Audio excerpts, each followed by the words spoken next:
Good afternoon to you, and welcome to the live proceedings of the National Assembly. This being the 6th day of August, the year is 2024, and we're so glad you're watching.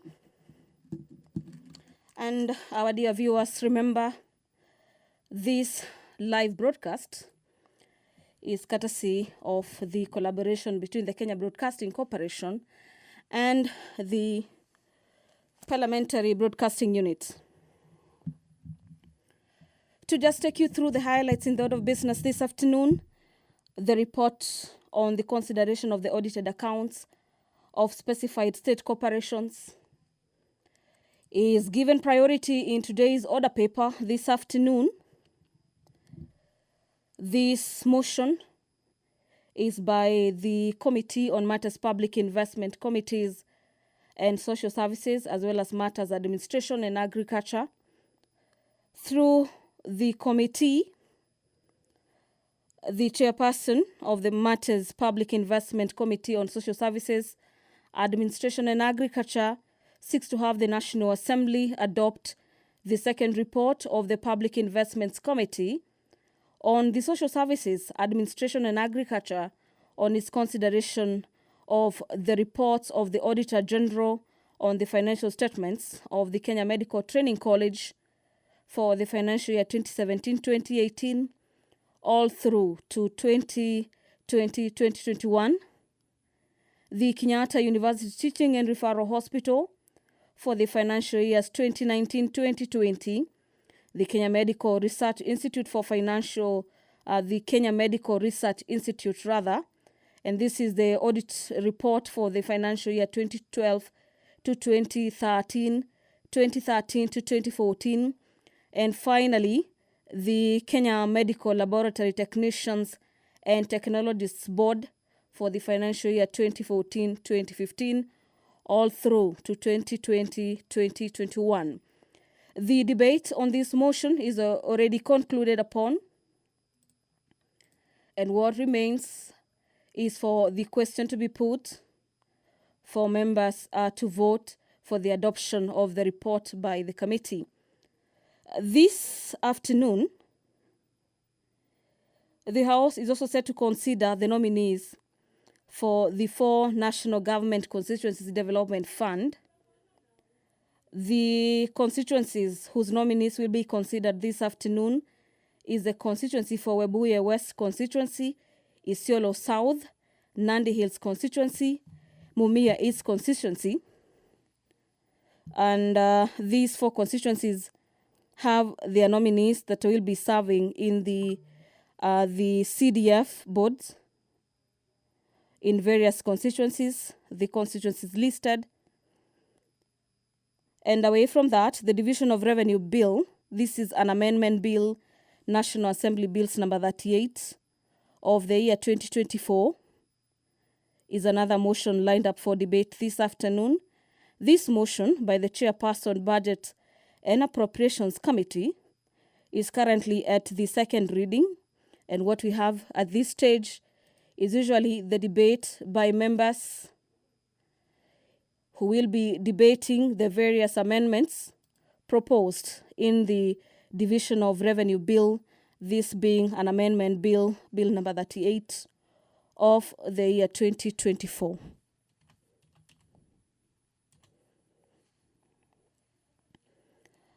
This afternoon, the inspection visit to semi-autonomous institutions of the East African Community in Uganda is a motion that will be spearheaded by the Chairperson, Committee on Matters Regional Integration. The caucus that inspected the semi-autonomous institutions of the East African Community in Uganda laid its report on the table of the House on the 29th of November 2024. Haki wanadamu. Tukusihi utazame kwa neema nyingi sisi watumishi wako ambao umeridhika kutuita ili tutekeleze shughuli muhimu za jamhuri yetu. Tunakuomba uteremshie baraka zako sisi tuliokutanika hapa na utujalie tuyatende na kufikiria mambo yote yatakayofikishwa mbele yetu kwa njia ya haki na uaminifu, ili utukufu na sifa zako siendelezwe, na ili kustawisha amani, ufanisi na heri ya nchi yetu na wale ambao haja zao umezikabidhi mikononi mwetu. Amen.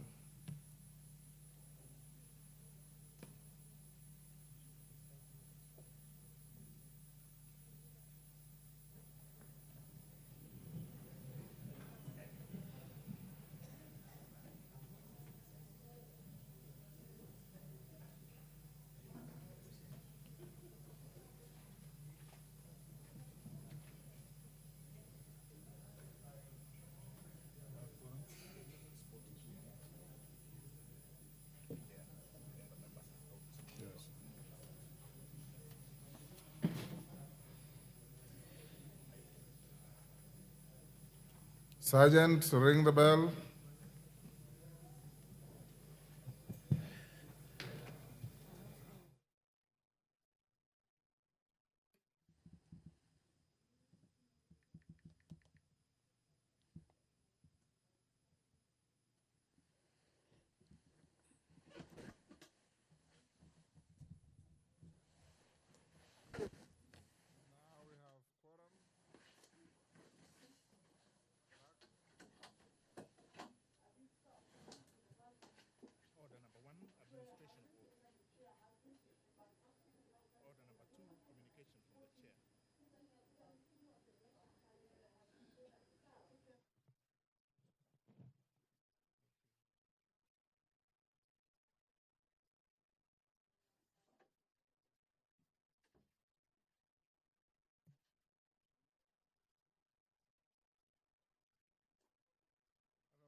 Make at order number 2, but we'll do it slightly later. Next. Thank you. Order number 3, messages. Order number 4, petitions. Order number 5, papers. Majority Leader. Papers.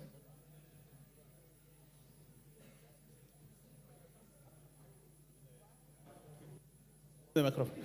Honorable Speaker, thank you very much. Honorable Speaker, I think we could defy it. When the papers come in, we'll be able to lay them. Okay. Next order.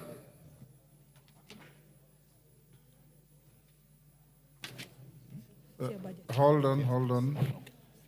Chairperson, Budget and Appropriations Committee. You have a paper to lay. Vice Chairperson, Departmental Committee on Environment, Forestry and Mining.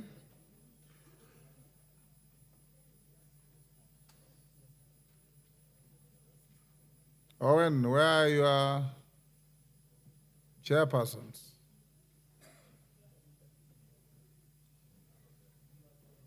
Chairperson, Departmental Committee on Justice and Legal Affairs. All right. Thank you very much, Mr. Speaker, sir. Honorable Speaker, I beg to lay the following papers on the table of the House today, Tuesday, 6th August 2024.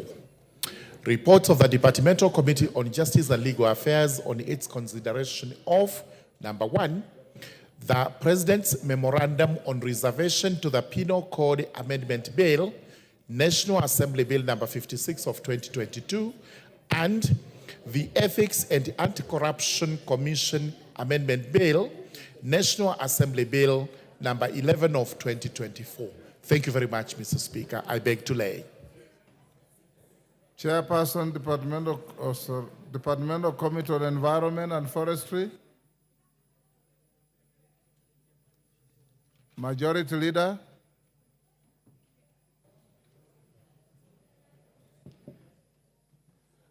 Honorable Speaker, probably we need to defy to a later time. But you just told me you have them. No, my papers are ready. Yeah, go ahead. Okay, thank you. Thank you very much, Honorable Speaker. Honorable Speaker, I beg to lay the following papers on the table of the House today, Tuesday, August 6th, 2024. Legal notice number 106 of 2024 relating to the mining, royalty collection and management regulations 2024 and the explanatory memorandum from the Ministry of Mining, Blue Economy and Maritime Affairs.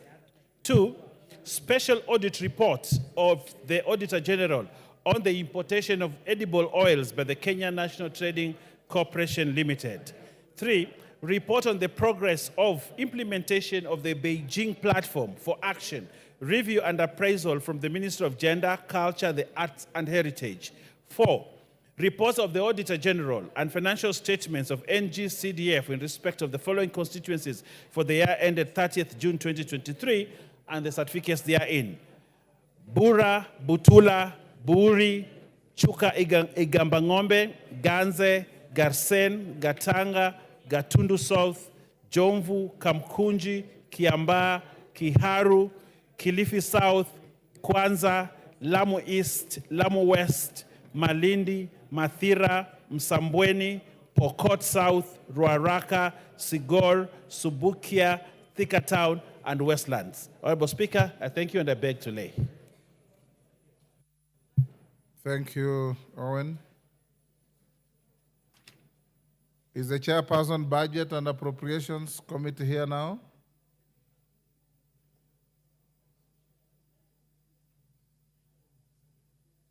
And Environment, Forestry and Mining? Who are the members of that committee?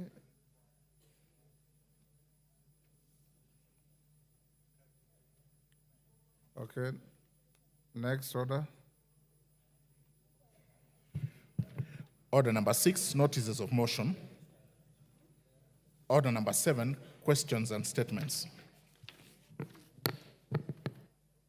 Honorable Edith Nyenze, Member Kitui West.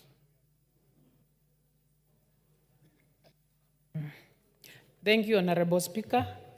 Honorable Speaker, pursuant to the provisions of Standing Order number 44, 2C, I rise to request for a statement from the Chairperson of the Departmental Committee on Education regarding the fate of P1 teachers who upgraded their education with the hope of being observed into the junior secondary school, that is JSS, under the upgrade diploma in primary teacher education, that is UDPTE.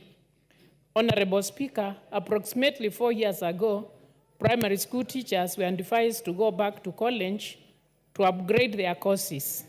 Teachers who undertook the course, the 3-year diploma course, compressed into a 1-year program, paid a lot of money as school fees. Additionally, these teachers made several personal sacrifices, such as limiting time with their families and taking financial loans to achieve their academic requirement. Regrettably, these efforts have been unsuccessful as teachers have not been observed in the junior secondary schools, neither has there been salary increment. Additionally, these teachers are yet to receive their diploma certificates upon completion of the 1-year course. Further, some of the teachers who upgraded their skills remain unemployed to date. Honorable Speaker, it is against this background that I seek a statement from the Chairperson of the Departmental Committee on Education on the following. Number 1, could a report be provided on the policy framework under which the Teachers Service Commission directed P1 teachers to upgrade their courses? Number 2, when will the said teachers receive certificates for the diploma course they pursued? Number 3, explain the reasons why the Teachers Service Commission is yet to prioritize and consider P1 teachers whom it advised to augment their education for observation as junior secondary school teachers. Number 4, what steps has the Teachers Service Commission taken to ensure that the P1 teachers who upgraded their education but are still out of employment, yet are in possession of the requisite skills and knowledge, are observed at the rightful job grades? Thank you, Honorable Speaker. Chairperson, Education. Melly. Thank you, Mr. Speaker. Mr. Speaker, I think the issues raised by the member are very weighty and they are very important.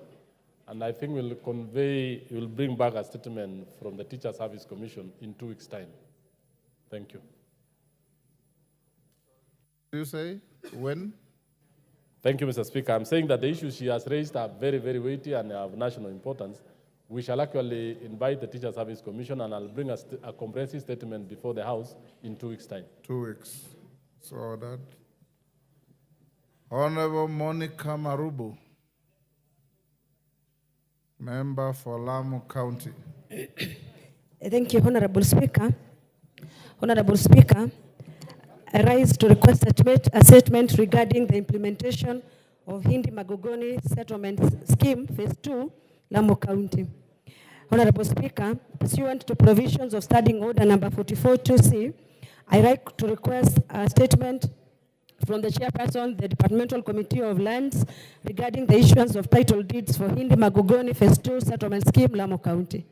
The Hindi Magogoni Settlement Scheme was established in 1978 with an objective of promoting sustainable agriculture in a coastal region. Despite the families having lived on the 16,000 acres of land for over 40 years, they are yet to receive title deeds. More specifically, Mr. Speaker, the villages of Mukoe, Belebele, Kalavu, Senambio, Magogoni, Kwasasi, Chomo, Mkondoni, Roka Baghdad, Roka A, Roka B, Bobo Raha, Bobo Sonkia, Msumarini, and Mvinjeni. Consequently, Honorable Speaker, the scheme has been marred by land disputes and has attracted land speculators, leaving hundreds of families in a state of uncertainties regarding their land's right, Honorable Speaker. The national government, in collaboration with the county government of Lamu, had completed a PDP, Plan number 108 of 2021, the physical plan envisioned to develop the area. Honorable Speaker, it is against this background that I seek a statement from the Chairperson, the Departmental Committee on Lands, on the following. 1, could the Chairperson explain why it has taken inordinately long for the team at the Ministry of Lands to conclude this exercise, which squarely is a national government function as provided for in the Lands Act 2012, considering the surveyors from the national government were facilitated by the county government to complete the survey work for issuance of the title deeds to a tune of 18 million. Number 2, could the Chairperson provide the timelines within which the issuance of these title deeds to the legitimate beneficiary of the Hindi Settlement Scheme Phase 2 will be completed? And finally, Honorable Speaker, could the Chairperson provide a list of the original beneficiaries of the 19,019 acres of land in the Hindi Magogoni Phase 1 Settlement Scheme? I thank you, Honorable Speaker. Chairman, Lands Committee. Wapi Nyamoko? Any member of the committee? Yes, Honorable Nyamai, can you bring a statement in 2 weeks? Yes, on behalf of the Chair, Honorable Speaker, we'll get a statement in 2 weeks. Thank you, Honorable Speaker. Yes, Dawood, what is it? Mr. Speaker, I want to refer you to my bill, Senate Bill 12 of 2023, the Livestock Prevention and Theft Bill. Can we finish statements first before I give you an opportunity? Member for Ruiru, Simon Kingara.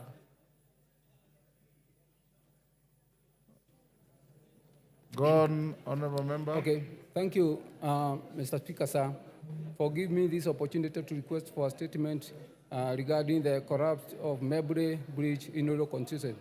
Honorable Speaker, pursuant to the provision of Standing Order 44-2C, I rise to request for a statement from the Chairperson of the Departmental Committee on Transport and Infrastructure on the collapsed Mebre Bridge in Oro constituency. Mr. Speaker, sir, the Mebre Bridge serves as critical link between the Eastern Bypass and the Thika Superhighway, functioning as the principal route connecting the residents of Biashara Ward, Katongora Ward, and Getodua Ward in Rural constituency. In May 2024, Mr. Speaker, the bridge was swept away by France, severely disrupting the local transportation system.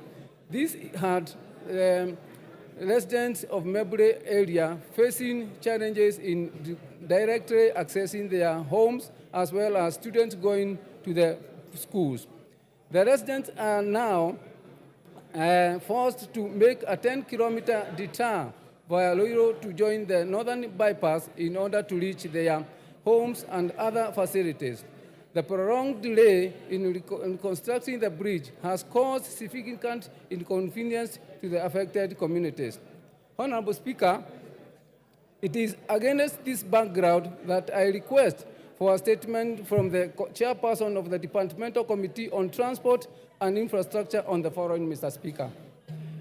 The specific measures being put in place by the government to reconstruct the Mebure Bridge, including a detailed timeline of completion.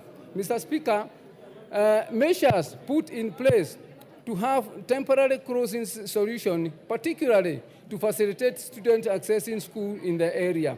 Thirdly, Mr. Speaker, the reason for the inadvertent delay in the rebuilding of the bridge and the steps being taken to expedite reconstruction to avert further suffering. Thank you, Mr. Speaker. Chair, Transport and Infrastructure. Yes, Vice Chair.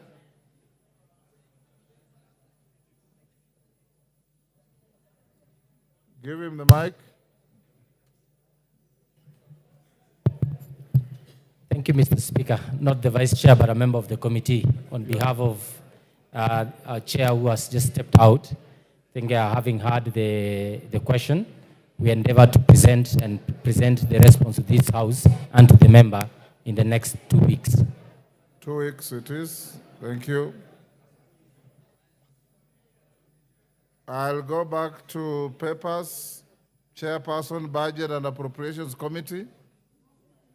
Dindi Nyoro.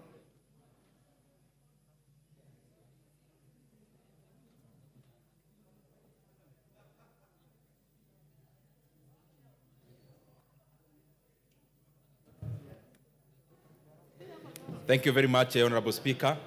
Honorable Speaker, I beg to lay the following papers. Before you do so, remember that I've called out this twice when you are not in the chamber, so you know what to do. Thank you very much, Honorable Speaker. My apologies. I was making sure that members will have this report, so I was overseeing that, Honorable Speaker.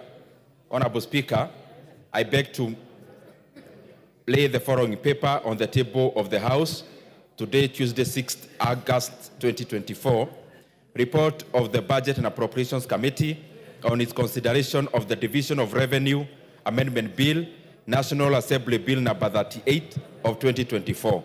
Thank you very much, Honorable Speaker. Thank you. For the last time, Vice Chairperson, Departmental Committee on Environment, Forestry, and Mining. Honorable Cameron. Go ahead. Thank you, Honorable Speaker, and I want to also apologize for coming late. I was also preparing for the same. Honorable Speaker, I beg to lay the following paper on the table of the House today, Thursday, 16 August 2024. The report of the Departmental Committee on Environment, Forestry, and Mining on its consideration of the Environmental Management and Coordination Amendment Bill, National Assembly Bill number 66 of 2023. Thank you. Thank you.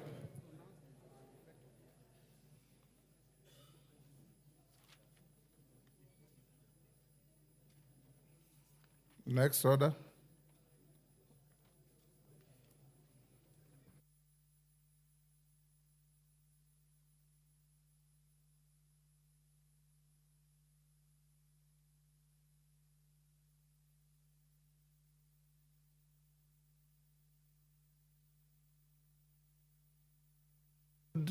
We have 2 responses to statements. Yes. Dr. Mutunga On the statement by Honorable Geoffrey Ruku.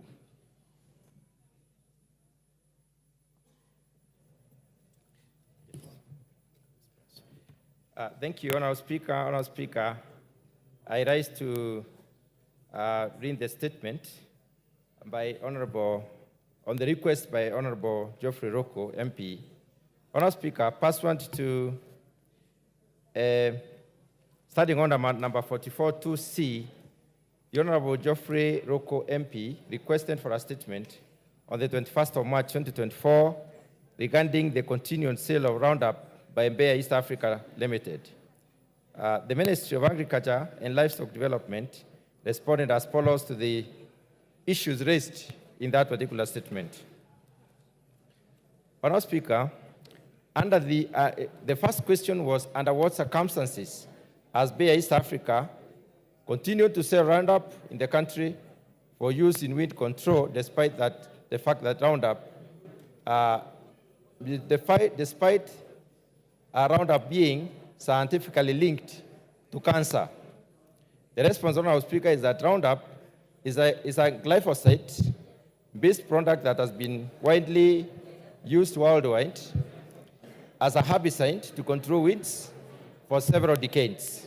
Honourable Speaker, the statement further reads that Mbeya East Africa has continued to sell Roundup in the country because it is registered and approved by the Pest Control Products Board for use as post-emergent systemic herbicide for the control of weed in various crops.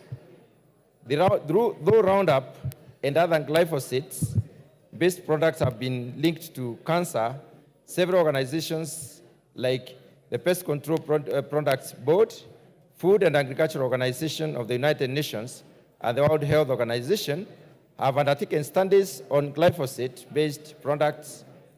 In 2019, PCBB and a team of scientists reviewed scientific studies on glyphosate and established that there was no evidence linking the glyphosate-based products to cancer in human beings. Honourable Speaker, in 2016, FAO and World Health Organizations undertook pesticide risk assessment of glyphosate-based products and established that glyphosate is unlikely to pose carcinogenic risk to the human beings. The second issue that Honourable Roko raised is what studies and findings are Mbeya East Africa documented and are submitted to the relevant government agencies on the effects of Roundup, including profiled cases of harmful exposure, the mitigation measures, and the compensation for extended, the compensation so far extended to victims of carcinogenic effects on the Roundup in Kenya. The response, Honourable Speaker, goes as follows. The assessment of human risk inquiries, identification, compilation, and integration of information on the health hazards of our chemical, human exposure to the chemical, and relationship among exposure, dose, and adverse effects. As with all pest control products, Mbeya East Africa Limited submitted scientific data packages supporting the quality and safety of Roundup as required by the law. The data packages included purity and impurity profile, identity, that is the chemistry, toxicology, which is acute and long-term studies, and which incorporated acute and long-term studies, the effects on the environment and the beneficial organisms, efficacy data, and also residual data. There have been no reported cases directly linking the use of glyphosate-based products to cancer in Kenya, based on the information provided to Pest Control Products Board by the Ministry of Health. The Ministry of Health is represented in the Pest Control Products Board of Directors as required by Section 5.2 of the Pest Control Products Board Act, CAP 346 of 1982, and in the Technical and Registration Committee of the board. The third issue that the Honourable Roko raised was why has the Pest Control Products Board not been not banned the use of Roundup in the country? And when does the government intend to act so as to protect Kenyans from the risk of cancer resulting from continued use or exposure to Roundup? Honourable Speaker, PCPB has registered and approved the use of Roundup as post-emergent systemic herbicide for the control of weeds in the country. The decision of not banning the use of Roundup was informed by the review of the scientific information on the glyphosate, which indicated that there is no evidence showing that continued use of Roundup exposes human beings to cancer when used according to the label instructions. Honourable Speaker, the government of Kenya, through PCPB, is committed to protecting Kenyans and the environment for posterity through scientific-based, science-based decision-making. PCPB will take appropriate measures as required by law if they get any new information on Roundup. Thank you, Honourable Speaker. That is the response. Thank you, Honorable Mutunga. Honorable Ruku. Mr. Speaker, thank you so much. I read the answer and also have listened to Honorable Mutunga. And Mr. Speaker, the manner in which this matter was taken by the Minister of Agriculture is extremely worrying. It is true, the evidence is there that the Bayer International has been fined by the government, by the United States of America administrative justice administrative system of United States. And not only that, also Bayer International has been fined by some of the Europe nations, Germany included. And the same product are being traded in our country. And that's why the farming communities in part of the Republic of Kenya, we have seen a huge rise of cancer in where agriculture is a main form of economic activity. Mr. Speaker, I would propose that the Minister of Agriculture to appear in front of the Committee of Agriculture, and I be summoned so that I can come and table the evidence which I have, the scientific journals which I have to prove that whatever Bayer International or Bayer East Africa is selling in Kenya market as carcinogenic elements which are causing cancer in the Republic of Kenya. Thank you, Mr. Speaker. Dr. Mutunga and the member who filed the question. The Deputy Speaker brought a motion to this House, a petition rather, on the same issue. Mutunga, has it come to your committee? No, it goes to the Public Petitions Committee, alleging exactly the same things. I would advise Honorable Ruku that you go and prosecute your issue before the Committee on Public Petitions so that when the outcome comes to the House, then you can further debate, and if you agree with the findings, whatever they will be, then we can follow up with implementation. Yes, Deputy Speaker.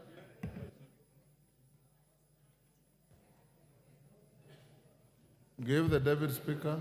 Yes. Honorable Speaker, thank you.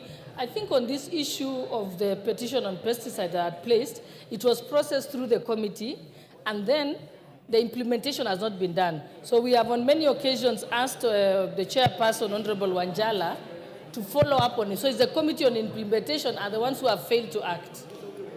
Thank you. Is Raphael Wanjala in the House? Majority Leader Owen, can you bring it to the attention? Let me hear Bukose first. Honorable Speaker, I had actually put on a point of order when I had the response from the Chair of Agriculture. And he did not go into mentioning issues about carcinogenic, because in many of the articles that have been written, lymphomas are said to be developed within 2 years of exposure of high doses of Roundup, which is a glycophosphate. Therefore, I think it would have been important if I think the person who gave him the response did not do proper research, and I would have said that that response was actually unsatisfactory because seems to be business oriented or business driven and is not addressing the health issues as pertains to the issue which was raised by the member from Mbeere North. Thank you, Honorable Speaker. And I think we need a I know as much as Honorable Angela should be able to respond about implementation, but I think this House needs a better response in terms of, because Kenyans continue on daily basis being exposed to this Roundup. And if we don't address it, then as a House, we'll actually be failing our responsibilities. Rachel Nyamai. Thank you very much, Honorable Speaker, for this opportunity to also make a comment on this matter. Honorable Speaker, I have listened to your deputy, the Deputy Speaker, the Honorable Boss, talking about this matter of agricultural chemicals causing cancer. And I've also listened to the response that has been brought by the Chair Agriculture. And also the kindness of the member from Mbeere, the Honorable Ruku, who almost said that he was not satisfied because he says that he would like to engage further.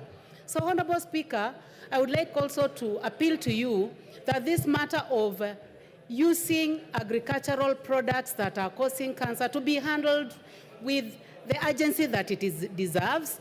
So I am raising, Honorable Speaker, to say that this is a matter that we cannot wait anymore. Our people are suffering and we cannot wait any longer, Honorable Speaker. So thank you so much for the opportunity. Honorable Rindikiri. Thank you, Mr. Speaker.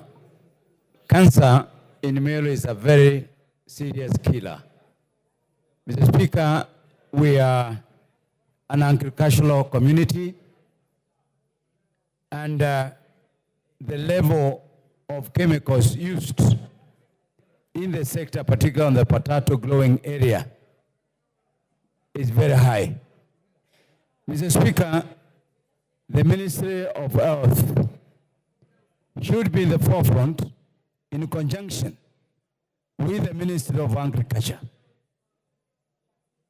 in determining the kind of chemicals that are applied in our farms. Mr. Speaker, you realize this is not only causing cancer, it's also causing other illness within our community, like where I come from, Bori. Mr. Speaker, where there is very high usage of Roundup, Mr. Speaker, there is a very high level of miscarriage by our mothers. Mr. Speaker, as I said, the level of prevalence of cancer, particularly associated with throat cancer. Mr. Speaker, all what Mr. Loko has said is that these chemicals, by Bayer Chemicals, Mr. Speaker, should be banned from the market. Mr. Speaker, I join those who are advocating for the banning of those chemicals, and I ask that the Minister of Agriculture and the Minister of Health to move with speed so that they determine the magnitude of this problem. I therefore, Mr. Speaker, support this and request that action be taken. Thank you. Chairman of the committee, Dr. Mutunga. Thank you. The Deputy Speaker has something to say first. Okay. Take your seat. Yes, the Deputy Speaker.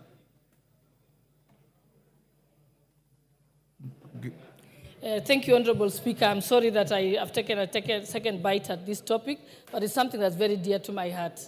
I think the issue of pesticides, or even Roundup, as he says, is a big problem in the country. It is known by all levels of government, the challenge. There has been a document called the Pesticide Atlas that was developed by 20 scientists from the University of Nairobi. It has been confirmed that 267 pesticides that are banned in Europe and America are in use in Kenya. The Pest Products Control Board is the one that is supposed to make the list of approved pesticides. Those banned pesticides are still on our list. So the offenders here now are the Pest Products Control Board members. I have written a petition requesting for their removal from office to the Agriculture Minister because they have failed and endangered Kenyans' lives. Also, some of those products, like you said, Roundup. In fact, Roundup is no longer called Roundup. Roundup is now still being sold with the same ingredients, but with a different trade name in Kenya as we speak. In fact, the biggest case that was in the United States, the courts there awarded a farmer who had developed cancer as a result of using Roundup, and he was paid $250 million 20 years ago. That is how seriously it is taken in the US. Unfortunately for us, the United States under DOE companies and Bayer under Europe are allowed by their countries to manufacture the pesticides, but not for use in their country, but for export to a country that is careless and foolish enough to admit them. And Kenya is one of those countries. So the failure here, and that is why when I asked Honorable Wanjala why he has not acted on my petition as recommended by the Health Committee, because the resolution on my petition by the Health Committee said that the Pest Products Control Board should take measures to remove the products from the market. They have failed to do so. So the Implementation Committee should actually summon the Pest Products Control Board. They should summon the Minister of Agriculture. But the issue here is the people who are being fought, the agrochemical companies, are extremely powerful. During the time when I was rallying the country against these products, I was threatened with death. So it is big money. And if we don't act as parliament, we continue to kill our people because it is confirmed that they cause cancer and other non-communicable diseases. And when you talk to the pest, I did visit the Pest Products Control Board. I went to their offices and begged them and told them, please remove these products off the market. What they said to me is that they need to do more research. And I asked them that you do not require to do extra research because when something has already been put in a peer-reviewed medical journal, it is a notice to all doctors across the world. Similarly, and I gave them the example of certain cough syrups were said to cause chest problems for children. The Pharmaceutical Board of Kenya did not do another research. They simply stopped dispensing that medicine. Similarly, when certain hormone replacement therapies were found to cause cervical cancer and breast cancer on women, the gynecologists of Kenya stopped prescribing it. They did not do more research. So I beg the members of parliament to take this more seriously, because in as much as we are trying to invest in cancer treatment, we are also allowing the cancer to come in. And these countries have us where they want. They sell us the cancer-causing pesticides, and then they sell us the cancer drugs to treat our people and the equipment for treating them. So it is actually Parliament that has failed the people of Kenya. The Minister of Agriculture has failed the people of Kenya. And I have informed him, the former minister. I have also the Pest Products Control Board are the biggest criminals in this. Thank you, Honorable Speaker, and Parliament must set up on this issue. Yes, Ruku. Mr. Speaker, this House has failed the people. Order, members. Order. Members on their feet, take your seats. You can engage while seated. You don't have to. Take your seats and lower the conversation levels. Ruku? Mr. Speaker, when I read the statement, I was almost crying. to the extent which... That is not what you say. That's not what you said a few minutes ago. Yes. But go on. I want to echo what Deputy Speaker said, Mr. Speaker, that the Minister of Agriculture has failed totally to take that request for statement seriously. And I want to beseech you, Mr. Speaker, to use the powers of this seat to ensure the Minister of Agriculture and all the bodies who are responsible as far as the pesticide control is concerned in the Republic of Kenya, to ensure that Kenyans will not continue suffering when we have institutions which are supposed to take care of them.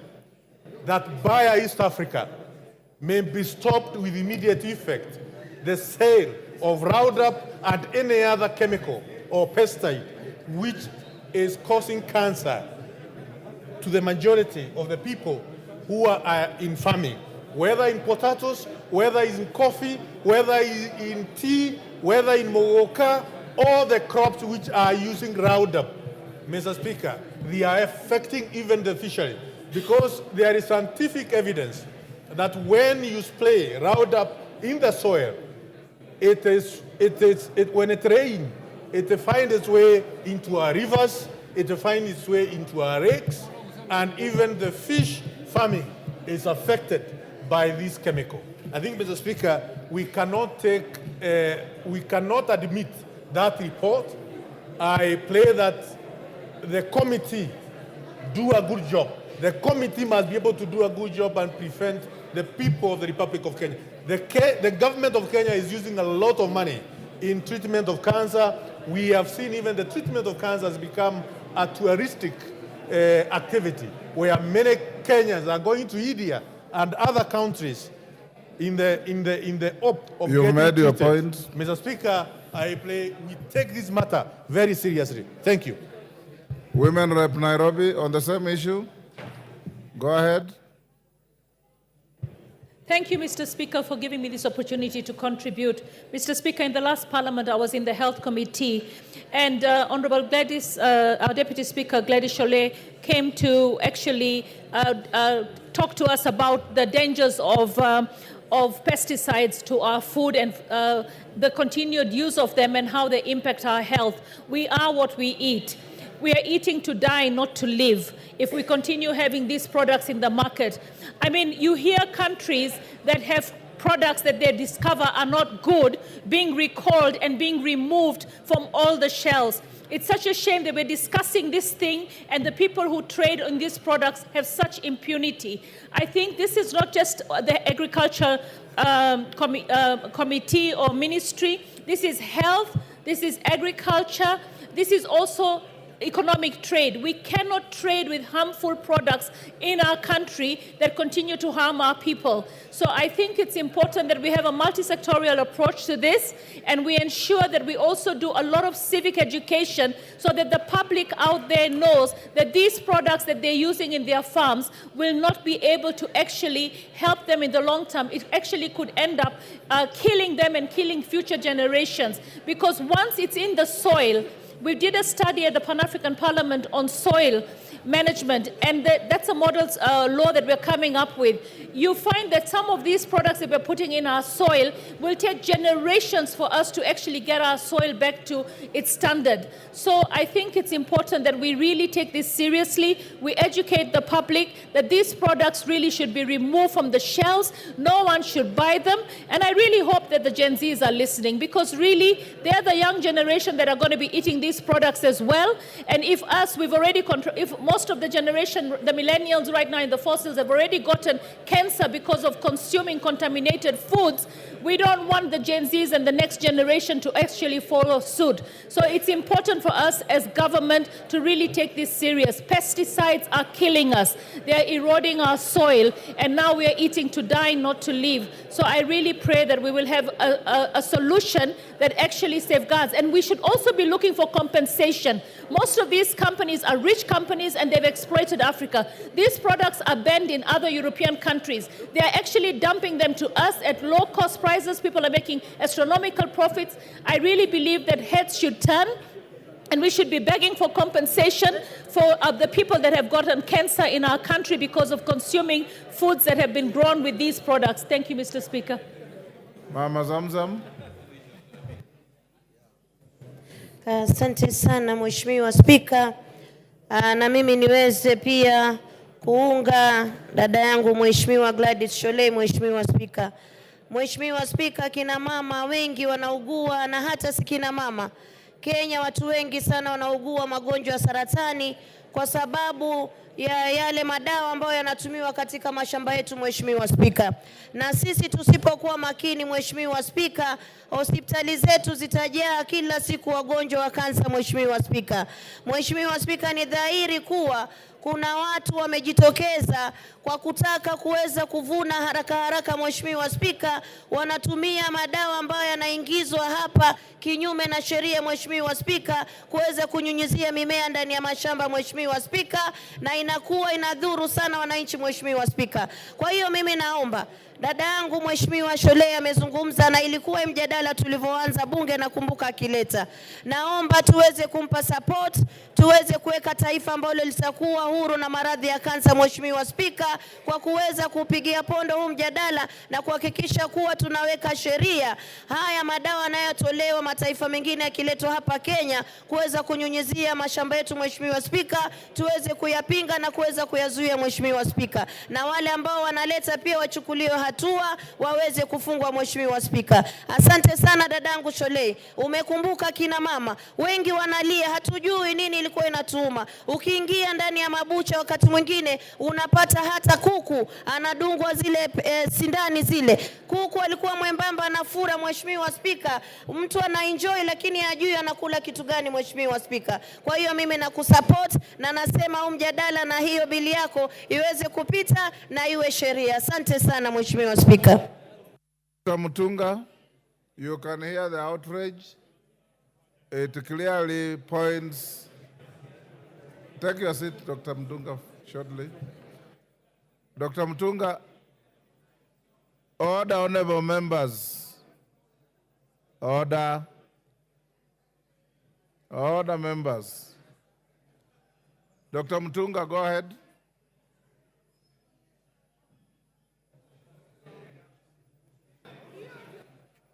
Give him the mic.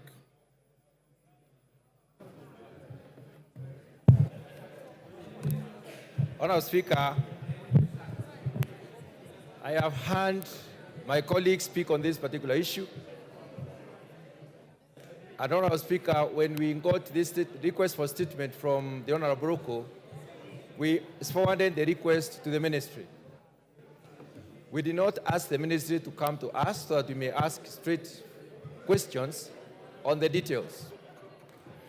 Honourable Speaker, according to this statement, the safety control is by the PCPB, Pest Control Products Board. And the Pest Control Products Board has got membership from the Ministry of Health, besides those who are engaged in checking out what comes into Kenya and what is used here. Honourable Speaker, most of the pesticides and the herbicides, and the Roundup is a herbicide, it's not a pesticide. It's not supposed to kill the pests. It's supposed to kill weeds. It's therefore supposed to kill the plants. Most of them are dangerous. And on the label, on the branding of most herbicides and pesticides, those that are dangerous are labeled. There is a label that is put on top of that, on the branding. And then there is the need for safe use of pesticides and herbicides. There is a prescription on our speaker on even how somebody should be dressed. There's a protective kit that is invented to protect people as they use these pesticides and herbicides. Dr. Mutunga. Honorable Speaker, I just want to conclude by saying this. It is sad that we could have pesticides or herbicides in this country that are carcinogenic. This report says glyphosates are not carcinogenic. In case there is no report. But I'm happy to hear that my colleague, Honorable Broko, has evidence. I'm also very happy to hear that there are refereed journals which have cited the dangers in some of the glyphosates. Honorable Speaker, I'll be very happy if you could form a joint committee. And this joint committee should have the Ministry of Health, I mean the Health Committee, the Committee on Agriculture, and the Committee on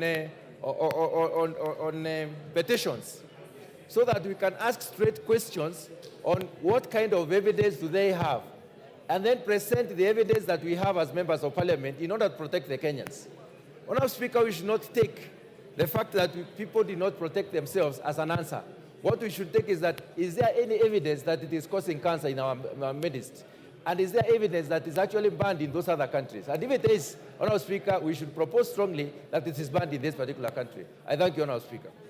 Order, honorable members. Honorable Mutunga, the Deputy Speaker has clearly articulated this issue. She brought a petition. The outcome was positive. She's quoted international academic intellectual journals to that effect. We also know as a fact that these chemicals are not sold in the countries that manufacture them. So you can't ask for any further evidence. Just get to the agencies of government that allow these chemicals to come in, including Kenya Bureau of Standards and the other agencies, so that you engage them and bring back a very comprehensive report after the recess that is coming in 2 weeks, so that we can be, as a house, be able to assist the people you represent. You've heard Rindikiri from your region saying what he said, and many other members. So get down to business, get the Committee of Implementation, look at the report from the Petitions Committee, and you'll bring the response after the next recess. Honorable members, yes, Ruku? I request, Mr. Speaker, I be invited to that committee so that I can table the evidence which I have. Thank you. Even if you are not invited, go there. Thank you, Mr. Speaker. Honorable members, allow me to acknowledge the following. I don't know if they are still in the gallery, in the public gallery. AIC Messis Primary School from Keses was in Gishu. St. Joseph's International Science School from Ainamoi was in Gishu. Galma Primary School, Garsen, Tana River. Chebanganga Secondary School from Konoin, Bomet. Kataret JSS from Chepalungu, Bomet. If they have already left, we still welcome them nonetheless. They have been in our gallery. Honorable members, also seated in the Speaker's gallery are students from Starehe Boys Center and School. The students are in Parliament for a period of 2 weeks on a voluntary service scheme. This gives the young men an opportunity to give back to the community by providing voluntary service to various organizations during the school holidays. On my behalf and on behalf of the National Assembly, I welcome those students to Parliament and wish them a positive experience in their service to the nation. You may take your seats, students. Next order. Yeah? Yes. Yes, we have another. Tongoyo, are you ready with the statement on security? Go ahead. This is a statement requested by the Honorable Robert Mbui. Thank you, Honorable Speaker. And as you had already said, Honorable Speaker, this is a response to a statement by Member of Parliament for Kathiani constituency regarding the issues of the national PISRA, National Security Regulatory Authority. And the honorable member had sought to be about 6 issues. And I quickly just want to, for the purposes of record, 1, the member wanted to know the constitutionality of the legal notice issued by the Private Security Regulatory Authority on 10th June 2024 relating to the minimum wage. 2, the step which will be taken to revoke the legal notice if found illegality issued and the measures put in place to ensure adherence with the relevant laws while exercising the said directive. 3, the details of the process leading to the determination of minimum wage. 4, whether the powers and the function of the Private Security Regulatory Authority under Section 9 of the Private Security Regulatory Authority Act 2016 also include setting the minimum wage, and whether the powers vested in the authority under Section 32 contemplate non-compliance with the minimum wage as a ground for cancellation of certificate of registration or registration of the security firms. And of course, the reason for failure by the authority to resubmit revised regulations envisaged under the Private Security Regulatory Authority Act 2016. Honorable Speaker, and I want to respond as follows. 1, Honorable Speaker, on 10th June 2024, the Private Security Regulatory Authority issued a public notice published as legal notice number PSRA 002-2024, directing all private security services provided users, prospective users, and representative of the users for the private security services to submit to it legal commitment to comply with a set minimum wage for private security guards. The said legal notice has been a subject of court cases, namely Nairobi ELRC GRE 043/2023, Protective and Safety Association of Kenya versus Private Security Regulatory Authority, and Vazul Muhammad, and 3 others, and Nairobi ELRC petition number E011/2024, John Kipkorir and Private Security Regulatory Authority, and 4 others. The principle of sub judice sub judice militates against commenting on the issues at hand.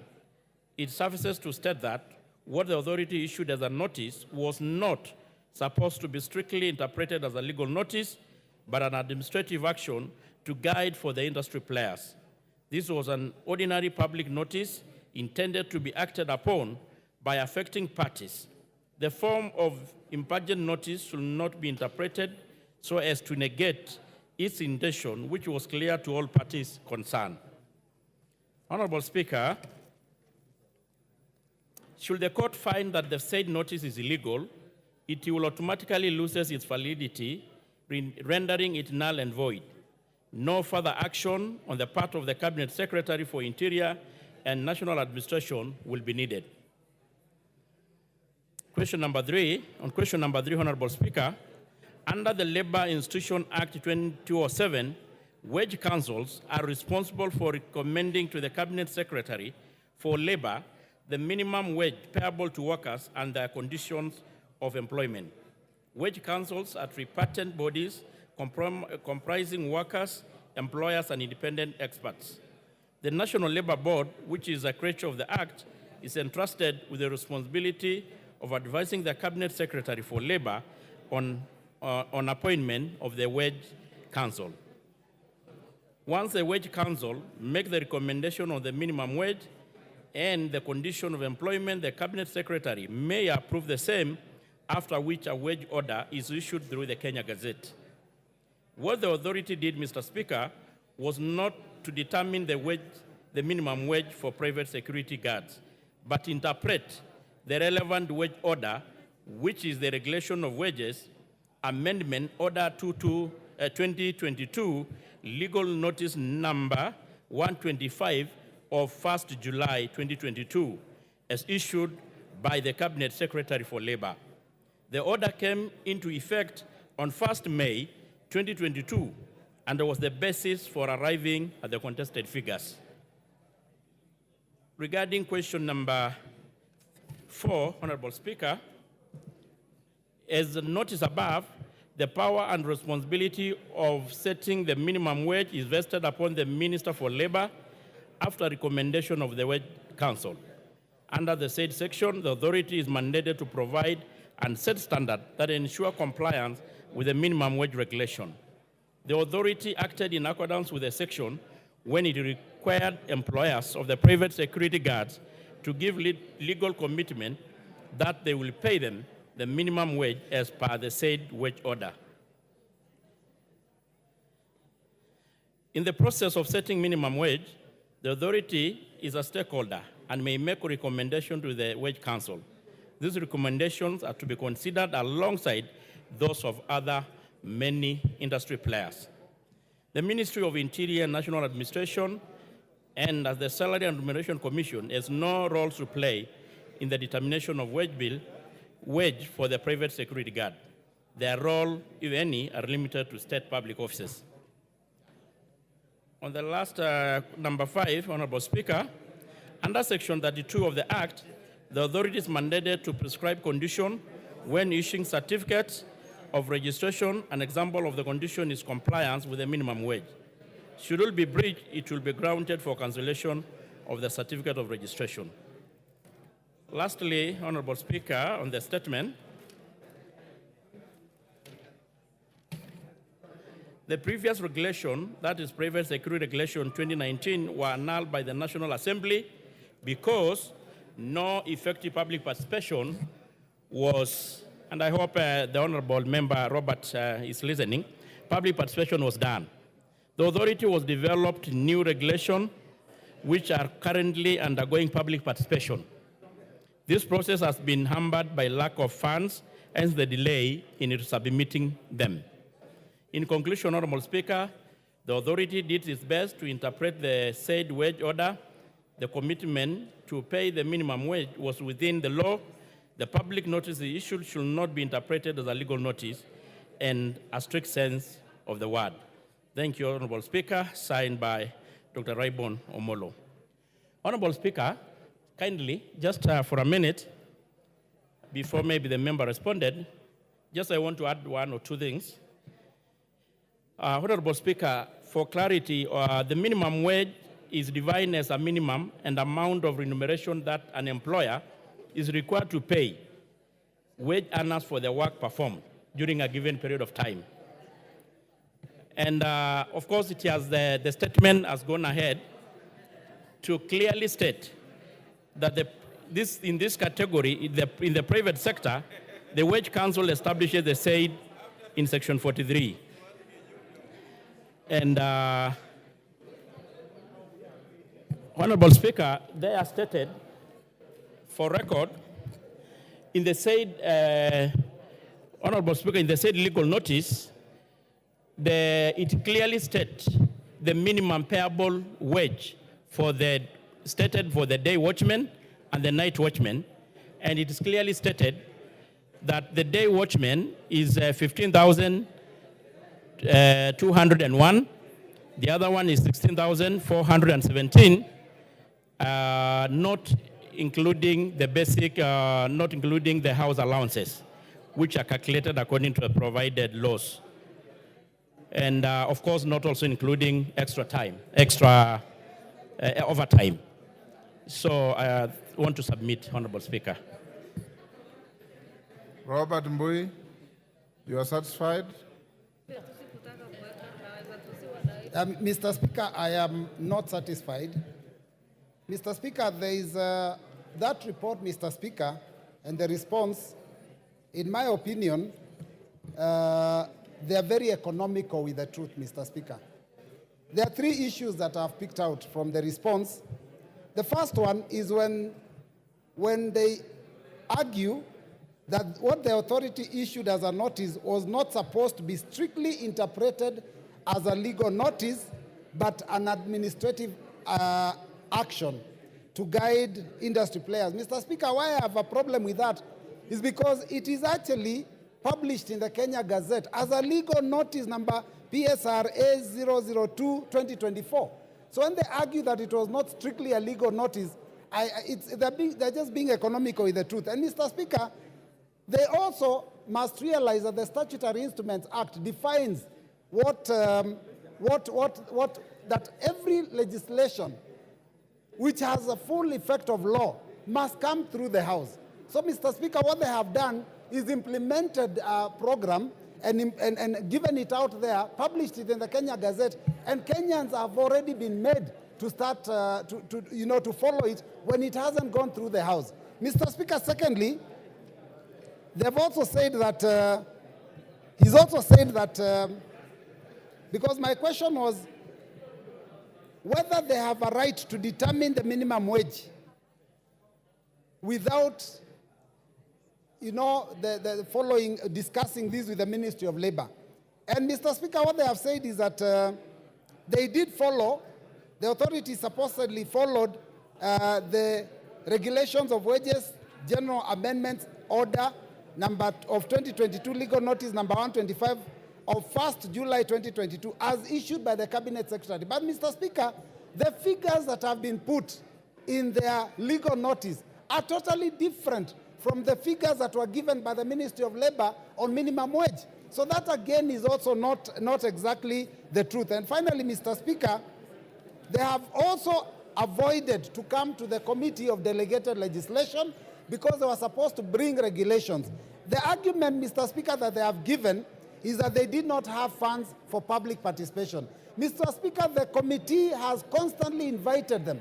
And if they had a problem of funds, they would have come to the committee and explained their problem so that they're given an extension of time. But Mr. Speaker, they found it easier to ignore the committee and then implement the regulation with complete disregard for the rule of law, complete disregard even for the Constitution, because, of course, Constitution Article 94 is clear that no authority, nobody has the ability and the power to make anything with the force of law except Parliament. So, Mr. Speaker, I believe that what they have done is wrong, and they needed to have just withdrawn that legal notice so that we can start the discussions when the legal notice is not in place. Thank you, Mr. Speaker. Yes, Chepkonga. Mr. Speaker, first I want to take this opportunity to thank the chair for bringing the response to the question asked by the Honorable Mbui, who is a member of the Committee on Delegated Legislation. Mr. Speaker, this is a matter that has exercised the Committee of Delegation. I have listened very carefully to what the Chair of Security has said. Unfortunately, Mr. Speaker, I have a serious departure from what he has said. He's my very good friend. But on this matter, it is very clear in the Statutory Instruments Act what a legal notice is, what a guideline is. It is a statutory instrument. The Private Securities Regulation Authority has no business seeking to implement the order issued by the Minister of Labor when they themselves, they are resident in the Ministry of Interior. No one has ever appointed them to implement minimum wage, which is supposed to be implemented by the Ministry of Labor. That is within the purview and jurisdiction of a different authority, Mr. Speaker. Yes. So for us to be told that we were just issuing a notice, some guideline that has already been issued, it is not their business. The substantive act itself does not give them that power to regulate wages. Mr. Speaker, we've written to the PS, we have written to the minister, and we have told them in no uncertain terms that these are regulations, they must bring them to the House. And secondly, Mr. Speaker, the regulations were nullified by the last Parliament. And the law, the chairman should be careful on this. The law is very clear. They are supposed to bring regulations within 1 year of the promulgation of the act. Now, this act has been in existence for the last 4 years. They themselves, they are in contravention of the law. So for them to purport and to pretend that they are trying to implement the law when they have not brought the regulation which is required within the statute itself. The third thing, Mr. Speaker, that has caused confusion is the naming of the act itself. It is called Private Securities Regulations Act. These are not regulations, these are substantial. In fact, I want to ask the chair to move an amendment to remove the word regulations, because regulations are supposed to be made pursuant to the sections that are contained in that act itself. Because it is inconceivable that an act of parliament is also a regulation. So we expect a better response from the ministry than this. What they are seeking to do, Mr. Speaker, is gerrymandering. They are not responding to the issues that were raised by the Honorable Mbui. And we have told the CS and the PS that they must bring this regulation. Fortunately enough, Mr. Speaker, the person who was a problem in the regulatory authority has been removed by a fluxion of time. And so we want to thank his removal. In any event, it's just been a problem. It's just been a problem to this sector. And so, Mr. Speaker, there is nothing the court needs to pronounce itself on. The regulations are a nullity in themselves. There is nothing to discuss. I thank you, Mr. Speaker. Bashir. Thank you, Honorable Speaker. Honorable Speaker, I have keenly listened to the statement by the chair, and I think the statement itself is misleading, because what PSRA claims is that they have done administrative action and not a legal notice. However, the legal notice was published by Kenya Gazette, through Kenya Gazette, by the government printer. And so it cannot be an administrative action. But the most important part is that the regulations that are being cited and being implemented by the Private Security Regulatory Authority is one that has been annulled by the 12th Parliament. There are new regulations that are now in the works and in the process that have not even come to our committee of delegated. That means what they are implementing is an illegality, and they are causing a lot of despondency in the industry. My advice to Kenyans, all stakeholders in the security industry, is that the regulations being implemented by the Private Security Regulatory Authority is null and void, and that they should not be cheating Kenyans that they are doing something which is legal. It's not legal, it's illegal. But this House has not approved. The minimum wages are published by the Ministry of Labor. PSRA has no role or mandate whatsoever to get involved on matters minimum wage. Their work is to implement what has been set by the Ministry of Labor. Now it's the other way around. They want to set minimum wage and they want to implement. And that is not their mandate or their role. And I call upon the PSRA, and I want to acknowledge the chairman's resolve that this thing requires all stakeholders to get involved so that we have a regulation that is a win-win both for the employers and the employees.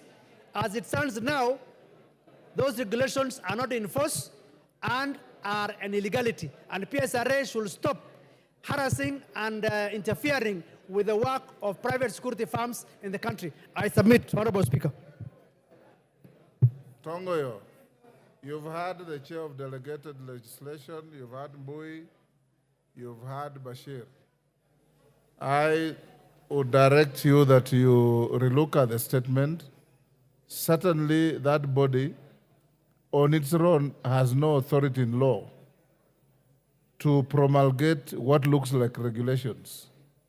Those regulations must come to this House. There is no other body in this country with legislative powers other than Parliament, which is National Assembly and Senate, and county assemblies. Nobody else.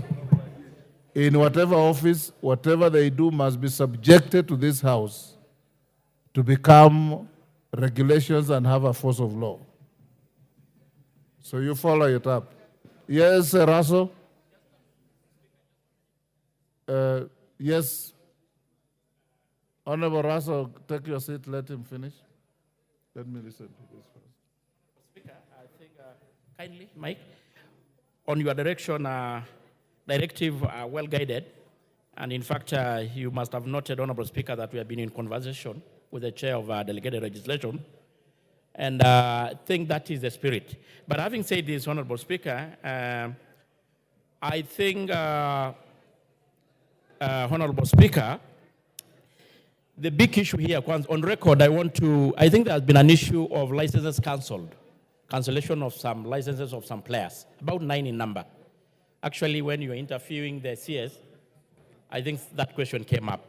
For record purposes, and I've got even actually the certificate, those 9 has been reinstated. The minister reinstated them, so I want to be on record that those licenses have been reinstated. And I think on the other issue, we are going to do as guided by you yourself. Thank you. So. Thank you very much, Honorable Speaker. Honorable Speaker, you have guided on what should be done.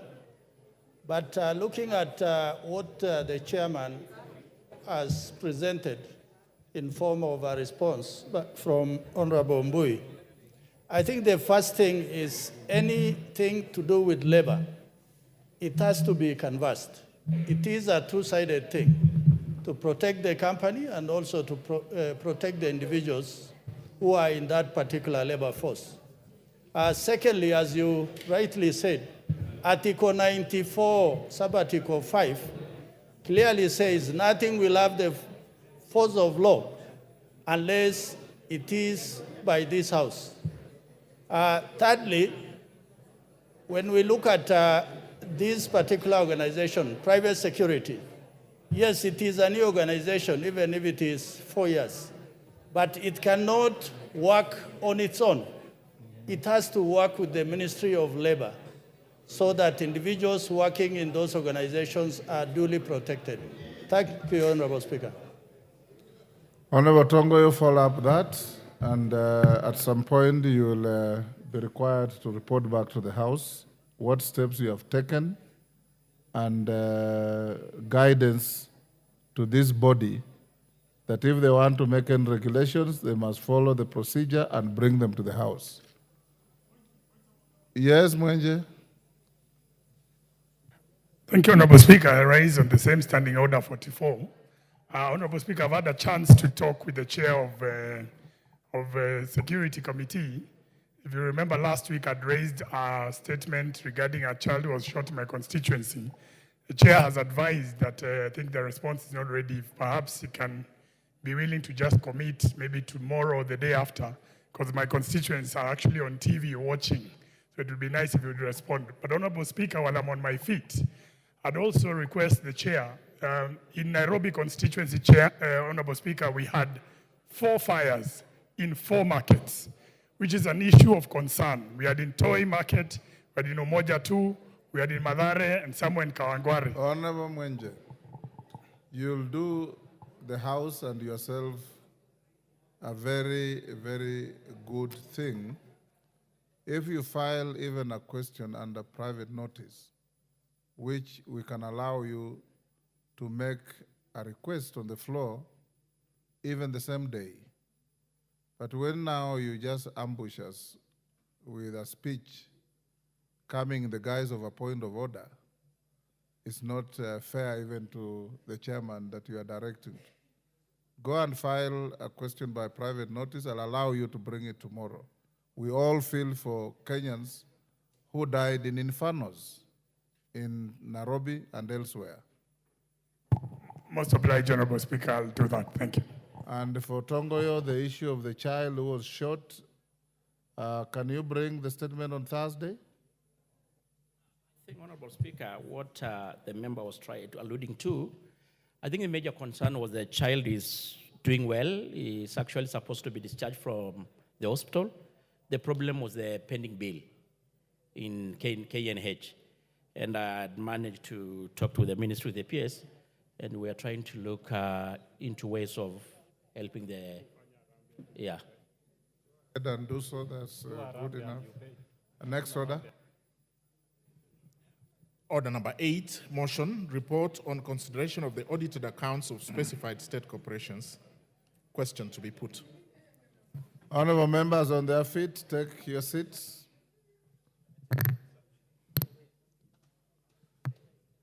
Order. Order, Honorable. Take your seat.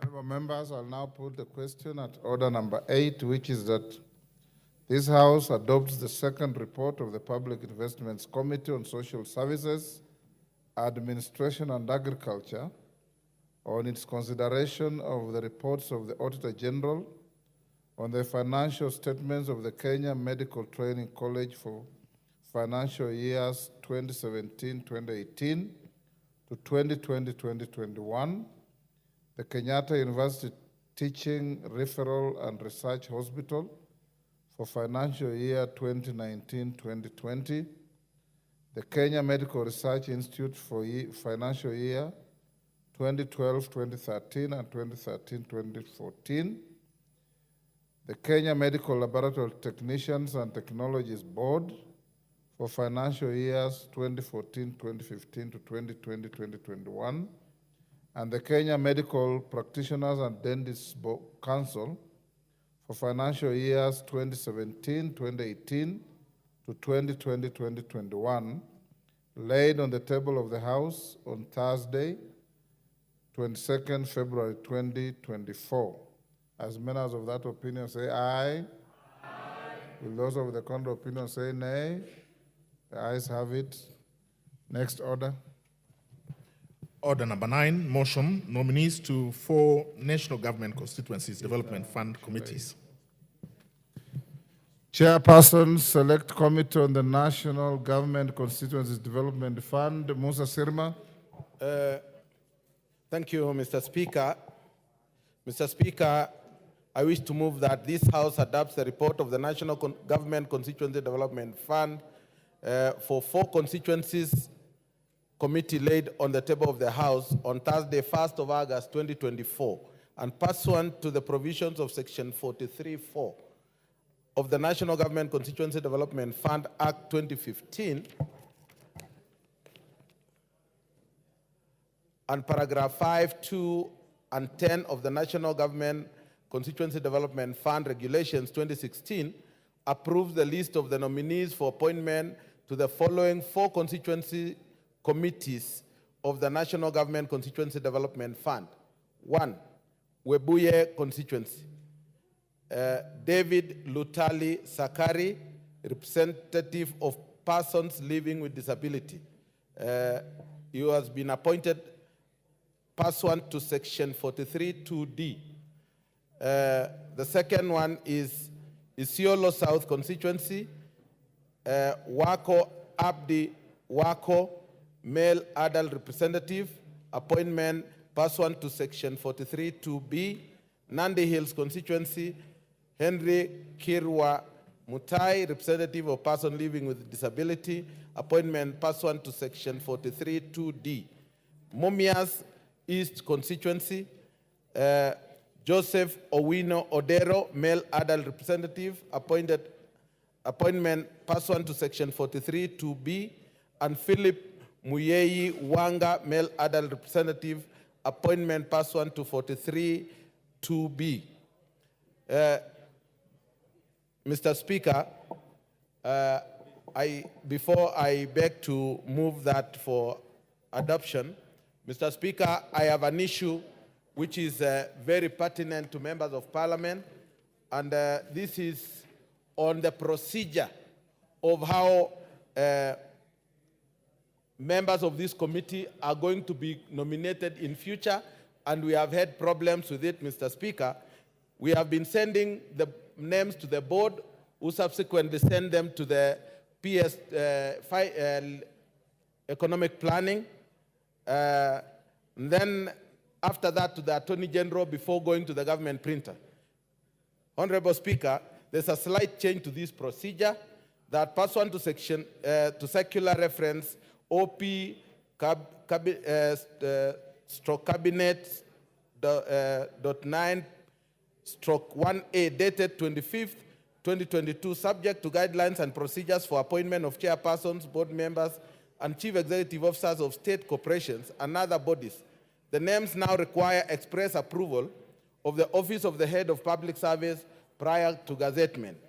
It is in line with this circular, the names appointees of National Government Constituency Development Fund committees are now submitted to the head of public service for approval before they are gazetted by the government printers. The 2022-2023 gazettements were, however, not affected by these guidelines. Madam Speaker, the first constituency to be affected by this circular was Tiati constituency. The board had received a request for replacement of the member which was gazetted via Gazette Notice 1284 of January 15, 2024. The other constituencies to be affected by the circular are Gatanga and Nyeri town. The names of appointees to the NG-CDF committees for these two constituencies are still pending. And Mr. Speaker, I managed to talk to the head of government printer, Mr. Hassan, and I asked him to give me the regulations which has changed this, which has changed the gazettement. And he told me that he was told by word of mouth that he just needs to send them to the head of public service. Honorable Speaker, the terms of the committee members for all 290 constituencies will come to an end at various dates in the late 2024 and early 2025. In the meantime, the board will continue receiving requests for replacement due to various issues, with key reasons being the death and resignation of members. We fear that this procedure of names requiring express approval of the Office of the Head of Public Service prior to gazettement will derail the workings of the constituency. Honorable Speaker, the National Government Constituency Development Fund Committee, therefore, is requesting for an exemption for the NG-CDF board from submitting the names of appointees to NG-CDF committees to the Office of the Head of Public Service for approval, because it is going to delay and we may not get the names within the time. Madam Speaker, I beg to move that we approve the names. Honorable Murugara to second.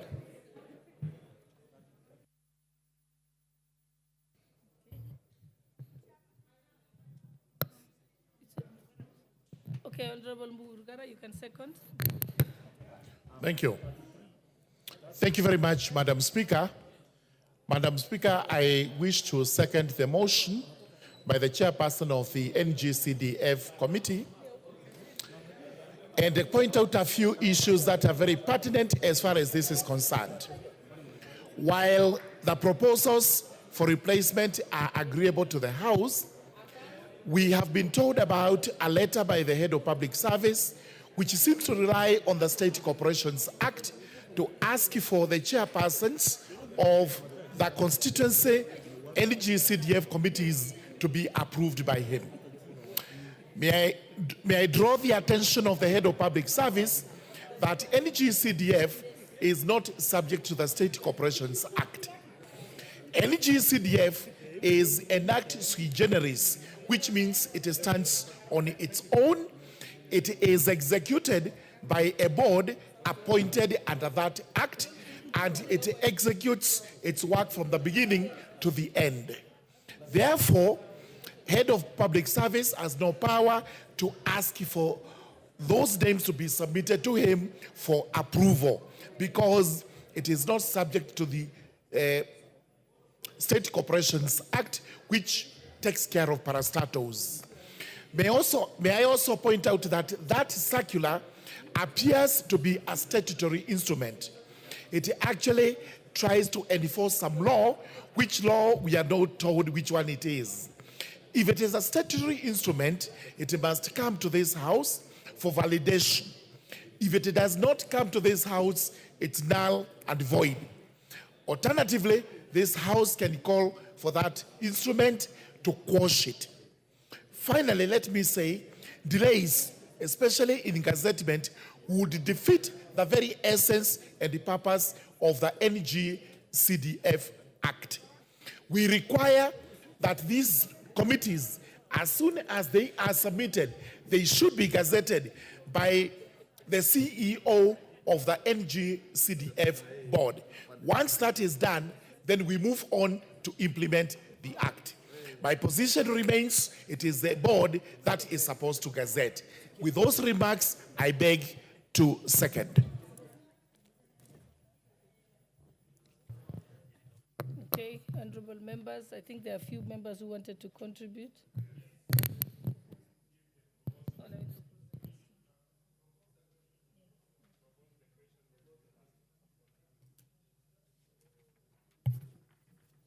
Honorable members, I now propose the question that this House adopts the report of the National Government Constituency Development Fund for 4 constituency committees laid on the table of this House on Thursday, 1st August 2024, and pursuant to the provisions of Section 43(4) of the National Government Constituency Development Fund Act of 2015, and paragraphs 5, 2, and 10 of the National Government Constituencies Development Fund Regulations of 2016 approves the list of nominees for the appointment to the following 4 constituency committees of the National Government Constituency Development Fund.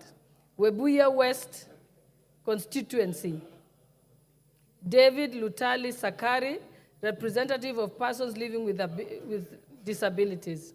Isiolo South Constituency, Wako Abdi Wako, male adult representative. Nandi Hills Constituency, Henry Kirwa Mutai, representative of persons living with disabilities. Mumias East Constituency, Joseph Owino Odero, who is a male adult representative. And Philip Munyenyi Wanga, male adult representative. Yes, the honorable member for Nyeri Town, Honorable Maina Mathenge. Thank you, Honorable Speaker.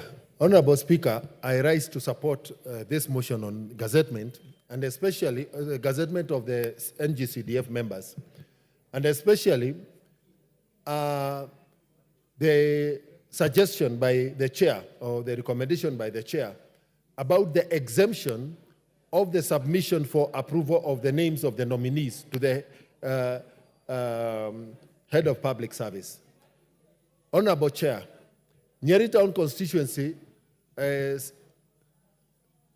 presented the names of the nominee for women way back at the beginning of 2023.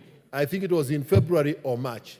To date, this nominee has never been gazetted, despite being passed by this House.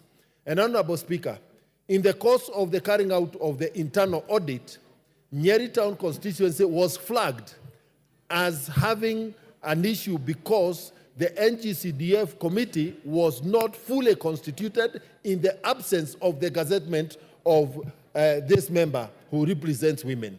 The women constituency in Nyeri Town is very unhappy with me as their member of parliament, apparently because their representative has never been gazetted. Yet, we seem to have a loophole that has been exploited that is not provided for in law through a circular. Honorable Speaker, the members of the NG-CDF committee largely are volunteers, people who are willing to devote their time, their resources, their energy, their intellect to assist the community develop. If the local stakeholders have found a person fit to serve in that capacity, this person has volunteered. What is this bureaucracy around their appointment and gazettement? And the fact that then we are found to attract audit queries that there is a risk of the stakeholders' interests not being taken care of in the course of development. And therefore, Honorable Speaker, I seek that this House adopts the resolution for the exemption of the presentation of the names of the NG-CDF committee members once this House has approved. And Honorable Speaker, we have spoken about judicial overreach. Are we also seeing other positions in government that also are trying to overreach in terms of the mandate of this House, in terms of the approval and the subsequent steps? Honorable Speaker, I support. Member for Funyula.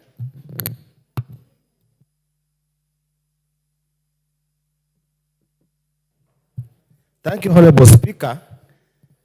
And let me sincerely thank the chair of the CDF Select Committee for picking out this, honestly speaking, an irregular, illegal, and unwarranted interference in the implementation of an act of parliament that has got nothing completely to do with the office, the head of public service. Honorable Speaker, when the amendments came to entrench the office of public service, we warned the members here that we are creating a creature that is going to consume us and eat us in the course of due time. Honorable Speaker, my colleagues the other side, they never saw it. But you must see, I want to tell them today, now they have seen what it means to create an office that is unconstitutional and has got no mandate at all. Honorable Speaker, we need to call out the head of public service. NG-CDF is not a state corporation. NG-CDF is not a saga. NG-CDF is an entity created by an act of parliament that stipulates clearly the procedure to be followed in the appointment of the members of the CDFC committee and their procedure for their removal, their gazettement, and the rest. We must call to order that we must stop this excitement, we must stop this stretching of executive powers beyond what's provided for in the Constitution. It is the people on the ground who know these people. The head of civil service cannot purport to again do another vetting or another approval process. For what purpose, Honorable Speaker? Why does he want to get involved in very petty small issues in the villages? There are more bigger issues at the national level, instead of wasting time hampering the delivery of services to the wananchi of Kenya.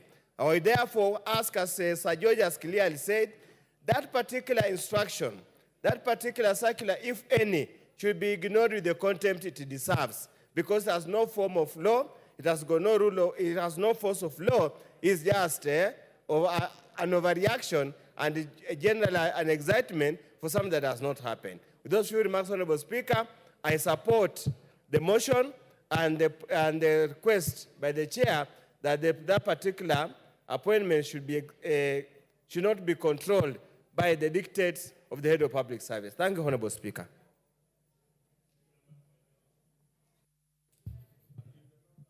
Member for Manandi Hills, because I see you are affected. Thank you very much, Madam Speaker. And first of all, I would like to also appreciate that the name of one of the nominees, Henry Kirwa Mutai, who was replacing one of the PWDs, or persons enabled differently, whom we lost. And it's taken quite a long while, Madam Speaker, for these names to appear here. And it's quite sad that then it might take almost another 6 months for it to be gazetted because of the aspect of that it has to go through the approval in the office of the head of public service. I think that's quite unfortunate.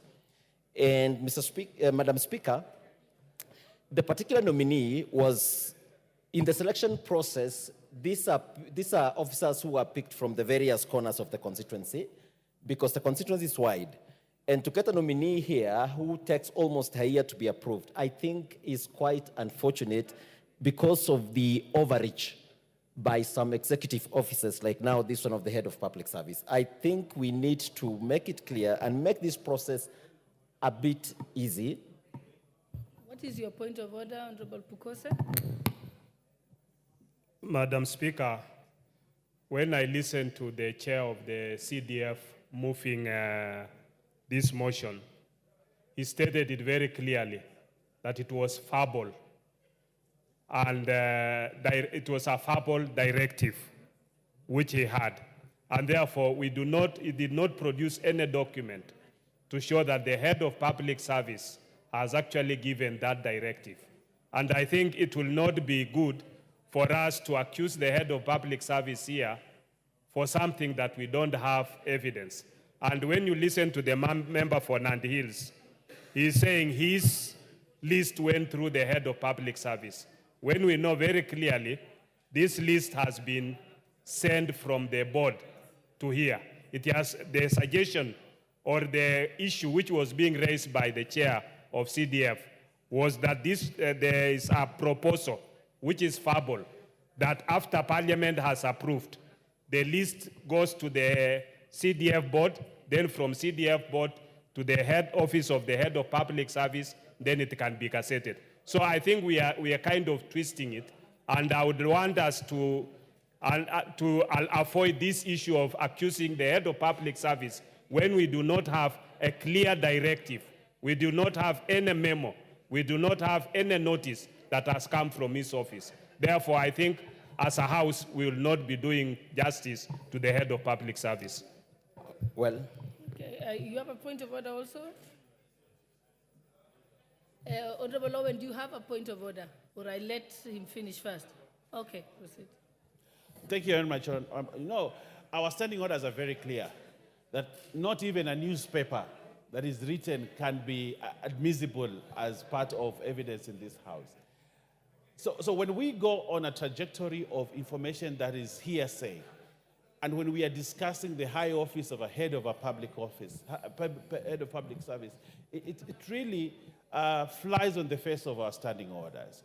And I think that statement by the chair of NG-CDF in this House is an unfortunate statement to have been made at that level. Okay, so I think if you allow me, if that statement is withdrawn, Honorable Speaker, then we will not go on that trajectory. So I will request you that you request he either substantiates in terms of records available, or he withdraws that record, because the debate now has moved from discussing NG-CDF to something that cannot be substantiated, the issues of the head of public service. So I request that you request Honorable Musa Sirma, a very honorable member, who I used to know when I was in primary school as an honorable member of this House, to actually withdraw that unfortunate statement that should not have been made by a person of his stature and as a ranking member. Honorable Sirma, don't teach us bad manners, kindly. Thank you very much, Honorable. Okay, Honorable Sirma, can you respond and clarify? Madam Speaker, I wish to clarify that it is not an empty statement. It is about what is the current situation. If Gatanga and Nyeri town, and the member of Nyeri town has confirmed, and it was in January to date, it is because of this long process that we are no longer getting our members gazetted. So we want to be exempted from that provision of state corporations, so that we are able to gazette our members immediately we pass in Parliament. Because if we are going to be waiting, members here will end up, and especially that the expiry of all the committees will Honorable come to an end in December. Honorable Sirma, I think you're not responding to the issue. You're explaining that the process is inefficient. Yes. But I think what the members here were asking is that you have implicated the head of public service as having taken over the approval process and gazettement of the members of NG-CDF boards across the country. So, an Honorable Pukosa responded and said, it's not in writing, you don't have any evidence that has happened. It's hearsay. So you need to confirm, do you have a circular to that effect? If not, then you would have to withdraw that position. It is not about that this statement is not true. I have spoken personally to Mr. Hassan, whom I asked him to give me the reason why he's not gazetting.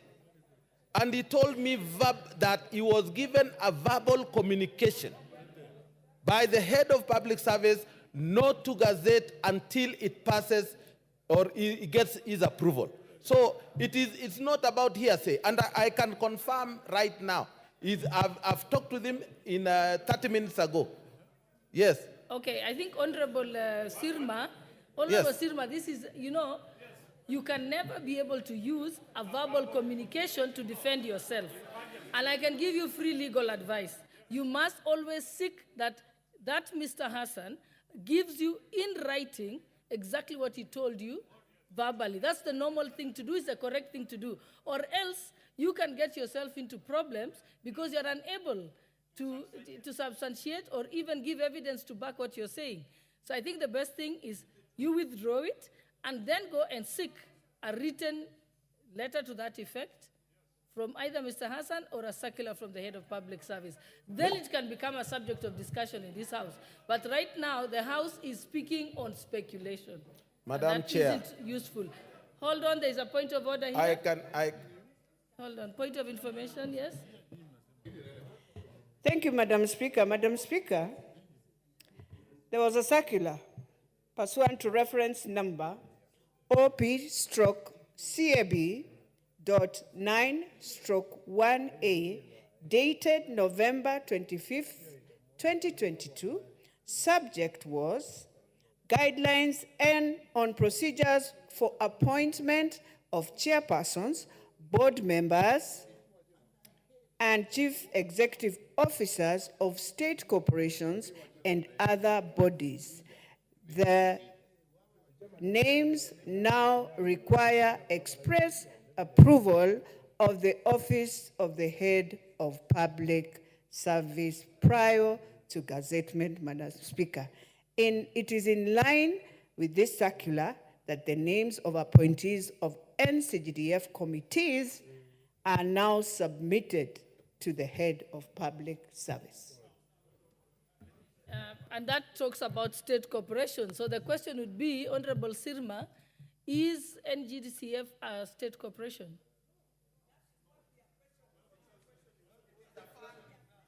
It's a fund body. Sorry? It is a fund. Yes, is it a state corporation? It is other bodies.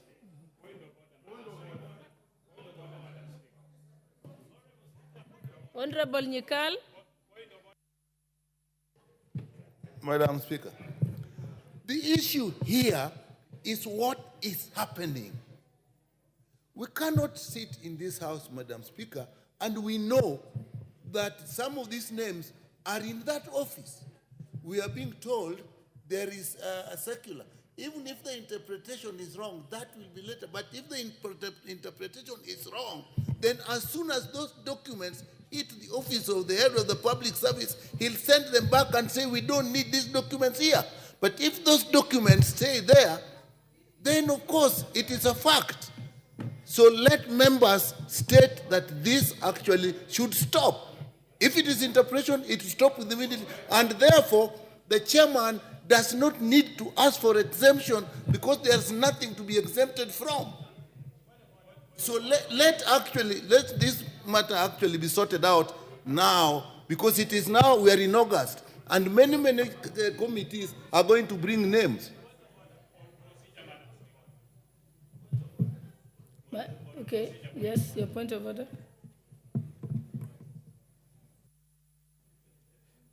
Madam Speaker, procedurally, for a document to be admissible in this House, there is a requirement, there is a minimum threshold to which it should be able to meet, and then that document is presented to the Speaker, to the table, and to the Speaker.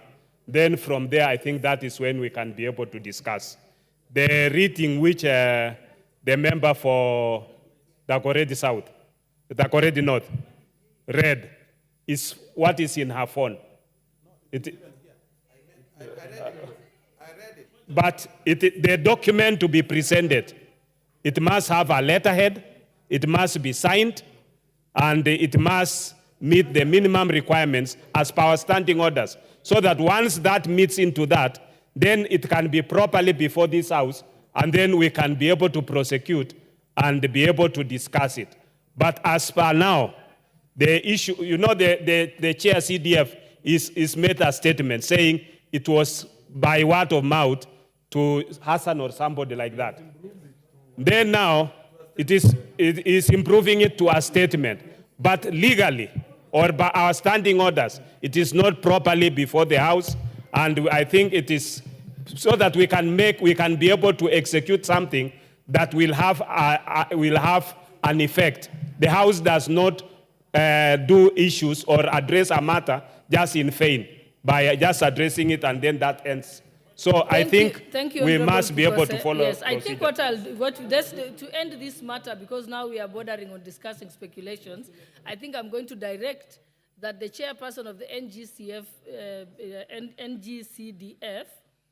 Honorable Sirma, that you actually put it down in writing and say this has been brought to our attention as members of parliament, and therefore that you're seeking a clarification.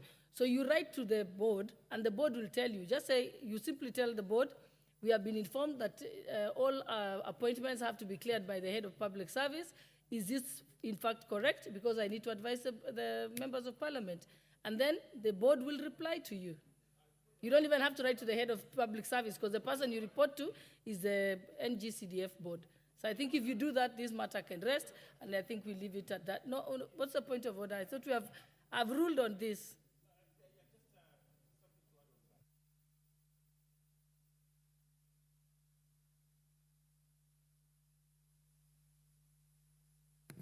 Honorable Speaker, I think what we need to do, instead of all this, why don't you order that the CDF CEO be summoned to the House to come and repeat the same thing? Otherwise, these are people who could be sleeping on their job and passing the buck and kicking the can up the road.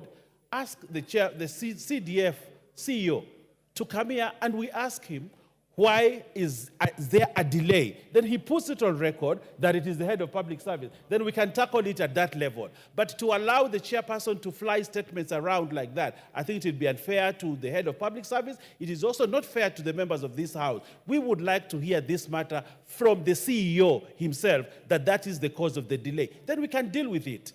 But to run around the way the Honorable Chair, who I respect very much, and allow him to do this kind of things, I think it's not fair to the members of parliament and to the head of public service. Okay, thank you. I think Honorable Owen, I already given directions on it. So my directions to make a communication in writing stands, and I think it's a more reasonable thing, and then we will get a proper communication to a committee of this House, and the committee is responsible for it. Instead of summoning the CEO, we don't want any more verbal statements. Let's get it in writing. Thank you. Is that sorted out? You confirm? I confirm I will summon the CEO, because there is no provision in this House to call the CEO Sirma, in front of this House. Honorable Sirma. Yes. I am not going. The ruling was not made by Honorable Owen. Honorable Owen is the one who's suggesting that you call the CEO. So it's a busybody. I have said I have ruled against that. My initial directions remain, which is that you communicate in writing to the board asking for clarification. Then thereafter, you will have something in writing that you can report to this House. Have you got the instructions correctly? Thank you. Let's move on then. So can I put the question, please? I had not finished. Let's put the question. Madam Speaker, Okay. I'll let Nandi Hill speak, and then I'll put the question. Thank you very much, Madam Speaker. At least now, with that direction that you've given, it will settle the matter.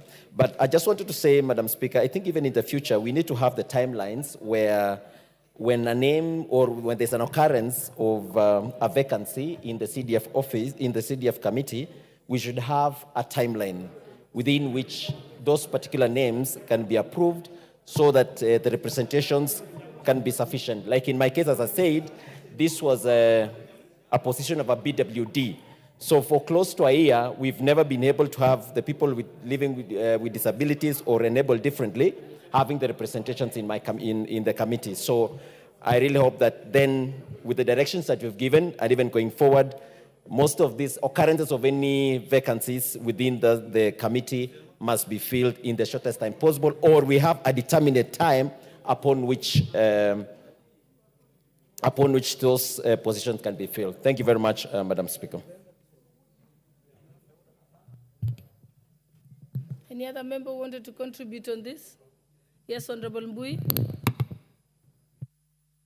Yeah, Madam Speaker, I also wanted to support the nomination of those members to NG-CDF in the 4 constituencies, noting that it's important that we have people representing all the different brackets, from the youth to the women to the men, because that is how CDF works. CDF works in an orderly manner so that every sector within the community is represented, and that helps also for everyone to know that they belong and that their interests will be catered for, because even as we operate and we administer CDF projects, every sector is actually considered very greatly. So it's important that we do that.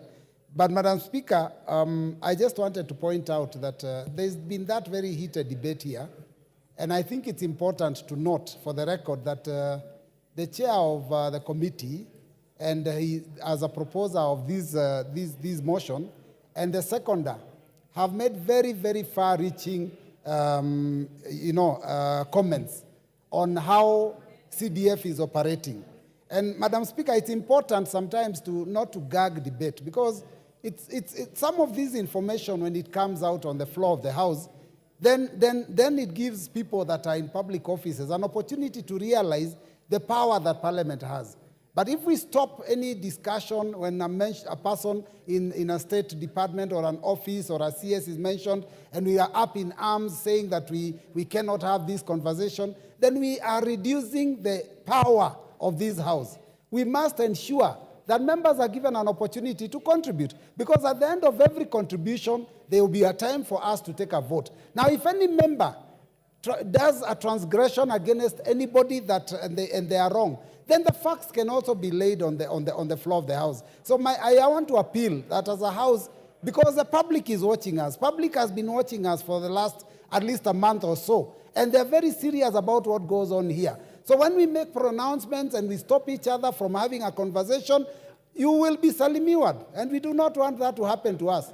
So, Madam Speaker, I just want to urge that going into the future, let's allow members to contribute, let members speak, let's take a vote. Majority leader doesn't have to get excited and stop people because you want to protect individuals. It is our country, and all of us must be alive to the fact that there are issues that are going on. And the fact is that the chair of CDF, NG-CDF, is very, very aware of the delays, because that is his mandate. If you are saying that he's wrong, then why are we allowing him to continue serving as a chair? If he serves as a chair, it means we have given him a mandate, and we must listen to him as a House, because he is our eyes in NG-CDF, and he is the one who knows what's happening in NG-CDF. Let us respect our membership, let us allow chairs to work, and let us not protect people that are not in this House. Thank you, Madam Chair. Okay. I think, Pukose, you have already flogged this horse dead. Okay. Not on this one, Honorable Speaker. I think all of us have listened to the chair on this debate, and I'm standing under Standing Order 95-1 that the mover be called to reply. Yeah, despite the Honorable Speaker, you are aware that there's been a lot of delays in approval of this committee. It has taken a long time for them to arrive here, and we should not continue delaying it any further. And I know Honorable Undoia agrees with me, and even Honorable Robert Mbui, my namesake. I think honorable members, just hear me out. Honorable members, the contentious issue here was whether that particular circular from the head of public service affects the NG-CDF board and appointment of the members. Now that we are not clear about it, there is no need to debate it. We rather wait for written communication to be obtained by the chairperson, and then he can inform the House, and we have giving him 2 days to do it. Yeah?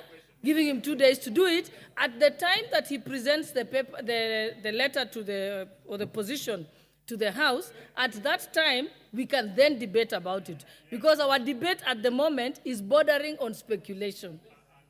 So thank you, honorable members. I will agree with the Pukos. Will now put the question. What's your point of order? I really concur with you with what the direction you are giving the House. But it is also important to understand that this matter has affected so many members, and progress on the ground is not good. I know there will be an opportunity to debate this, but for the members who are willing to ventilate what I have, this is also the time for them to be given an opportunity to ventilate, so that come that time, those who have had an opportunity to contribute may not necessarily have to get into it. So, Madam Speaker, if you don't mind, allowing 20 minutes or 10 minutes for more members to ventilate may not create any harm to the House. Thank you, Madam Speaker. How many members want to ventilate on this issue? As long as we're not speculating about the letter, you can just talk. Honorable members, how many honorable members want to discuss? What do you want to contribute just to the names? As long as we're not discussing the alleged letter or circular, because that matter is mute for now. Yes, so what we are discussing now is, unless you're standing up to say that I do not want a certain name here approved or so on, or things like that. But if it is about the communication, in 2 days we will have a chance to ventilate on it. Do you agree, honorable members? Okay, the mover should reply.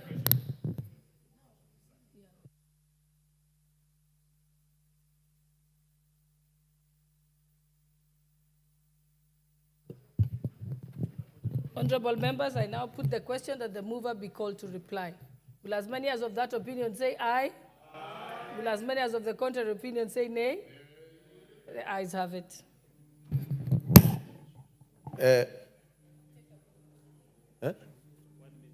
Yeah.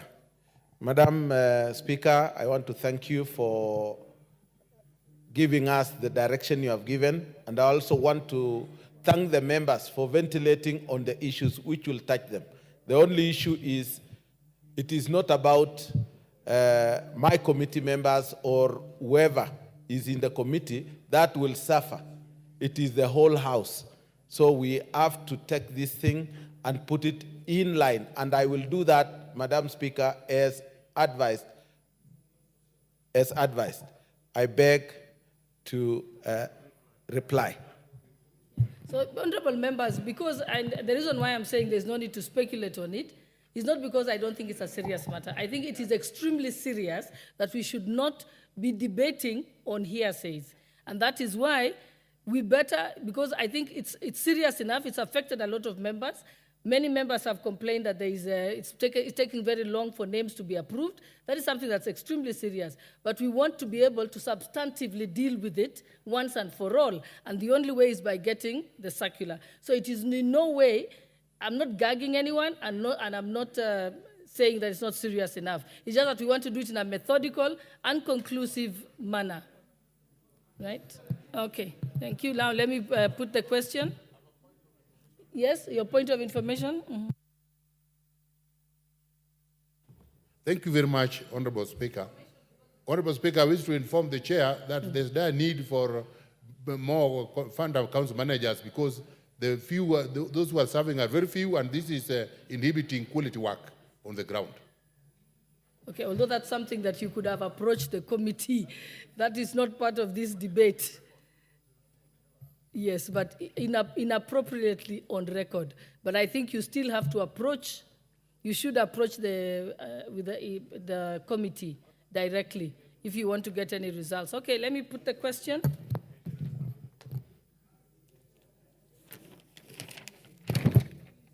Honorable members, I now put the question that this House adopts the report of the National Government Constituency Development Fund for 4 committees laid on the table of this House on Thursday, 1st August 2024, and pursuant to the provisions of Section 43(4) of the National Government Constituency Development Fund Act of 2015, and paragraphs 5(2) and 10 of the National Government Constituencies Development Fund Regulations of 2016, approves the list of nominees for the appointment to the following 4 constituency committees of the National Government Constituency Development Fund.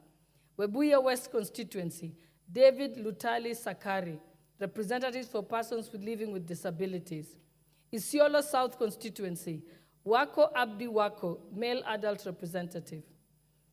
Nandi Hills constituency, Henry Kirwa Mutai, representative of persons living with disability. Mumias East constituency, Joseph Owino Odero, male adult representative. And Philip Munyenyi Wanga, male adult representative. Will as many as of that opinion say aye? Aye. Will as many as of the contrary opinion say nay? The ayes have it. Order number 10, the Division of Revenue Amendment Bill, National Assembly Bill number 38 of 2024, second reading.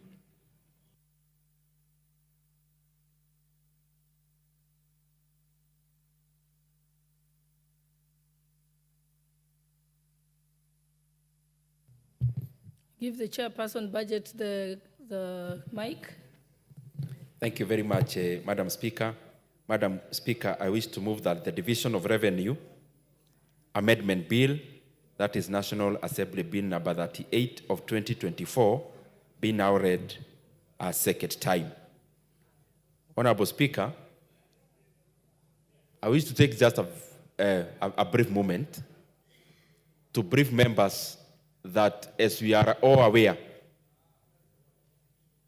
we had made a budget that was to be implemented in the year 2024-2025. The budget is two-sided, the revenue side and the expenditure side. When we came before this House, Honorable Speaker, we were able to debate and actually pass the expenditure side of the budget and also pass the appropriations bill, which became an act. Consequently, Honorable Speaker, afterwards, as we know, the revenue side had challenges, and the revenue-raising measures that were there, Honorable Speaker, were not able to be realized because of the challenges that we all now understand and know.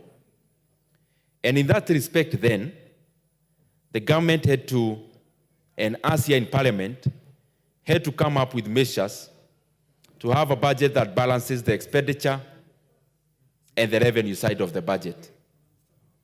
And Honorable Speaker, therefore, this has necessitated cuts across all government agencies, Honorable Speaker, and also across the two levels of government, so that we are able to balance the anticipated expenditure together with the expected revenue, Honorable Speaker.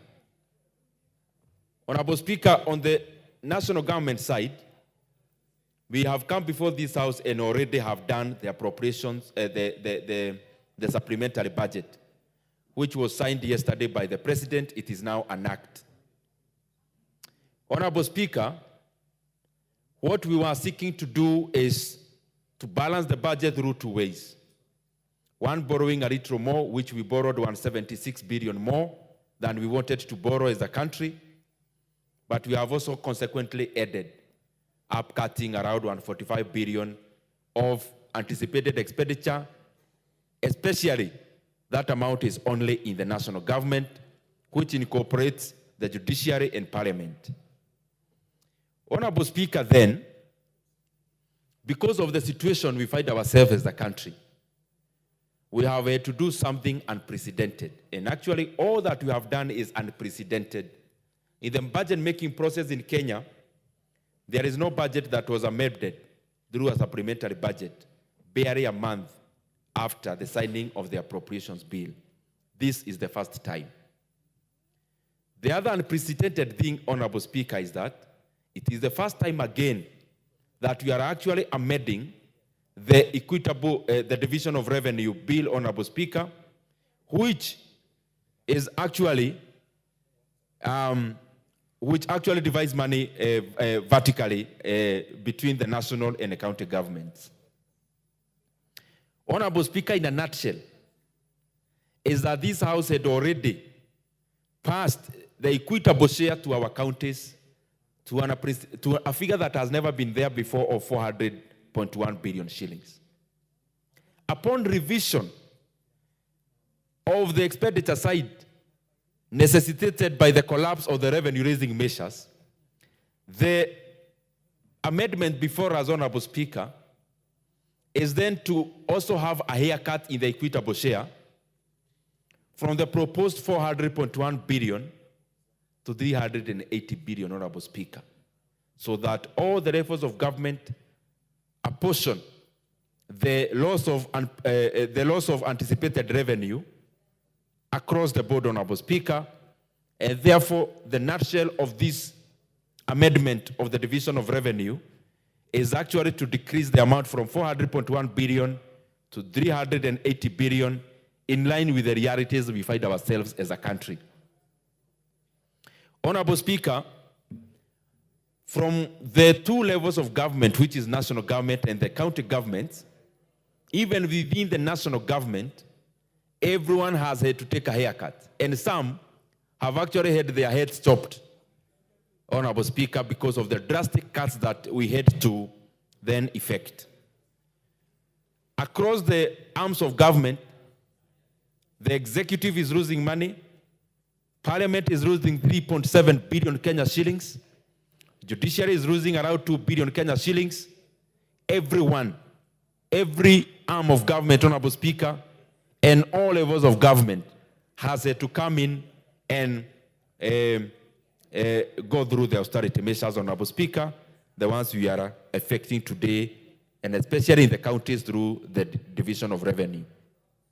Honorable Speaker, I also want to brief this House that the Constitution permits a floor of 15% when it comes to dividing the revenues through the equitable share. Honorable Speaker, constitutionally, we are already past that amount in the current proposal, because at 380 billion shillings, we are already at 24.4%, and therefore it is way beyond the constitutional requirement. Honorable Speaker, something else we have had to do is that in our report, we have recommended, even in the bill, Honorable Speaker, something else that we have not done in this House before. And our proposal as the Budget Committee is this.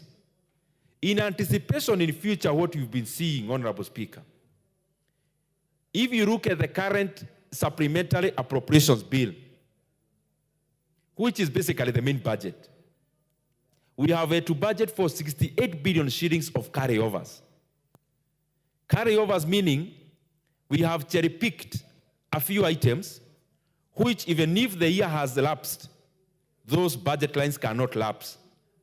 They total to 68 billion. However, the entire amount of carryovers, monies that we are not funded by the Treasury, by close of last financial year, was 221 billion Kenya shillings.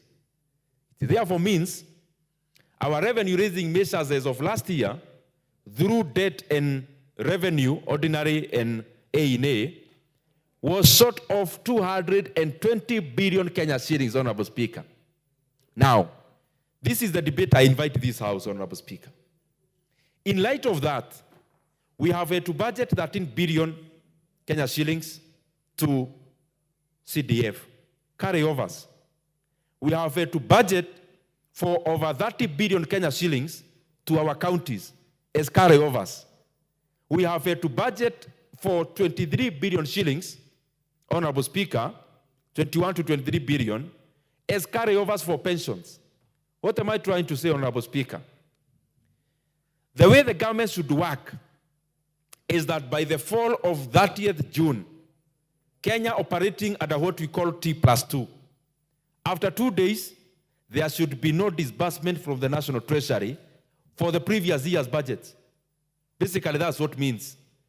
But then, because some of these things like CDF, we have already gone for public participation, these monies, I mean, you have gone through the wrong hole. There is no way then we could have, or CDF could have been denied this amount. Monies for pensions, whether the year lapses or not, is not a problem of the pensioner. They had to be paid. County governments alike. They have already done their budgets approved by the county governments. They need the money.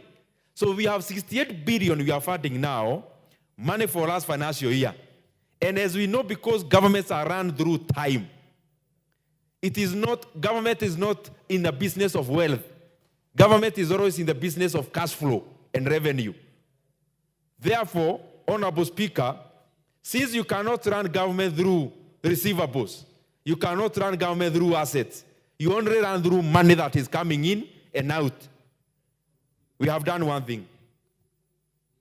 In anticipation, we have a year where the revenue-raising measures do not measure up. Honorable Speaker, what do we do as a country? We anticipate to raise 2.6 trillion Kenya shillings in ordinary revenue this year. What happens when we go to 30th of June next year and we have only raised 2 trillion? What would happen? That's the debate I'm inviting this house.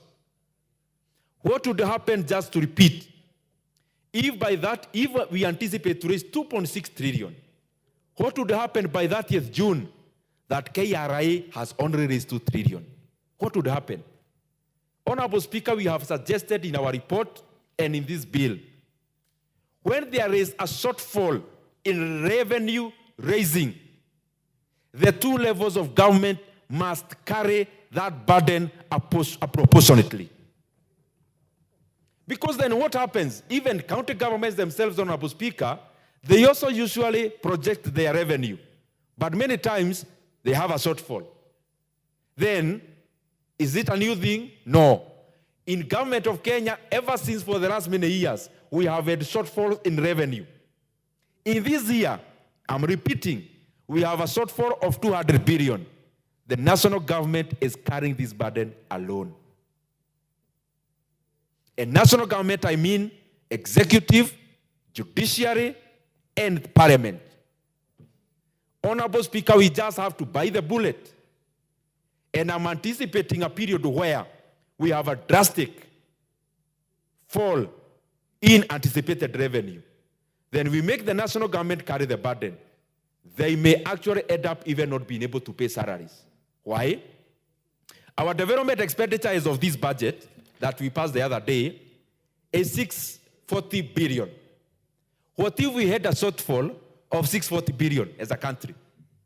Then it means we are obligated to fund all the other levels of government, but the national government will have a deficit in funding even PE, personal emoluments. That is what we must think of as a house. When there is a shortfall, the two levels of government, at the same percentage, they carry the same burden. But when there is a surplus, if there is a surplus, that could also be incorporated, that also they be considered, though we have not had a surplus in many years, Honorable Speaker. So that is the main highlight in this proposal, Honorable Speaker. I know there are provisions of the Constitution. We have to sit down with our legal experts, but we decided this debate must start. Because if it doesn't start, Honorable Speaker, then we are living a lie as a country. With those many remarks, Honorable Speaker, I also want to buttress the point that we have also allocated over 40 billion Kenya shillings in conditional grants to our counties. We have done everything in support of devolution.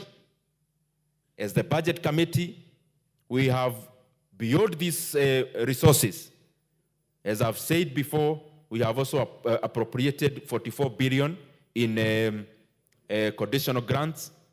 Honorable Speaker, we have also appropriated 8 billion shillings managed for equalization fund, which is majorly supported and managed by our governors. They are doing a fantastic job. This does not want to show that there is anything against anyone. It is basically where we are as a country. That Parliament, for the first time, I saw something I have never seen. Members of Parliament rising and saying, cut our CDF, which we cut by 10 billion shillings, Honorable Speaker. Members of Parliament standing and saying, for the sake of our country, cut our travel budget, cut any other non-core expenditure, which we ended up cutting 3.7 billion shillings.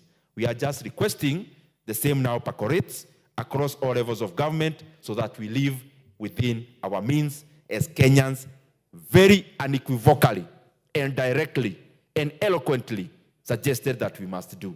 With those many remarks, Honorable Speaker, I wish to request the very able Vice Chair of the Budget and Appropriations Committee. I beg to, with those many remarks, Honorable Speaker, I beg to move and request the very able Vice Chair of the Budget and Appropriations Committee, the elegant Mary Amase, to second this motion. Very well, Mary Amase. Thank you, Chair. Honorable Speaker, I beg to second the report on the consideration of the Division of Revenue Bill, Amendment Bill 2024. Honorable Speaker, I will be very brief, and I just want to make it very simple. Honorable Speaker, we suffered a shortfall in revenue, in a projected revenue. And this was occasioned by the failure to enact the Finance Bill 2024-2025. As a result, this necessitated the rearrangement and rationalization of the estimates, and that we've already done through the Supplementary Estimates 1 of 2024-25. Honorable Speaker, the purpose of this bill, the purpose and object of this bill is to amend the Division of Revenue Act 2024 to provide for the equitable sharing of revenue between the national and county government, taking into account that shortfall, taking into account the downward revision of the projected revenues, which we just witnessed as a result of the collapse of the Finance Bill.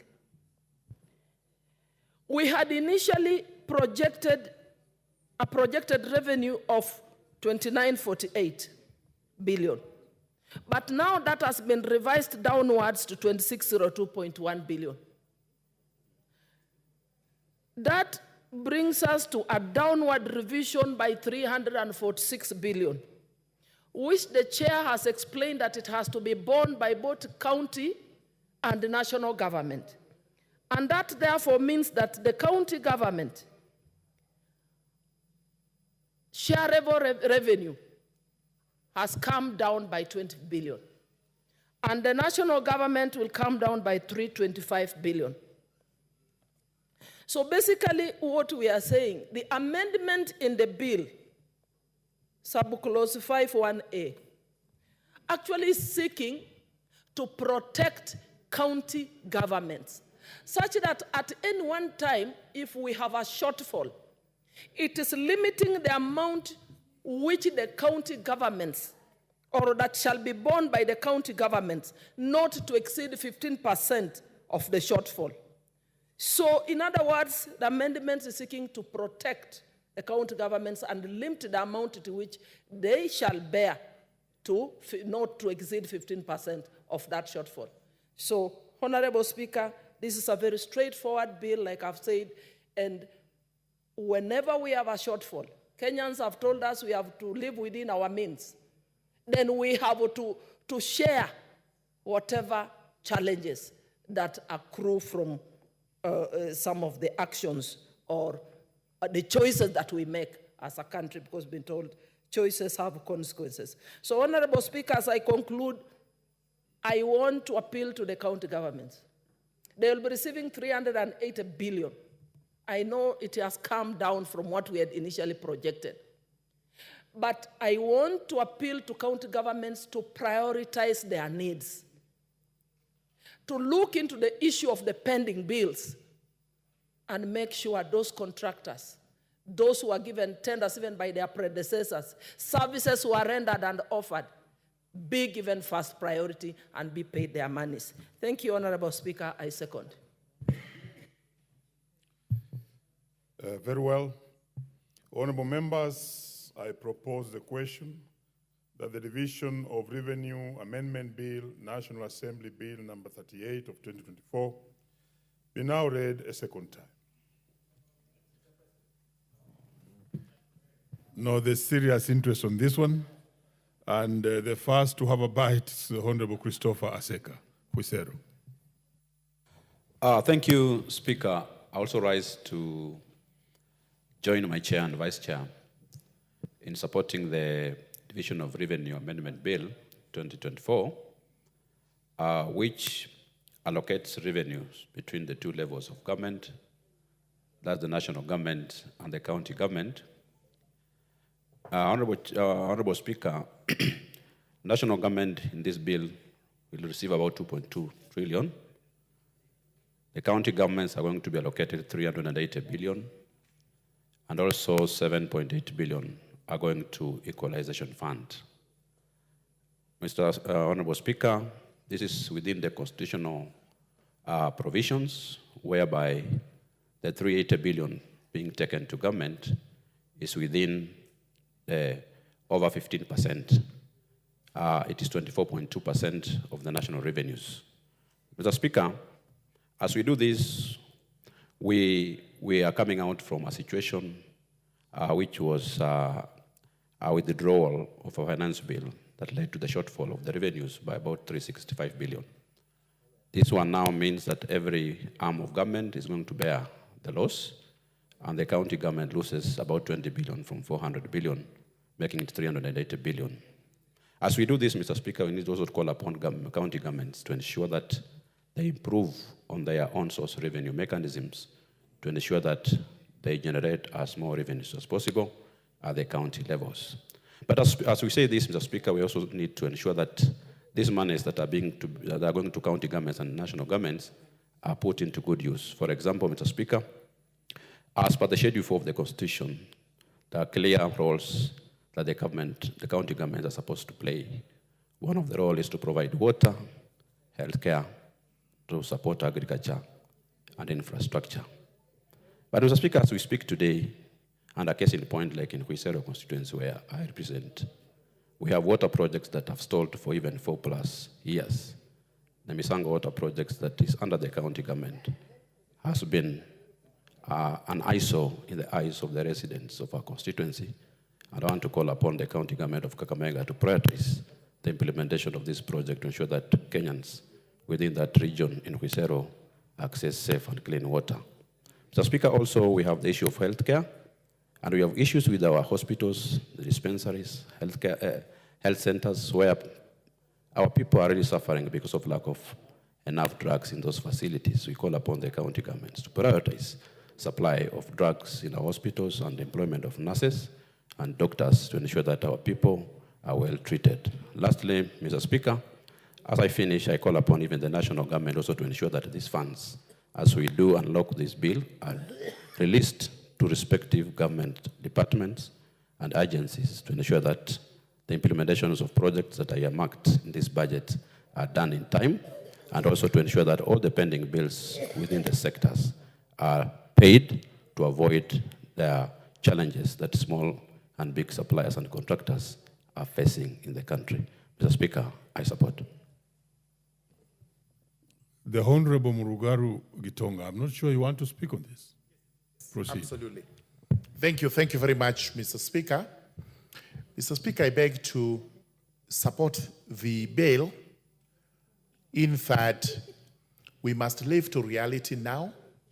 We are living in very difficult times, and we have to think prudently about what exactly we are going to do so that the governments run. We had the bill which had, for the county governments, 400 billion. Regrettably, the bill fell through. This means, in essence, that the three arms of the government and the county governments have to actually tighten their belts, because expectedly we have to cut on allocations. And this is why we would implore on the county governments to bear with the 20 billion cut which they have to suffer. The same has applied to the executive, to this house, honorably, and also to the judiciary. By these cuts, it does mean that county governments would not be able to provide the essential services or pay the recurrent expenses. This 20 billion possibly would have gone into pay rises, which must now be frozen. It must also ensure that travels which are not necessary, whether for seminars, whether for benchmarking or whatever it is county governments have to do, have to be cut. Expenses on vehicles, expenses on personnel, all this must go down. We know very well that our county governments most times are extravagant. In fact, there is a hue and a cry out there that while work done by CDF is visible, not much can be talked about the county governments. It's a high time the county governments live to their expectations, that the citizens over there have to get the services that they deserve. We know very well that there has been an employment embargo put in place that government will not employ, and county governments also have to adhere to this. But that notwithstanding, then we have the natural attrition, which we must always fill in so that there is no vacuum. We have had the surpluses, if at all realized. If those are to be shared equally, then the burdens which arise from this must also be shared equally, and county governments must live with the cuts. Therefore, this amendment to the supplementary act, this amendment to the Appropriations Act is timely and in line with what we have done in the supplementary appropriations bill, which is now an act of parliament, which we are relying on for the time being until another one is actually put in place. Of course, people are asking, what happens now that we lost the 2024 the 2024 Finance Act, and we have also recently lost the 2023 Finance Act. The position in law is that the Supplementary Appropriations Act, which is now in force, becomes the operative law. And we will have to live with that until another one is put in place. With those remarks, I beg to support. The Honorable Robert Basil. Thank you, Mr. Speaker, for giving me the floor. I raise to support the Division of Revenue Bill on a number of reasons. It's good to live within our means, Mr. Speaker, and that was because the Finance Bill 2024, the Gen Zs and many Kenyans say the money or the taxations were too much for them to bear. Mr. Speaker, if you look at the 380 billion for county government, Mr. Speaker, that money is going to support all the services that have already collapsed. Mr. Speaker, the money will go rightly to pay salaries as well as spending bills, Mr. Speaker. It's important, Mr. Speaker, to say that the money must be used prudently. We have seen a lot of wastage in the county governments, particularly when it comes to usage of this money, Mr. Speaker. So we want that funds to be used wisely so that citizens can see the value of their taxes, Mr. Speaker. Importantly, Mr. Speaker, the equalization fund, 7.8 billion, Mr. Speaker, should be distributed equitably based on the baseline data, Mr. Speaker. Some areas have been marginalized since 1963, Mr. Speaker, and it is important that constituencies that are going to be selected to benefit from the equalization fund should be selected based on data that is available, depicting or exhibiting disparities that has existed over the years, Mr. Speaker. When I look at the 2.5 trillion for national government, Mr. Speaker, this is money that is going to go to support national government functions, Mr. Speaker. And I do say that it's important to promote accountability and transparency when these resources are going to be spent or implemented to support national government functions, Mr. Speaker.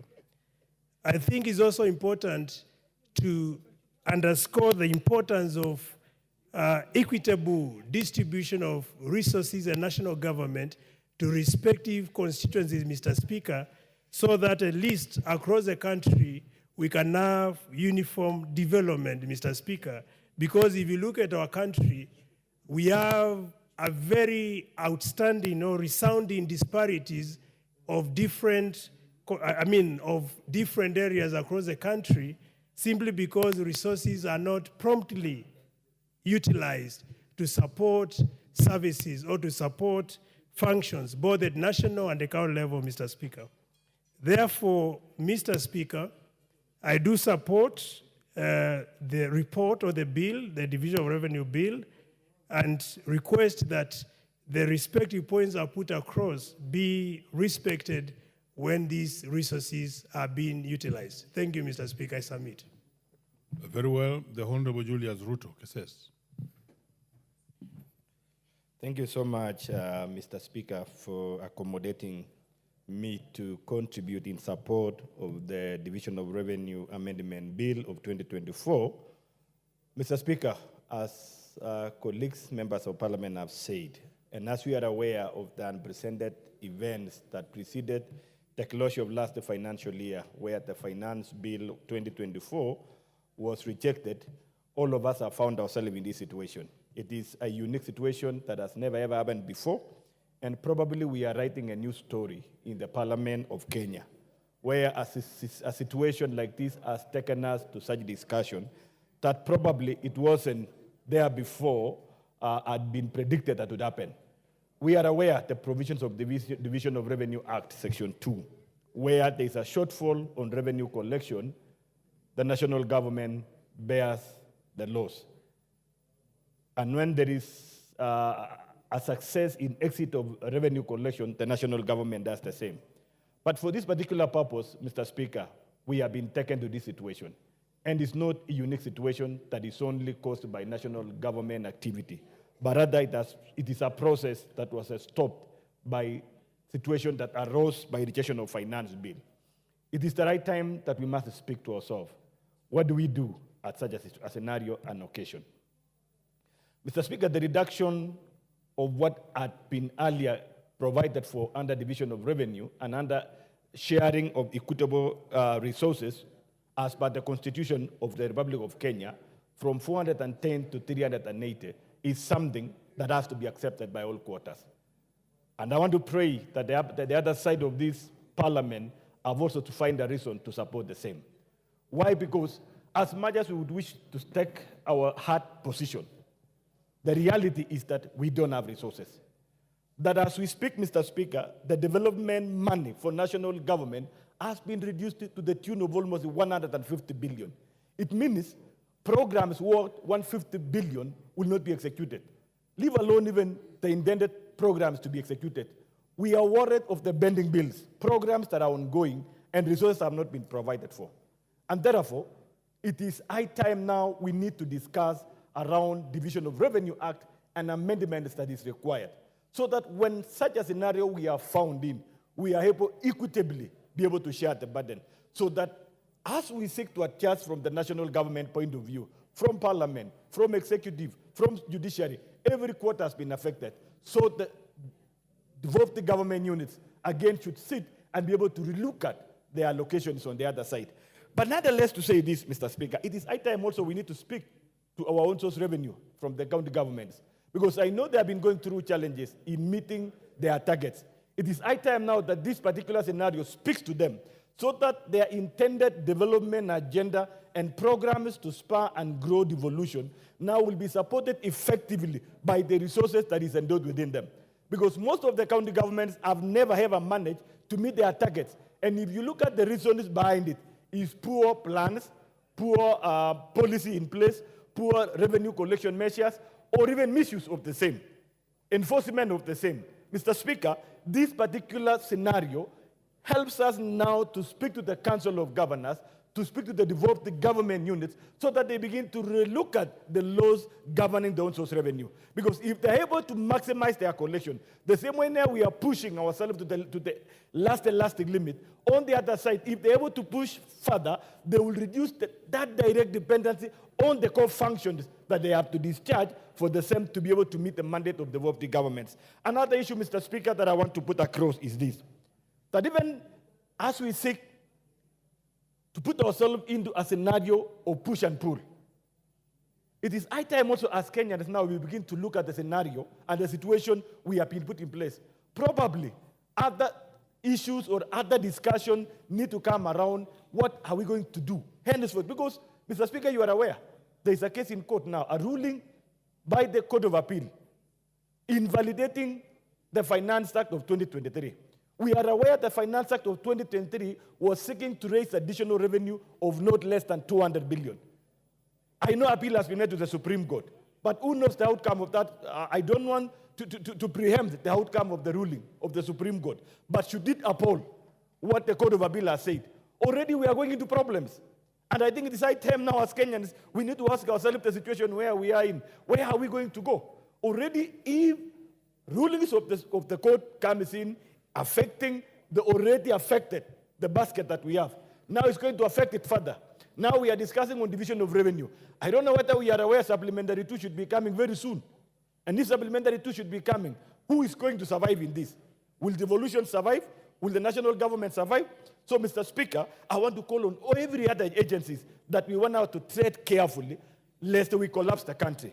Because with the advent challenges that is going to affect on existing framework of revenue raising, then we are going to collapse critical services that Kenyans are requiring. So with that, Mr. Speaker, I want to support this particular amendment and to request that henceforth now we need to have a discussion on how to absorb the reduction of the revenues because we cannot survive on these ones. Thank you so much, Mr. Speaker. The Honorable Beatrice Elachi.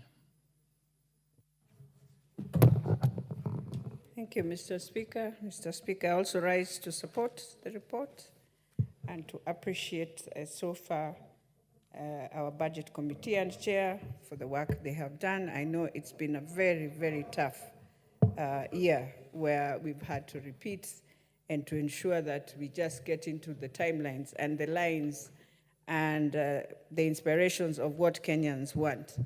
And to appreciate that, yes, every sector will have to bear the burden, but more importantly, maybe it's going to teach us also a lesson on how to look at our budgets without really putting so much. And let's see how we perform with this. And it will give us now a way forward on what the president has always said, that he would wish that there will be a time when we have a budget that is itemized. And this will help us. But I know it is up to us in whatever little we have, and that is what we should be asking, Mr. Speaker. That is there a way we can have prudence in how we are going to dispense the resources that we are given based on what we have. The other thing we should be asking ourselves as Kenyans is that how good is it that we can go back and reflect and ensure that slowly by slowly we come out of IMF and all these things that have brought us to where we are today. But I also want to ask Kenyans that as much as we are doing that, we also need to understand that you will not expect a lot. And so you cannot come again and start blaming. But the little we have, and that is why it is important, if it is one project, let Kenyans see that one project. Let it come out, Mr. Speaker, as yes, we had this little, but we have one project, and the project is seen, the project is with quality, and can be quantified that it has spent public resources in prudence. The other thing, Mr. Speaker, as you look at the reports, we go now to the county governments. And I think even as we readjust everything, it is time we must also ask the county governments to now come openly, transparently, on how much do they collect from their local revenue. Is it able to now become a fund or resources that can be assisted to support where we've had the deficit? Because that is one thing. It's like in Kenya, it doesn't matter. Yes, we have local revenue. Nobody cares about it. Nobody even says how much is it. And then in the end, you don't even, but we are here saying we have reduced 20 billion. You want to tell me in the local revenues of each county, Mr. Speaker, even if they collect 1 billion, these are 47 counties, you'll find across 47 billion shillings. It will even surpass. And so those who are able to collect even more, Nairobi can collect even more, Mr. Speaker. You will find even Nairobi, if well organized, we can have beyond of 40 billion shillings. Mr. Speaker, we can even become the first county that can even share their revenue in terms of giving loans to other counties. So it is the systems of how we collect revenue.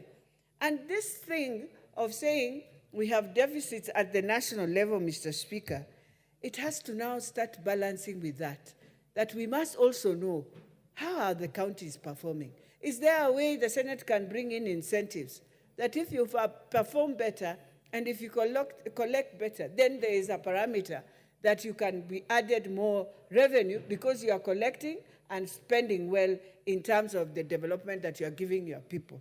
Mr. Speaker, the other thing we should be asking ourselves, and this should be within education. You realize, Mr. Speaker, we are about to now, in the year 2025, we shall be phasing out the 844 system. And so we are moving slowly by slowly.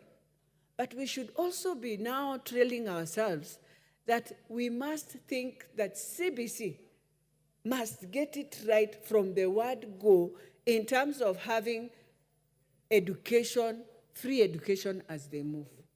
And it can happen, it can work, and we must come out of this cry so that we start now reorganizing our resources ourselves. Mr. Speaker, the other thing we should be telling now our citizens, you remember the courts also now quashed the 2022-2023 finance bill. So we've gone back to the acts. It's not that we are hanging, no. But there were good things that were meant for manufacturers. Now it is gone again. And so we have to sit down also with the judiciary. While Gen Zs are telling us to sit down, Mr. Speaker, isn't it fair to sit down also with the judiciary? Have a meeting together, not just a meeting, Mr. Speaker. We go for a workshop together now to start looking at all these things that are coming all over. Because we cannot be having the Gen Zs saying we need to see good governance in each arm of government. It means also the judiciary must be now part of that good governance. And you must look at the public also and the interest of the public. You have left the country. We are just sorting out 2023, 2024, 2025. You have taken us now out completely. And so we are saying all the gains we had put even in the other bill, as much as it had a lot of cry, there were issues of excise duty, there were issues of manufacturing, and now we are back to ground zero. And these are some of the things we must sit down. We don't need to complain, we don't need to talk about it on media, but we need to sit as two arms of government and get a better way. Yes, nobody can control the judges in terms of their judgments, but when the country is at a very vulnerable state like this, if we have any arm that is trying to bring us into a situation where you find our country going to the brinks, it will be very unfortunate, very unfortunate. So in the time when things are at the state we are in, we need every person, every arm of government to feel that indeed we are working towards making Kenya better, but also towards appreciating the challenges that we have and making things to work. But not the way we have done, because even the formula we had for university students, the moment you quash all these things, you should be asking yourselves, where have we taken back help? Where have we done this? It is going to affect. So we are pleading with the judiciary. Look at everything as we move. As we move, just know in the education system, there are new systems coming in place. Let us not find ourselves again in the crisis we have been. So, Mr. Speaker, even as I support, I know that the Senate will have to look at this, at what they had passed in Dora, and realize that we have to realign, and the counties must realign, and the governors must realign, so that we move in. I'm hoping nobody again will run to court because it is a system. I don't know why we are doing all this, but I'm hoping not anyone in the Senate will rush to court or anyone in the counties, but we shall work within the means we have accepted, and we see our country moving in this financial year of 2024-2025, and ensure we put in governance of systems. And I'm hoping the new CS will be able also to look at all these things and bring us also a report just to tell us how our systems, where are we, and look at all the sectors that gives us revenue, KPA and the rest, and ask ourselves to do that. With those few remarks, I beg to support, Mr. Speaker. Very well. There's a heavy weight on this side, so I'll take two and then come this side. So the Honorable Wilberforce Oundo.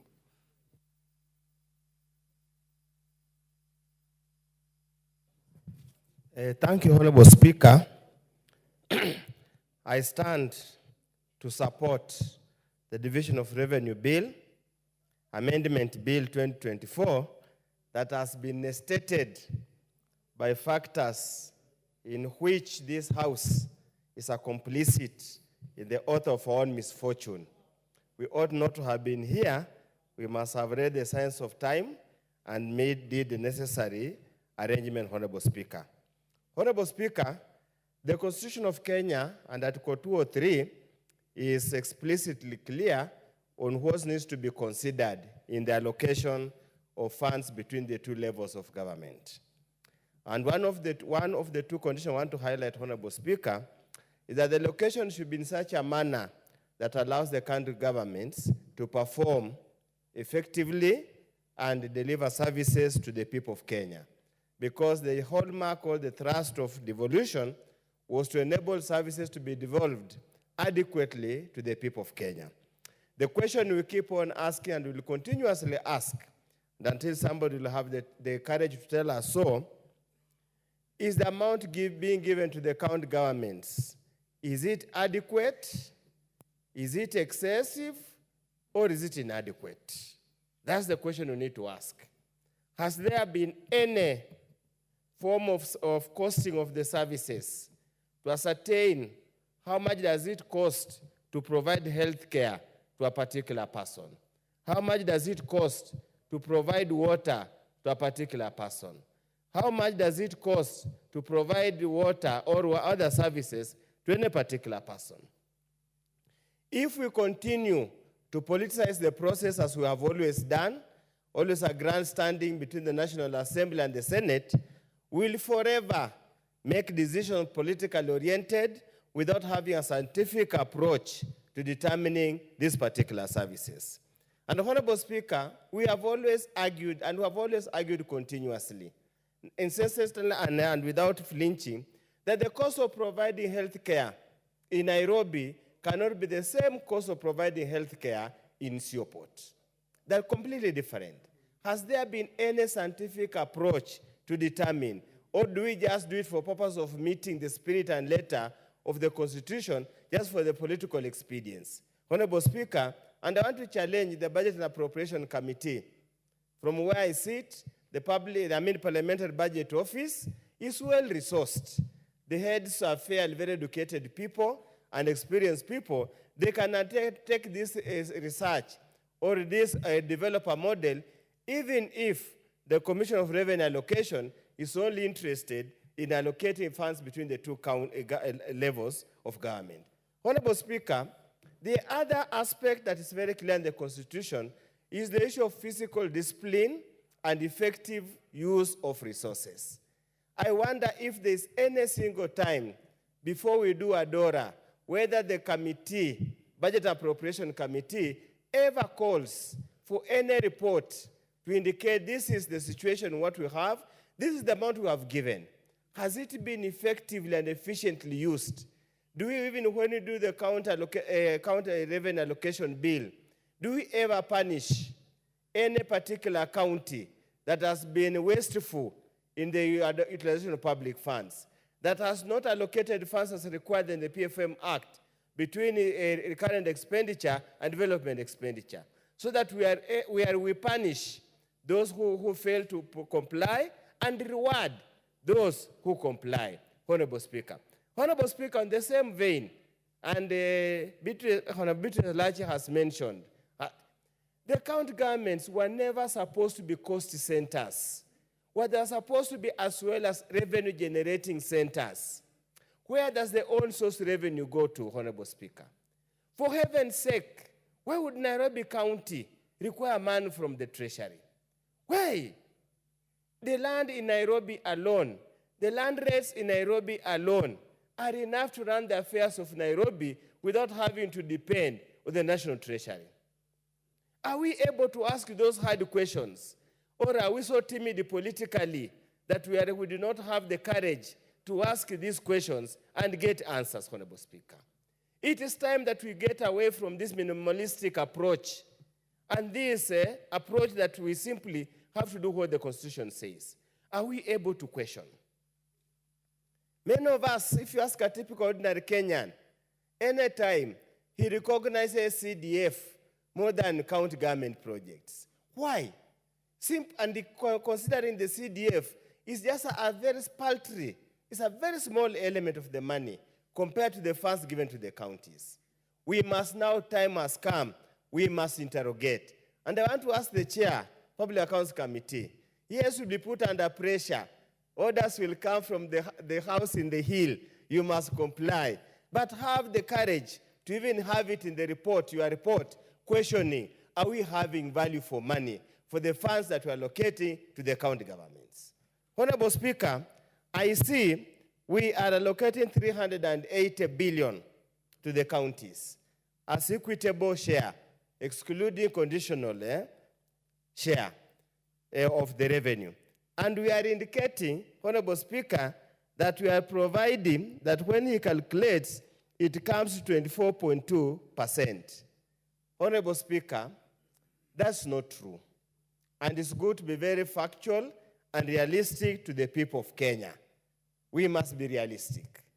We have proposed the budget of 2024-2025 based on projected revenue. And the revenue is close to something about 2.2 trillion. If you do a calculation, Honorable Speaker, it is not 24%. Let's be factual and realistic to the people of Kenya.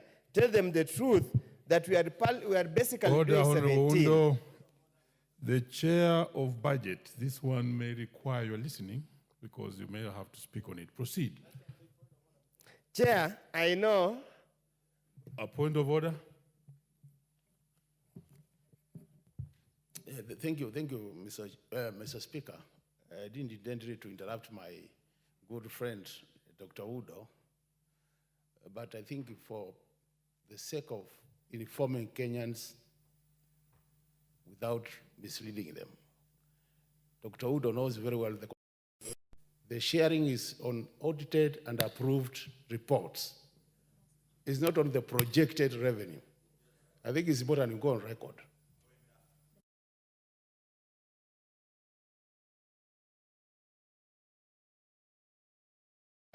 Honorable Speaker, and for record purposes, Dr. Makali Mulu knows, and all of us knows, that we already have audited accounts for 2022-2023 that have already been laid before this House. If the House takes inordinately long to review and approve, then you cannot really punish the counties. You cannot proceed to mislead the nation that we are giving them 24%, yet the truth of the matter is far much less than what is it's just closer, as the chair said, to the floor. We are not even anywhere above the floor. We are just, probably we have just put a carpet to increase the distance from the floor to where it is. So we need to be very clear, and this one we must be very clear. We must call upon the House, and this House is us, to move with the speed. Did I hear another point of order? Yes. No, I go to the chair budget. Honorable Chair, when we are in this House in such a day, there are Kenyans at home watching. And when they watch, they take what we say with a lot of weight, because they think rightly so, that we should be informed as we talk in this house. The Constitution is very clear that when it comes to equitable share, the basis is the last audited financial statements. There is no provision about what time the House should take in approving them. It talks about approved, not the submitted. And therefore, it is proper that we direct our debate in regards to what matters. What matters is approved. What does not matter is the submitted. So that even as Kenyans watch us, they can be able to be informed based on the reality and based on facts. And when it is based on facts, the last audited is 21-22, Honorable Speaker. And in that regard, we are apportioning to counties 24.4%, and that is the reality. I think that matter can rest there. You may now proceed, Honorable Undo. So, Chair, let the matter rest there, but it's a point of debate, and I think the people of Kenya have heard me and probably have to decide whom they want to believe or not. Honorable Speaker, as I conclude, Honorable Speaker, it is important as a country that we need to look at how we handle our things. Honorable Speaker, we appropriate each year. We appropriate funds each year. And as I stand here today, and this is based on unverified information, counties have not received close to 30 billion what was appropriated in the financial year 2023-2024. Again, misleading the nation that you have given them a certain percentage, yet the truth of the matter, you have not disbursed all the money.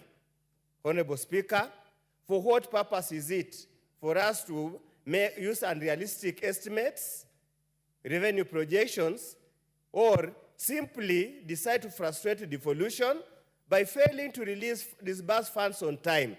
Honorable Speaker, for what benefit is it if you give development funds to the counties on 30th June? For what purpose? They can't absorb it, and the law is very clear of rollback. They can't absorb it. You create pending bills that are artificial or whatever it is. When the funds come, Honorable Speaker, on the last day, the guys in charge in the treasury, the counties, compete to loot the money. Compete to loot the money. Allocate whoever has not done anything. So at the end of the day, when the auditors go, what do they see? Funds were spent. There is no project that was ever undertaken. Or if it was undertaken in such a manner, it adds no value to the people of Kenya. I just hope whoever will get the treasury as the CS for treasury, and I'm praying for Honorable John Mbadi to get, I hope he will have the courage, he will be given the latitude, he will be given the responsibility, he will be given the freedom to instill some sanity in the rotten treasury. Honorable Speaker, those few remarks I support. The Honorable Joseph McClap.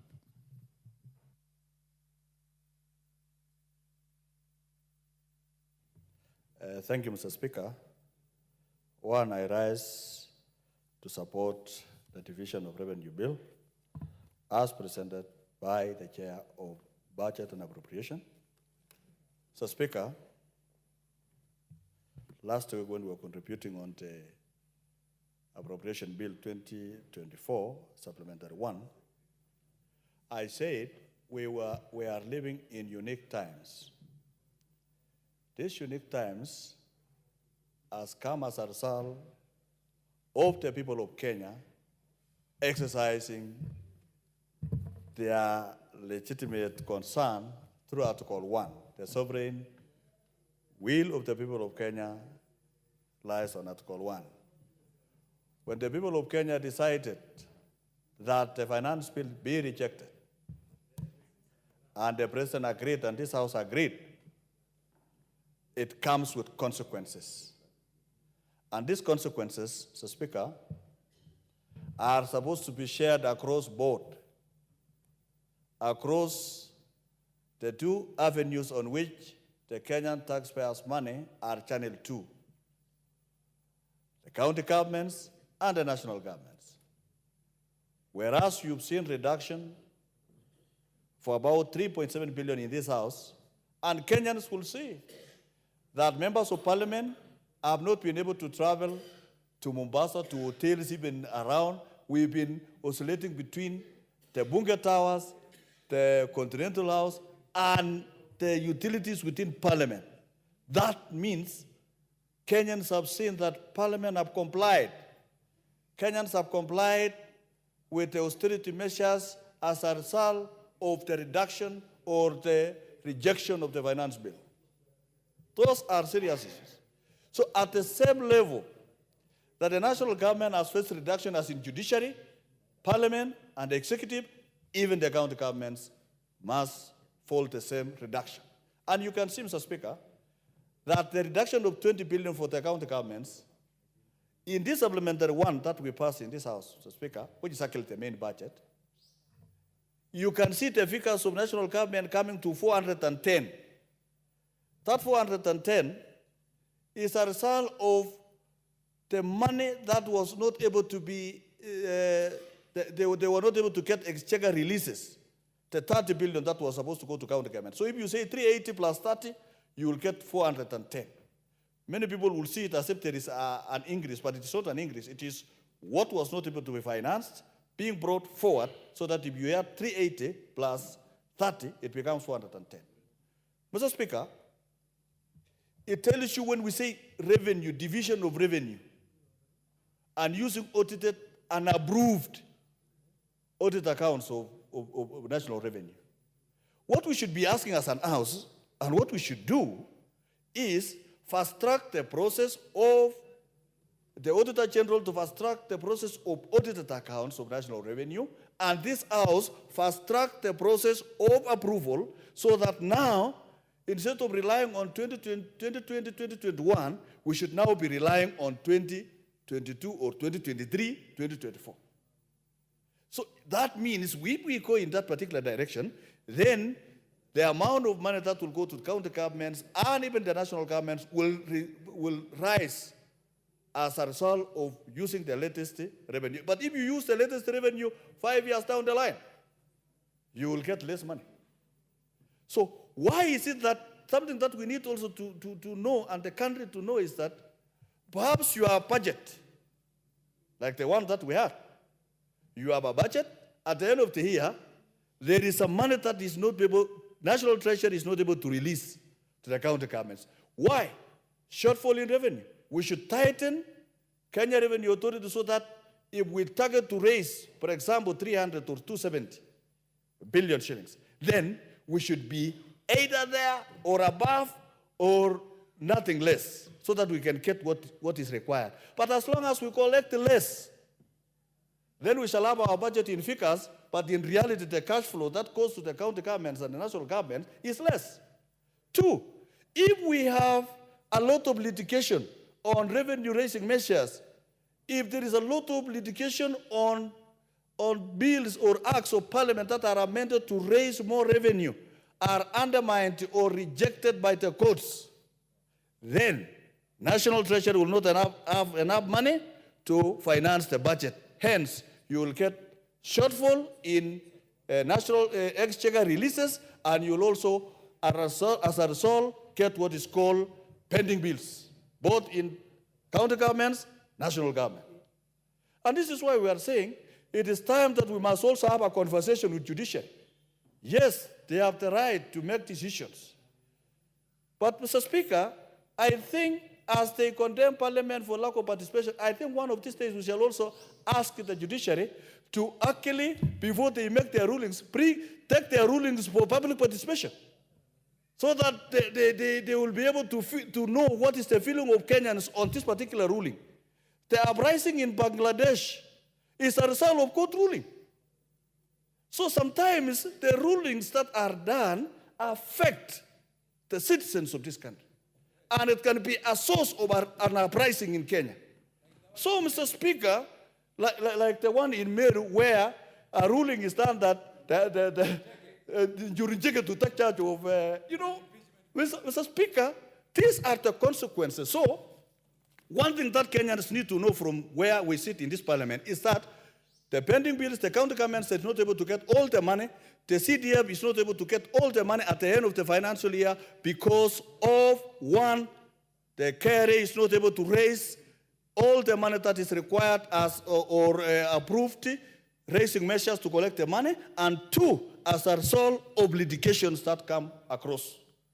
So as a result, you carry another burden of the next financial year to the next financial year. And it will even be worse now that the courts have already pronounced themselves on 2023 finance bill. The chairman of budget should be preparing another supplementary budget, which is another main budget. You know, supplementary one, Kenyans should know, it's not a supplementary, it's the main budget. And as a result of now negating 2023, we may result again in another reduction of the budget, and as a result, the budget committee will have again to prepare another supplementary budget, or we reintroduce finance bill, either in piecemeal or as a whole, so that the country can survive. These are the reality that is facing the country. Madam Speaker, Mr. Speaker, if you look at audited accounts of 2020-2021, the audited and approved is about 1.5 trillion. Mr. Speaker, what about if we could have used 2023-2024? At least the county governments could have gotten more money, everybody else could have gotten more money. But the reality is, even if we do this and we don't get and raise enough as anticipated in the revenue raising measures, Mr. Speaker, we shall only have a budget in figures, but in reality, we don't have money to run the country. So what do we do in this time, Mr. Speaker? It is a time that the people of Kenya have already expressed themselves through GNC and other authorities. It is time that we must be able to learn to live within our means. I am very sure the influence in the county governments, if county governments were to live within their means and cost their programs, the functions of the county governments, if costed, how much will it cost and how will it develop the country? So, Speaker, when we review this constitution, I am part of the stakeholders of this country that went for the constitutional review 2010. We wanted county governments to create wealth, not become a source of eating areas. We want the county governments to create industries. How do we develop this country, Mr. Speaker? Two things. We increase in our agricultural production. And two, resuscitate our industry so that we build the industrial revolution in Kenya and then grow the agricultural revolution. Those are two things that can improve Kenya and build the economy of Kenya. I will ask you for time, Mr. Speaker, because I have something to share.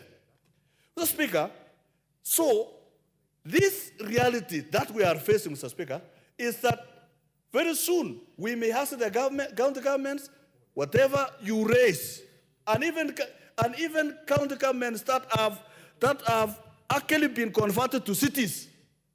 It is time that this house must have a conversation. If you have converted yourself to a city, you can as well run autonomously using your own revenue, like Nairobi, like Mombasa, and those others now can be able to survive. But again, that as very well, good. Order, Honorable Maclap. Good speak, but there are strong minds also on the list here. Honorable Karoli Omondi, you may proceed. Thank you very much, Honorable Speaker. I will try to be brief so that our other colleagues may have a bite at the sherry. Let me begin by saying that I think it is time that we relooked at our budget-making process. I think what the courts have told us consistently for the last 24 months is that we have got it wrong. And I think it is time, as a country and as a parliament, we really look at this and figure out how can we rework the legislative framework for budget making in this country so that we don't suffer the continuous embarrassment of having our finance bills declared unconstitutional twice successively. I think it is quite an indictment on Parliament as well as other arms of government. Mr. Speaker, I agree with the concept that both benefit and burden should be shared proportionately as a concept. But when I look at what is being presented here, several issues trouble my mind. One, I see that we are still using the projections contained in the financial year, the Finance Act of 2024-2025, which, as we all know, is dead and buried. Yet, we are basing the 15% calculation, or rather the projections, on that. That worries me.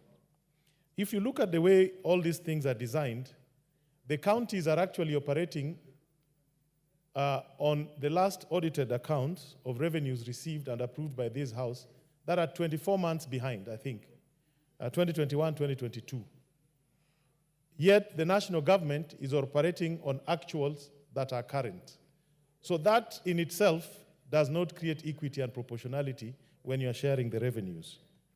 Secondly, if you look at the way we are proposing that the revenues will be shared and money distributed, how can a county government plan? I think we were a bit quick to dismiss what Honorable Oundo was saying, but if you think about it, 15% is on most recent. In fact, the Constitution, for some reason, didn't say last audited. It said most recent. Most recent could be even 5 years. It simply means the last audited and the last approved by Parliament. Yeah, it could be any audited accounts. Yeah, and if 5 years ago you are raising 1.7 trillion, and last year you raised 2.6 or 2.3 like we did last year, and you're basing your 15% on 5 years ago, you can see the injustice that is being done to the counties.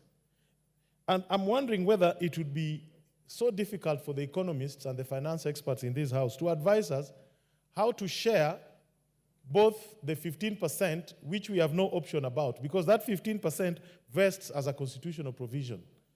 So if it is calculated, we have no power to reduce it. We have to avail it to the county governments.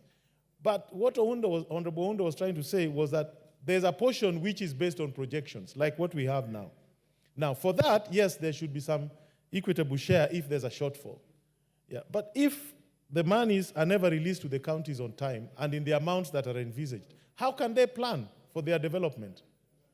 I think there's a very fundamental question here that we need to discuss and see whether or not it is time to review both the provisions of Article 203 of the Constitution as well as the framework that we have for budget making, especially as they relate to revenue sharing, division of revenue, and disbursement of funds to the counties. Because if this continues, I can assure you, a very quick look at the current proposals in this particular bill, I can guarantee there'll be litigation. And going by recent precedent, we don't know how that will go. And my suggestion would be that this House sits down and relooks at the entire budget-making framework, and we get it right. I think we have good economists, we have good lawyers, we have good finance experts, we have good public sector experts. We need to relook at this process. Otherwise, we will keep going round in circles and never delivering on the promise of devolution. Thank you very much, Honorable Speaker. The Honorable Joseph Oyula is in the House.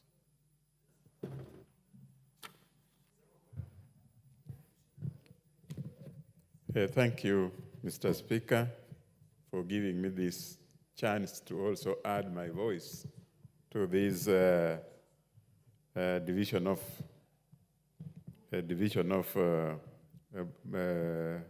Revenue Amendment Bill 2024. Mr. Speaker, this has come about because of the unfortunate situation we went through in the finance bill. Once the finance bill was rejected, that means that the revenue was going to drop by a certain margin. So the division of revenue, which had already been done, automatically was also to be affected. And that is why this proposed reduction has been brought before this House. Mr. Speaker, let's accept that this is a good work that has been done by the Budget Committee, because we cannot pretend that that revenue will be collected. It's one thing saying that we have revenue in the book, but the actual money may not come. So if you foresee that there will be no actual funds coming to the exchequer, then you definitely have to revise your budget accordingly. It is important to live within our means, and that's why this exercise is important, both to the country and to this House. Mr. Speaker, the arithmetic that has been done is also good. The Budget Committee has worked very hard to make sure that they reduce any complaints from any source.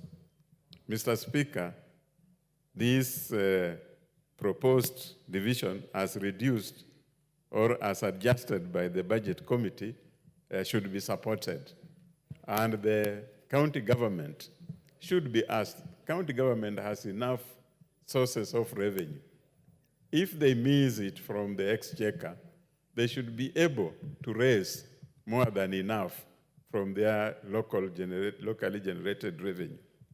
It's only unfortunate that most county governments do not realize the importance of collecting revenue locally. They want to depend on what they get from the national government. Yet, if you compare the revenue they used to raise in the past during county councils, it was much more than what they are raising now. That's what they should be looking at to make sure that they do much better than the former local authority used to do. The sources of revenue are misdirected. Revenue is collected and banked in other accounts instead of going to the exchequer. So they should accept whatever decision comes from this House. Whatever reduction is proposed has been looked at very carefully by the Budget Committee. And therefore, Mr. Speaker, we need to accept this and approve this division of revenue amendment bill 2024. With those few remarks, Mr. Speaker, I beg to support. The Honorable Japheth Nakundi. Thank you, Mr. Speaker. I also want to support these amendments on the division of revenue bill. This has come because of the austerity measures that we are undergoing as a country, and we know this has also come because of the rejection of the Finance Bill 2024. Initially, we had passed money that was supposed to go to the counties up to a tune of 400.1 billion, and I was lucky to be among those who sat in the mediation committee between the National Assembly and the Senate. We spent a lot of time to deliberate on this issue, and we increased the money going to the counties by approximately 15 billion. That notwithstanding, Mr. Speaker, sir, we are here again to reduce the amount going to the counties to a tune of almost 20 billion.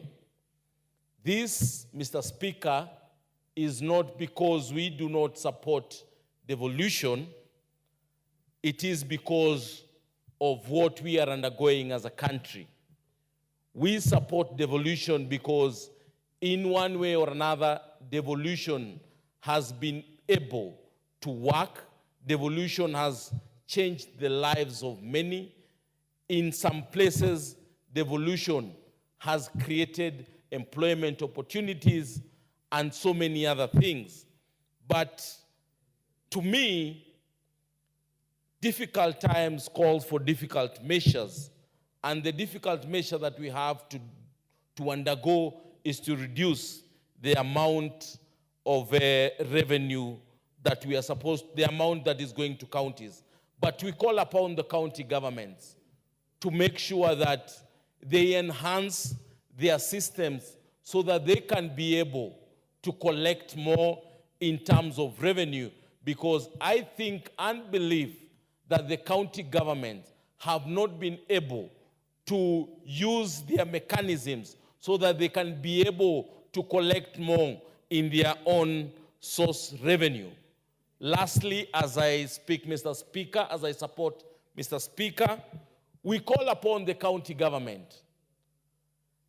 The money that goes to the county government should be used in a proper manner, because most of these monies that are going to the county government, most of the roads, we are not seeing them being done. Most of the roads that we are seeing done are roads that are being done by KERA. Most of the ECD classes, you cannot even see these ECD classes compared to the money that we get as NG-CDF is just a drop in the ocean. But you can see the projects that are being done by NG-CDF all over the entire country. Projects that are being done by NG-CDF are well seen, and people can see them. They are being done in a well and a proper manner compared to what we see in the county government. We know this money was to enhance the CHPs.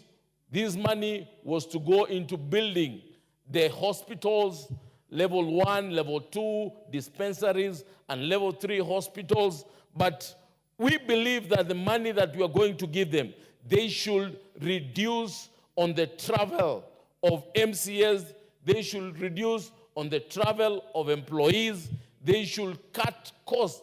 The way the national government, from the judiciary, the executive, and parliament have cut their budgets, they should also go back to the county, to the county governments, and the MCS should reduce their expenditure, the ones they had intended to use this financial year, so that they are able to absorb what we are able to give them. And I call upon, Mr. Speaker, the Treasury to be able to release the money in time so that these projects can be able to be implemented. With those few remarks, Mr. Speaker, I want to support the amendments on the division of revenue bill. Thank you, Mr. Speaker. The Honorable James Nikal.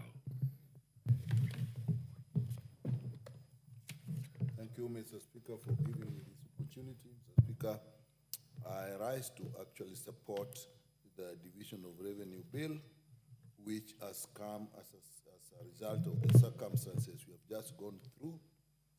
Mr. Speaker, it then gives us the opportunity to reflect on how we do our things, how to respond to the needs and the feelings of our people, so that next time we do not get ourselves into these circumstances.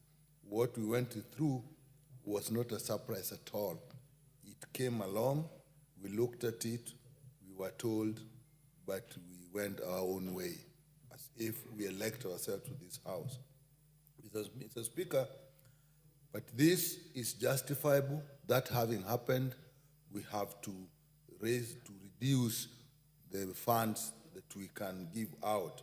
And in this case, to the counties, reduction is going to be about 20 billion. It's unavoidable at this time. But Mr. Speaker, it may also lead us to think that traditionally we do the budget, then we raise the money. Maybe we should start thinking, could we probably raise the money and see the money we can raise and then do the budget? That is just a thought. But whatever it is, the shortfall must be addressed. So, Speaker, I'll only raise a few things. The chair of budget raised an issue of when we have a shortfall or when you have a surplus, what should we do? Logic dictates that actually if there's a shortfall, it should actually be shared proportionately. Or if there's a surplus, it should be shared proportionately. However, Mr. Speaker, that should be under the assumption that all the money that we put in the books actually get released to the counties. Because right now, counties can tell you there are a lot of funds that they have not released that they expected. So if you're going to think of sharing the surplus and sharing the shortfall, we must also think, do we appropriately and adequately release the funds? So, Speaker, whenever we discuss the division of revenue bill, although this is just a revision, it always makes me think of, have we looked at our devolution in details? It's now over 10 years, but you still see issues that to some extent are linked to the structures of the devolution that we should have overcome by now. Mr. Speaker, if you look at the functions, up to today, we are still talking of, do we know what it cost to run the functions at the county? We had a transition authority that actually failed to do its job. Again, because of structure. The transition authority was actually placed in a ministry. Its counterpart, or that was administrative, but if you look at the legal aspect, which was the Commission for the Implementation of the Constitution, that was a body, and actually all the laws were looked at. So that is something we should look at. It didn't happen, but I think it is something that we should now do. It has been talked about long enough. The other aspect of devolution that comes to mind is the functions. Mr. Speaker, if you look at the functions, generally, policies and standards are a function of the national government, while a lot of services are functions of the county governments. But you still have a lot of funds that actually remain at the national level, and you'd have thought that policies would take less money. That is because the devolution of functions are really not complete in my mind. If you look at health, for example, still a lot of functions that actually could be in the counties are with the national government. So that you find at the national level what is happening, whether it is health, whether it is water, whether it is agriculture, whether it is early childhood education, what the county government does is actually not linked to the policies that are actually done by the national government, which also just concerns itself with delivery, not just in the functions that are national, like education, security. But if you look at it carefully, it actually doubles into what would have been done at the county. And yet, the issue of policy and standards actually remains unaddressed because the national government is not doing that. The other issue that we probably look at is the budget process. If you look at it, by the time we're doing the budget policy statement, which is what gives up to the division of revenue bill, you actually find that the National Assembly, which deals with that, knows very little of what the needs of the counties are.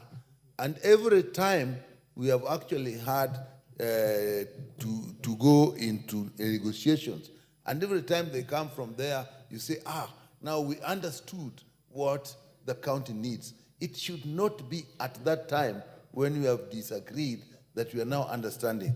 And I've always thought that probably if IBEC took this matter seriously, together with the Commission of Revenue Allocation, by the time we are going, the needs of the county should actually be compiled and should even be available to the National Assembly to look through, and definitely to the Senate, so that you don't have a situation like even now when we are saying we have given above the constitutional requirement of 15%, you find that 75% of the money is still with the national government. So, Mr. Speaker, I think these are issues we should look at. We really need to look at what does IBEC do, what does the Commission of Revenue Allocation do, the information they have, how does it feed into the discussion during the division of revenue. Finally, Mr. Speaker, we also should now, as all the members have said, look seriously on the local revenue to be raised by the counties. I know they deal with it locally, but even when with the national government, by the time we are actually doing sharing, we know very clearly what they are going to raise as A in A. On the other hand, we have no idea what the counties are going to raise. So again, in that area, we are actually in the dark. So I think we should look at all this in our devolution. Maybe it is sometime to look at the Constitution again, particularly in relating to resources, so that we actually tidy that up together. So with that, Mr. Speaker, I do support this bill. Very well, the Honorable Julius Melly. Thank you, Mr. Speaker. Mr. Speaker, I rise to support the Division of Revenue Bill. This is a very important bill, Mr. Speaker, that actually appropriates revenue across all levels of government as per the Constitution. The Constitution is very clear, Honorable Speaker, on how revenue is supposed to be shared amongst the two levels of government, and on top of that, also on what we call the equitable share. Mr. Speaker, I want to thank the Chair, Budget and Appropriation Committee and the members, having actually sat down at this particular time to really come up with supplementary one. Supplementary one is essentially the appropriation bill that we lost as a result of the cancellation of the Finance Bill 2024-2025. Honorable Speaker, the Chair, Budget and the Budget Committee members actually have gone through to ensure that what was actually dropped was occasioned by the dropping of the Finance Bill is actually legalized through this appropriation bill. And in effect, they even went down to ensure that the laws or the Constitution is followed, that what we are sharing with counties is what we have.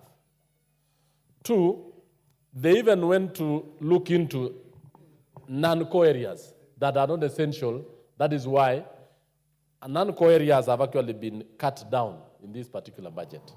Honorable Speaker, and I want to laud what the other honorable members have just said, that this appropriation bill is a bill that comes at a time, is a bill that tries to put in place how this House can now live within our means, cut expenditures within the county governments, look at areas within the national government, that is the legislature, issues of non-essential travels, non-essential expenditures, even within the judiciary, even within the executive.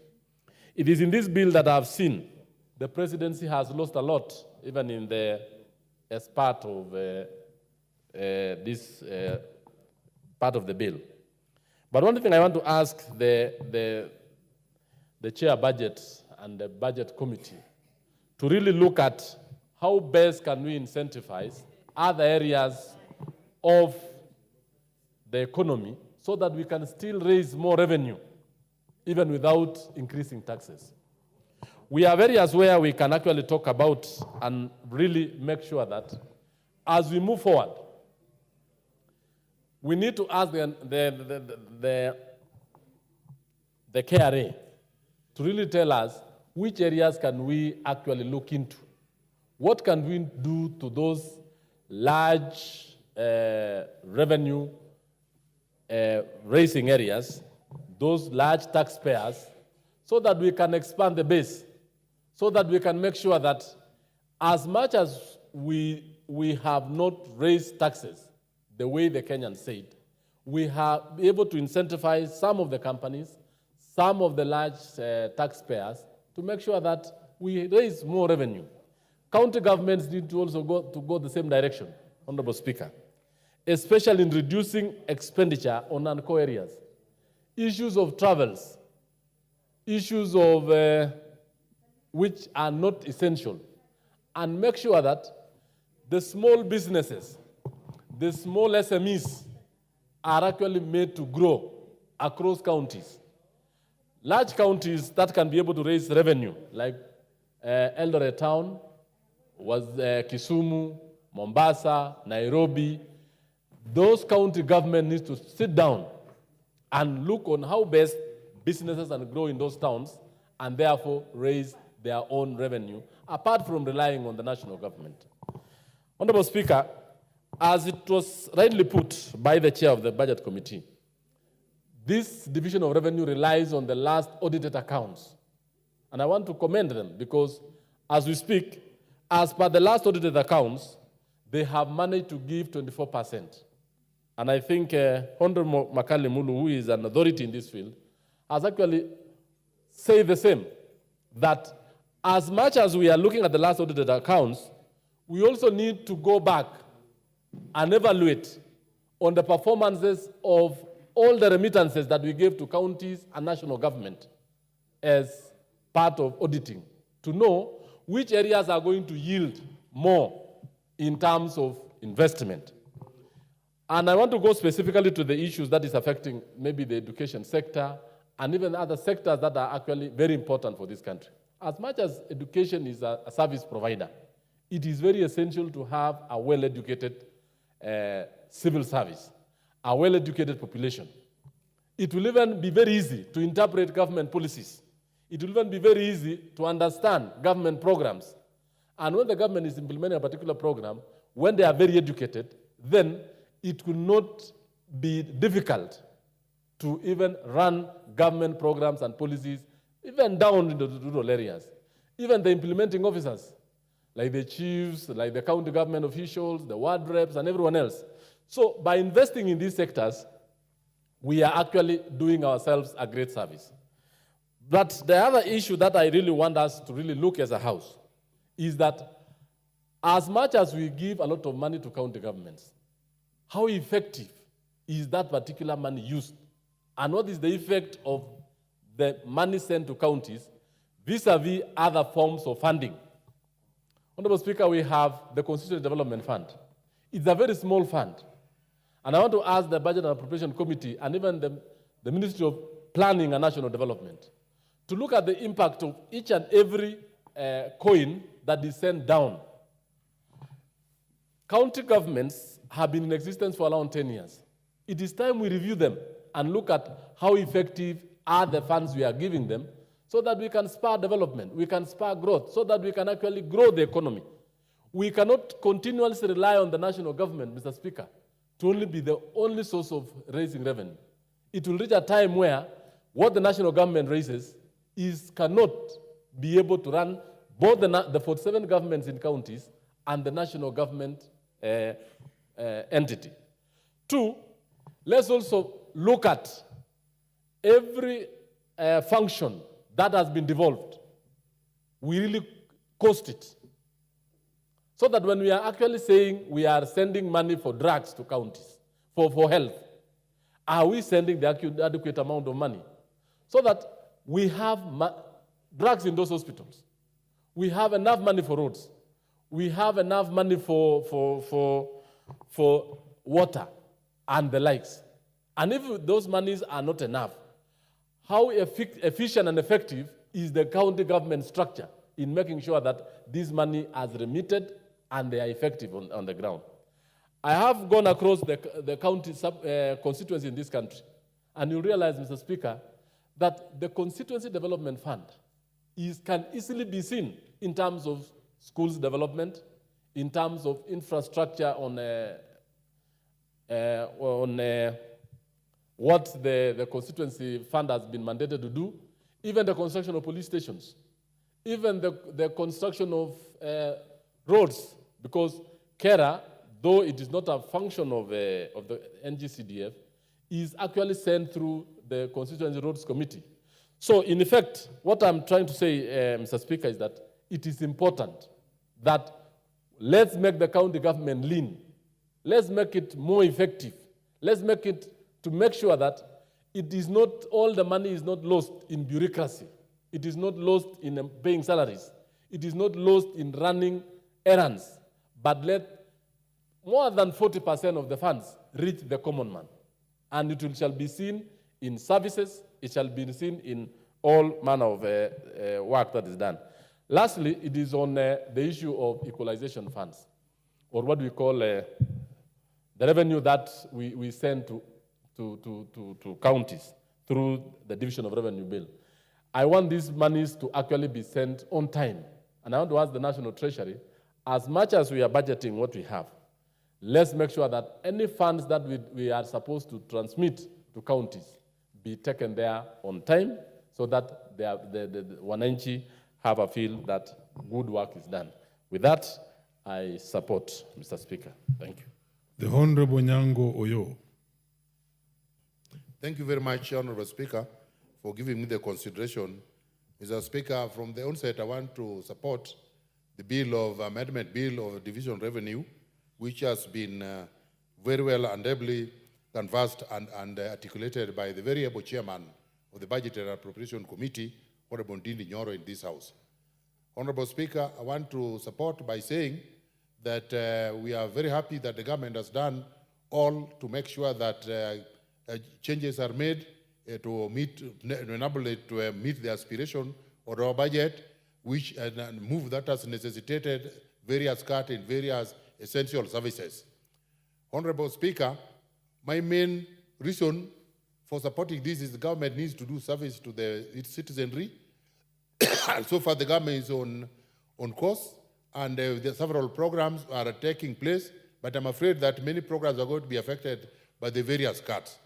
I'm afraid that while the committee or the government through the budgetary committee has made remarkable cuts in various essential services, the services by the government ministry and local government do not prove that we are in a delicate position. The problems that Kenyans have, or we have against Gen Z, is perception. We are cutting the budget in order to enable us meet certain aspirations. And I'm happy that we have made a lot of sacrifices, including my parliament, including the CDF, has had to lose a certain big portion of what the allocation they had. But because judgment to a lot of extent in leadership and politics is through perception, the government, through the local government and the national government, has not demonstrated that we are in dangerous zone, that the economy is awkward, it's not supporting our aspiration. Mr. Speaker, the county governments used to be standalone governments. They were collecting revenue, they were executing various public aspirations. They were building schools, they were building hospitals, they were doing the roads. Nairobi County was a government on its own, standalone government. And they were doing a lot of services to meet the aspirations of the residents of Nairobi. Kisumu the same, Eldoret the same, and many others. But since devolution, the work of the county government, all the revenues that are collected by these county governments have not disappeared, they have sublimed. And what they are doing is all the times making noise about the release of the government, of the checker from the government quarter. And there's no demonstration on the ground that even after they have collected, or even after the government has released their part of the bill, that they are doing something for the people. All that you see that embitter the local people is the flamboyance of the political class in the county government. You see the governors being driven, chauffeur-driven in many vehicles, with many people with titles that don't matter, we don't need at this point in time. And this must be corrected. There are rumors of those top people in the government looting lots of money, and there are indications you can be shown, even in Dubai or even in Kenya, serious developments that belong the top leadership of the county government. And I'm wondering whether this body called EACC was quietly disbanded, or somebody has asked them to go for break until the day that he will be recalled. And as if that is not enough, you come to the national government. The president dissolved the cabinet because they were not performing. And the cabinet were not performing alone. There is a ministry which is run by a technical person called principal secretary. Then there is the image of the government, the cabinet secretary. I'm sorry that we are soon going to pass to this house the various appointees to various cabinet secretaries. The offices they are going to occupy were fabulously done the other day. But once they have been approved by this house, you go and check the offices they are going to take, what fabulous developments are going to be done, as if they have never been done before. And as if that is not enough. Look at the cabinet secretary when he has left his office and is going home. The escort routine that he has, fuel guzzlers that are taking money, security officers who are supposed to be guarding the security Kenya's travel points. They are all there. And since they were dissolved, I have not had any incident where a cabinet secretary who used to be escorted by 2 vehicles has been hijacked or has been harassed. This must stop. The government must demonstrate that we are serious. I will demonstrate to you my experience of yesterday of a principal secretary in a controversial agriculture ministry. You, Dr. Paul Rohn, who was mentioned with Linturi in the fertilizer scandal. And I'm happy that in his wisdom, the president has already done away with the Honorable Linturi, and I believe this one should also be left. He was purportedly visiting my constituency, the Sugar Belt, which we co-own with my colleague Meli yesterday. And he said it was technical reasons. While I believe the principal secretary is not involved in politics, he came in full guzzlers, the undersecretaries, the directors, and came to the constituency. And everything came to a standstill. Work was not going on. Farmers were called to a corner. They waited between 9 and 6 when he saw them for only 10 minutes. And he had no value addition to his visit. But the type of the money that was spent, and he expected us leaders to take time and go and receive him, because me and Meli, we had received the intelligence that was coming at the behest of a local sugar company, which is entangled with the public with land fraud. So we could not waste time to go and receive him. And the kind of flamboyance, the kind of expenditure that you find public officer spending, giving, the image is giving to the people. That is what is giving the government and our political parties bad image. We want to cut the meat where it hurts. And where it hurts, we have already sacrificed. Even Parliament, we have sacrificed ours. Everywhere has been, but the government needs to be very serious. Our organs like EACC need to be very serious and spare nobody. The government appointees must behave and stop this excessive flamboyance and behave as if we are going through austerity period. And I believe that while we will support this bill, we want His Excellency to be very tough and very strict. Maintain a lean government and put proper measures for making sure that there's no further wastage in the government, and also by the appointees. Thank you very much. I support. Is the Honorable John Waidaka, Kiambu, in the House?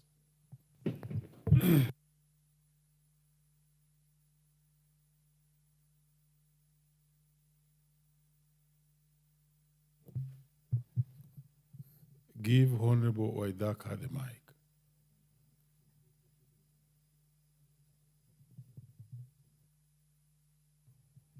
Thank you, Honorable Speaker, for giving me this time to voice my support, to support the Division of Revenue Amendment Bill, number 38 of 2024. And before I start, I would like to commend the Chairman of Budget for doing a very commendable job under very, very difficult circumstances.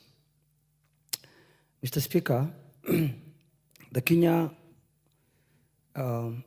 Kenyans rejected the 2024 finance bill, and for this reason,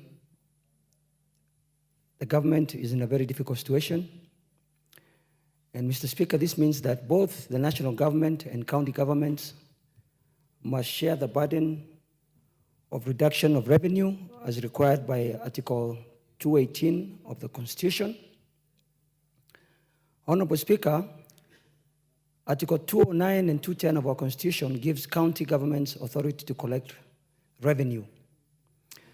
It's therefore, Mr. Speaker, for county governments to understand the situation in the country and put proper measures to raise own revenues so that services like healthcare and other services that are provided by the county government will not come to a stop. Mr. Speaker, in the year 2022-2023, county governments fell well short of their revenue collecting targets. For example, Mr. Speaker, in Nairobi, out of a projected 17.5 billion in revenue collection, Nairobi County was only able to raise 10.2 billion. In Mombasa, out of a target of 5 billion, Mombasa was only able to raise 3.9 billion. In Kiambu, where I come from, out of a target of 3.4 billion, they were able to raise 2.4 billion. In Narok, 4.2 billion was the target, only 3.1 was raised. And in Nakuru, out of a target of 2.3, only 1.6 was raised. As you can see, Mr. Speaker, the county governments are falling way short of their projected targets. So from this, Mr. Speaker, I would urge the county governments to come up with clear policies where they'll be able to raise money by themselves, to embrace technology, and have better systems that will assist them in collecting revenue. Mr. Speaker, I'm told of a story by my late father, or rather I was told a story by my late father, whereby the Nairobi County used to loan, in the 60s, used to loan other governments, foreign governments, money because of the efficiency of how they used to collect money. One of the problems that faces our county governments, Mr. Speaker, is they do not know where their tax collectors are or people who are supposed to pay taxes. For example, Mr. Speaker, I have brought up a bill that was approved by the Budget Committee to have an address system in the country whereby the county government would know where all the taxpayers are as per using an address system to identify all the necessary people who are supposed to pay tax. So, Mr. Speaker, I support this bill so that we are able to address, mitigate this issue whereby, because now that the government does not have enough money, also county governments will also have to reduce their allocation, or their allocation will be reduced so that we'll have an equitable solution to our problem. Thank you, Mr. Speaker. And thank you very much for using fewer minutes. I want to ask future speakers to do the same because it has also, most of the things have been ventilated. Let's have the Honorable Esther Pasari speak on this. Thank you, Mr. Speaker, for giving me this opportunity to contribute to the revision of division of revenue sharing. Mr. Speaker, I commend the Committee of Budget for doing all the work that they've done. And, you know, we've all been mentioning, we've had some unprecedented historical issues that have happened in our country with the Gen Z protests. And, you know, it's brought us to this point where we have to come back and look at our revenue based on the fact that we will not be having the Finance Bill 2024. But I want to take this opportunity to mention a few of the people that lost their lives during these protests. There was Rex Masai, Evans Kiratu, Eric Shieni, David Chege, Bisley Kamau, Ibrahim Kamau, Kennedy Onyango, Abdi Kadir, Charles Ngere, Ikebath Mukay. These are just 10 names of the people that lost their lives. Lest we forget that the reason that we are talking about this today is because the country reached a point where our children rose up and said, enough is enough. And why did they say enough is enough? It's because they can see that the country was not going in the right direction. We, as representatives of the people, failed to actually do the job that we were elected to do. All three arms of government failed the people of Kenya. And because we failed the people of Kenya, we're here discussing the budget. Now, the budget that we have to ask ourselves some really hard questions. Questions because I can see, I recently saw the strike notices coming out left, right, and center. Everybody wants collective bargaining agreements that were agreed, honored. People want jobs that were promised, people hired. We have shortages of teachers, we have shortages of medics, we have people who are past retirement age still in government. We have to really start cleaning up. And cleaning up, if we can't do it ourselves, what we had with the Gen Z revolution or protest recently was like a tremor. The earthquake is what we should avoid. And we can avoid it if we actually listen and act on everything that they're saying. Because you know what? These are not strangers coming to tell us how to run our country. These are not strangers telling us that there's a lot of waste. These are not strangers telling us there's a lot of theft and a lot of corruption. These are our children. These are Kenyans. These are people that the Constitution swore to protect. But then when I come to think about it, I also feel sometimes that maybe we need to really sit down and revisit this Constitution. You know, do we really need 47 counties? Did we actually start this exorbitant expenditure when we passed our Constitution, where we decided to have so many counties? I mean, I was trying to draw a parallel with California. California is got the population of Kenya and has 150 elected representatives versus our 2,000. California has a GDP of probably the entire continent of Africa. And here in Kenya, we, right now, when we think about it, we are, I think, overrepresented. California has CEOs running the various state boroughs that they have within their state. So I think we really need to look at, and we need to do it quickly. We need to look at, one, are our laws adequate when it comes to fighting corruption? Because the former president said we're losing 2 billion a day, which comes to about 700 billion. We definitely need money to be able to get this country right. And if we actually deal with corruption, we should be able to do this. But are we putting money into dealing with corruption? Are we putting the legislation and the structures in place to deal with corruption? Because if we are not, then we're going to have a problem. I saw some videos running around on social media after we did the vetting, and so many people questioning the wealth of many of the people that we're vetting. I too wonder, how do people make that kind of money?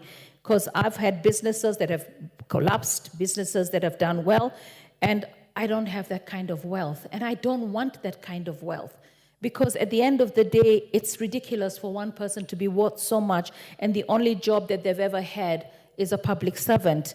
You know, I think it's like egg on the face of the people that have elected us to do the work.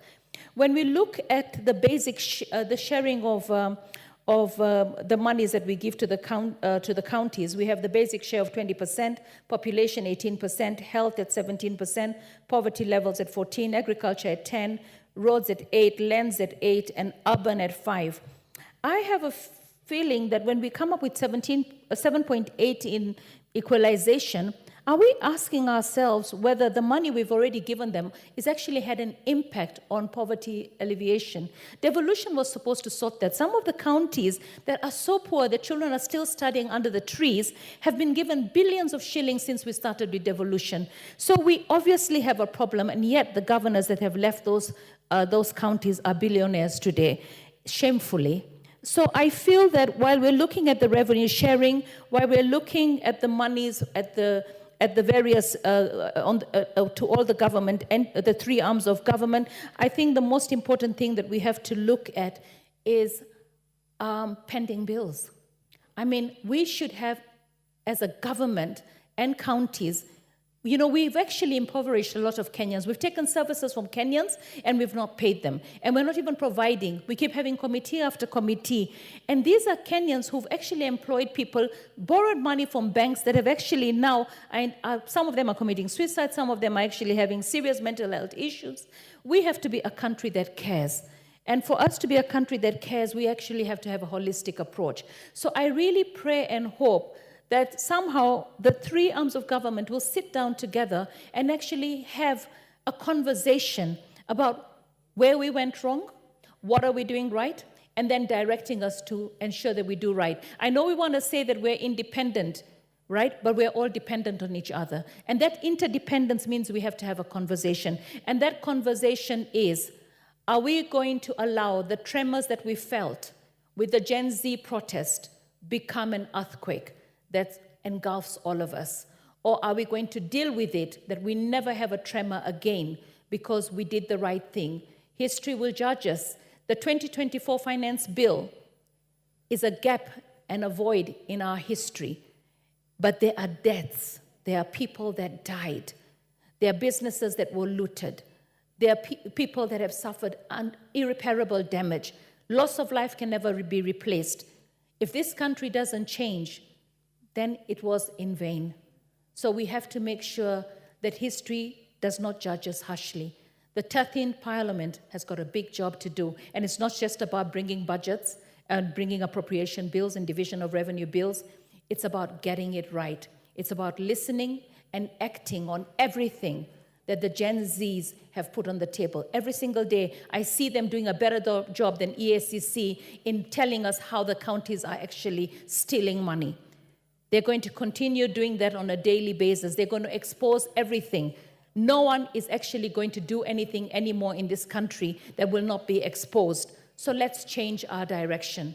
Let's change the direction to the dreams of our forefathers when they coined the national anthem, when they actually fought for our independence. Because what we have done is we have taken that independence and thrown this country to the dogs. Let us bring Kenya back its lost glory. And that requires us being serious. Thank you, Mr. Speaker, and I support. The Honorable Naomi Wako.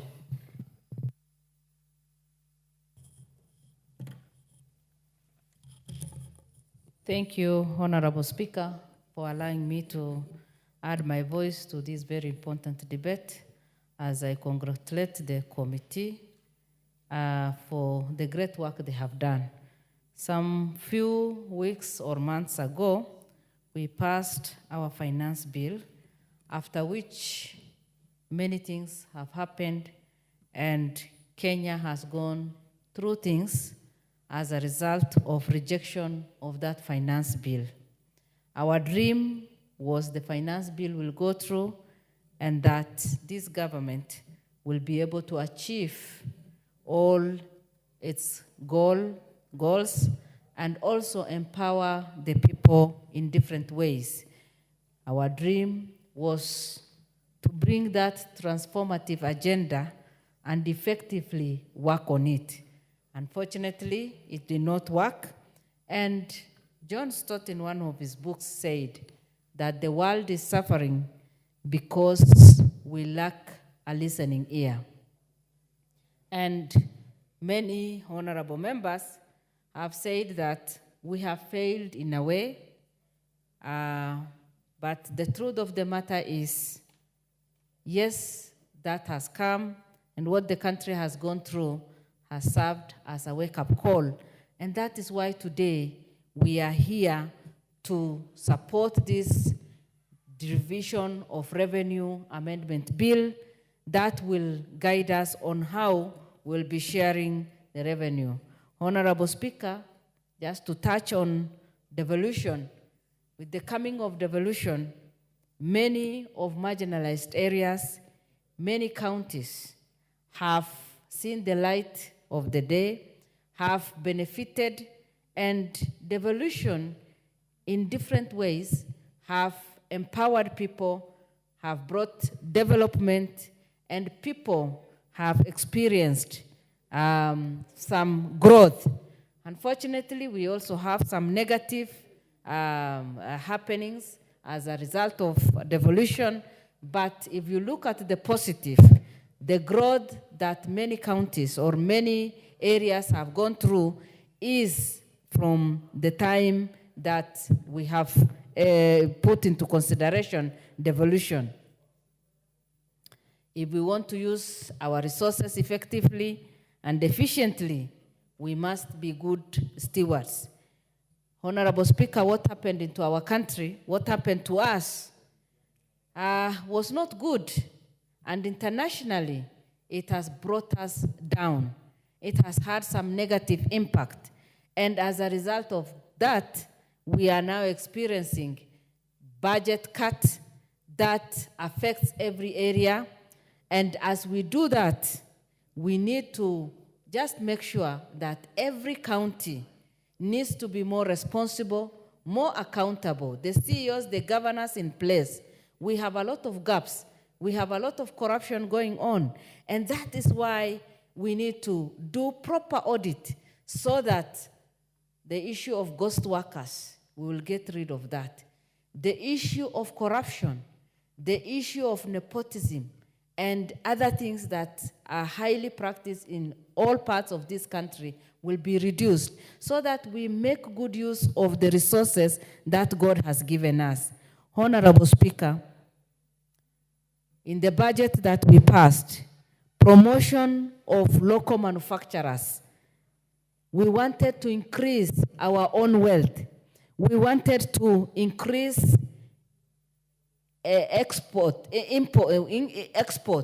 and then reduce import so that we can create our own wealth.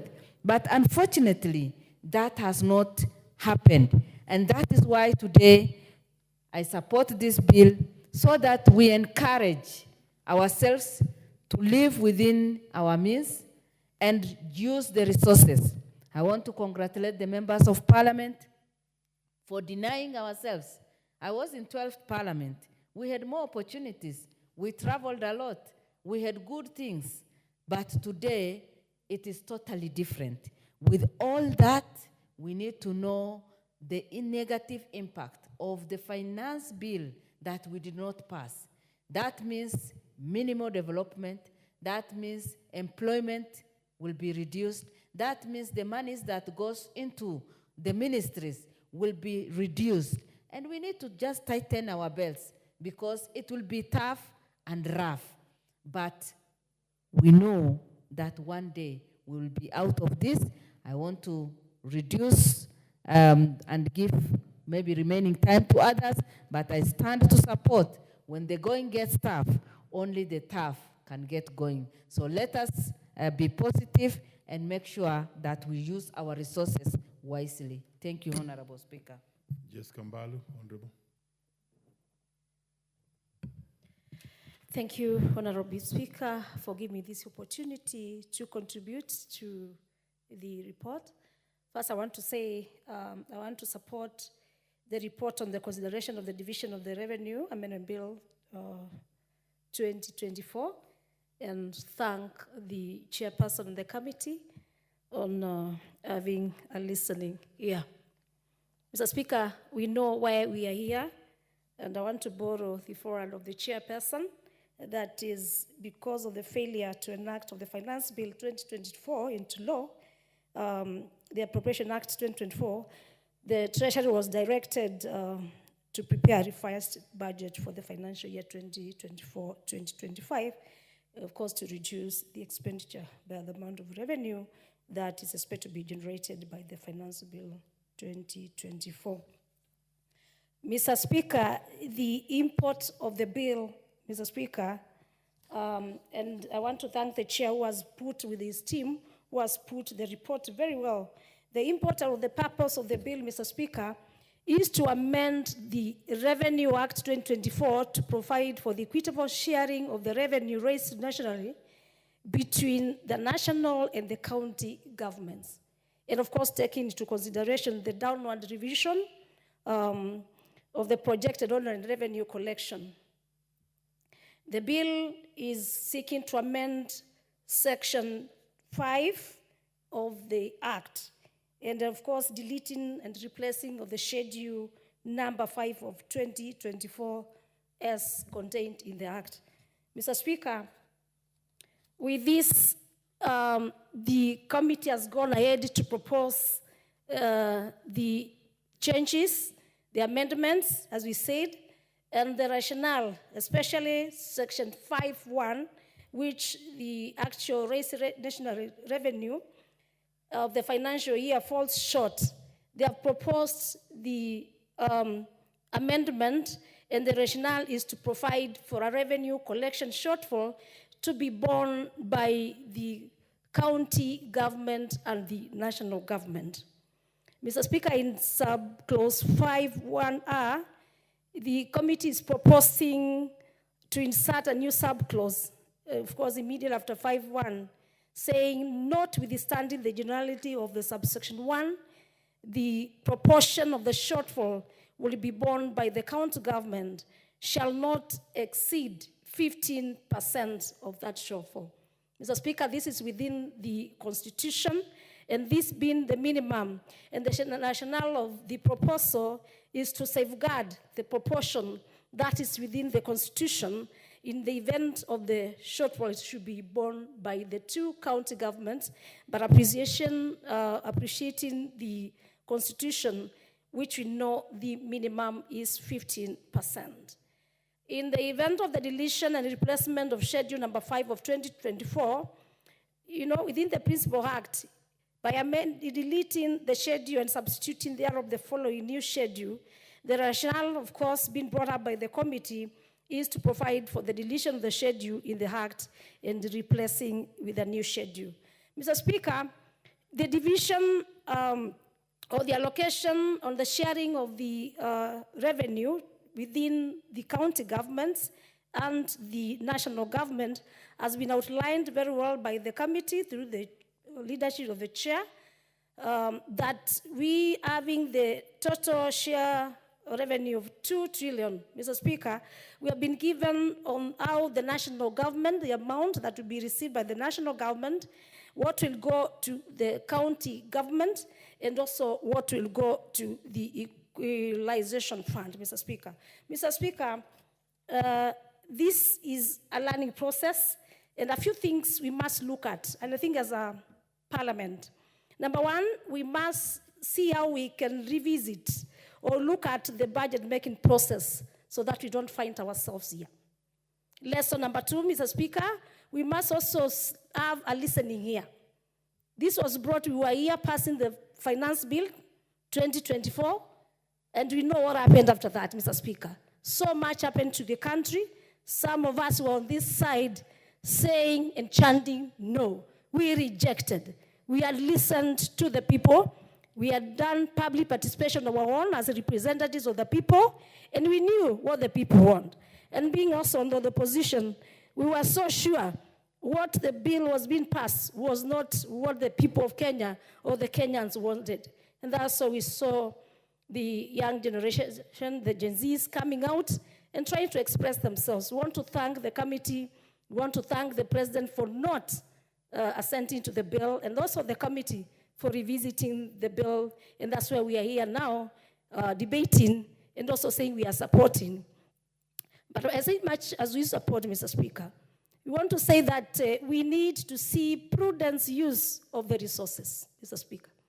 I and the chair have sat in the last parliament in the Public Accounts Committee, and we could see the gaps in the expenditure of the funds that have been allocated to the different ministries. And so we want to say, even at the national government, when these funds are being allocated to those ministries, we want to see prudence use. Mr. Speaker, also, as we raise money from our Kenyans, we need to reduce reduction. I mean, we need to reduce corruption. Mr. Makali, who is ahead of me, we were in this parliament in 2013 with you, and I'm sure you want to contribute. I want to give you 4 minutes. Kenyans are watching. We must listen to Kenyans, even as we prepare our budgets. And so, Mr. Speaker, I know since it will go to the Senate, I am sure they will look at it, knowing these functions are devolved, others are from the national government. All of us as representatives of the people, we know how much when we get these funds, for example, the NG-CDF, all the projects that are in the NG-CDF, they are just being visible. So, Mr. Speaker, with those few remarks, I support and I thank you. Yes, what's your point of order, Honorable? Thank you, Honorable Speaker. Wanjikumuya. I'm starting on standing order number 95. Honorable Speaker, considering many issues on counties, corruption, size of government have been very well debated in this House, and indicating that the members know the answers and the solutions to the budget of this country, I beg that you call the mover to reply.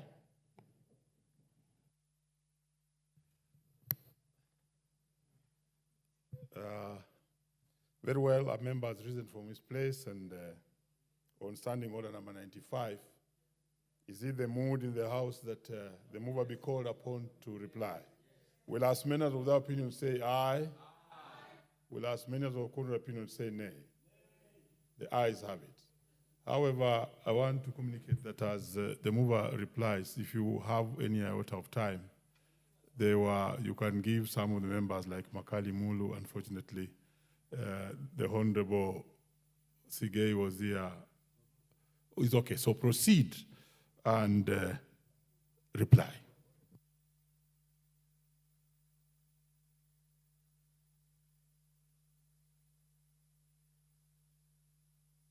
Give the chair the mic. Thank you very much, Chair. I would have done exactly as you directed, but checking the standing order when you raise order 95, I don't think it's possible for me to donate time.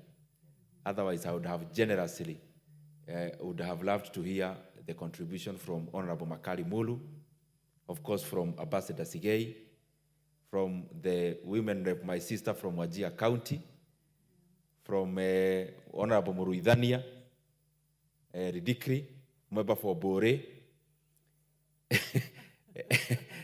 and of course my friend from Karachuonyo, the member of parliament for Karachuonyo. I know they are very good contributors to this House in terms of debate, including Honorable Naomi Wako. It's only that procedurally I couldn't have done it, but I'm sure I'll benefit a lot from the interaction even as we move to the committee of the main House tomorrow. I want to thank all members for staying up too late to debate this motion and bill. And Honorable Speaker, I am sure that the members will also turn up tomorrow so that they can get some time as we go to the committee. Otherwise, Honorable Speaker, I beg to reply.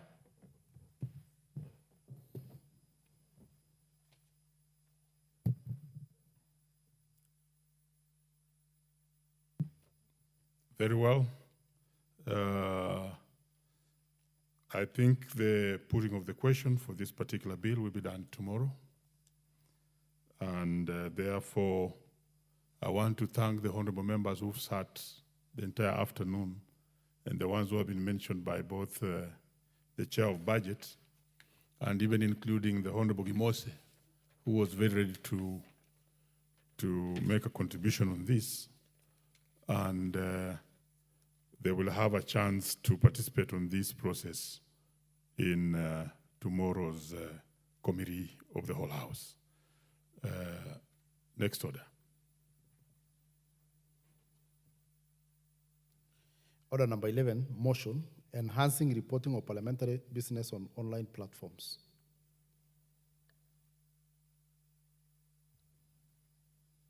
Mover.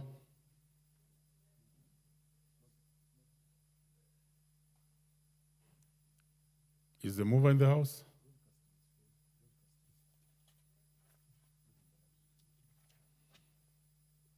Honorable Wako, leadership. Speak on that.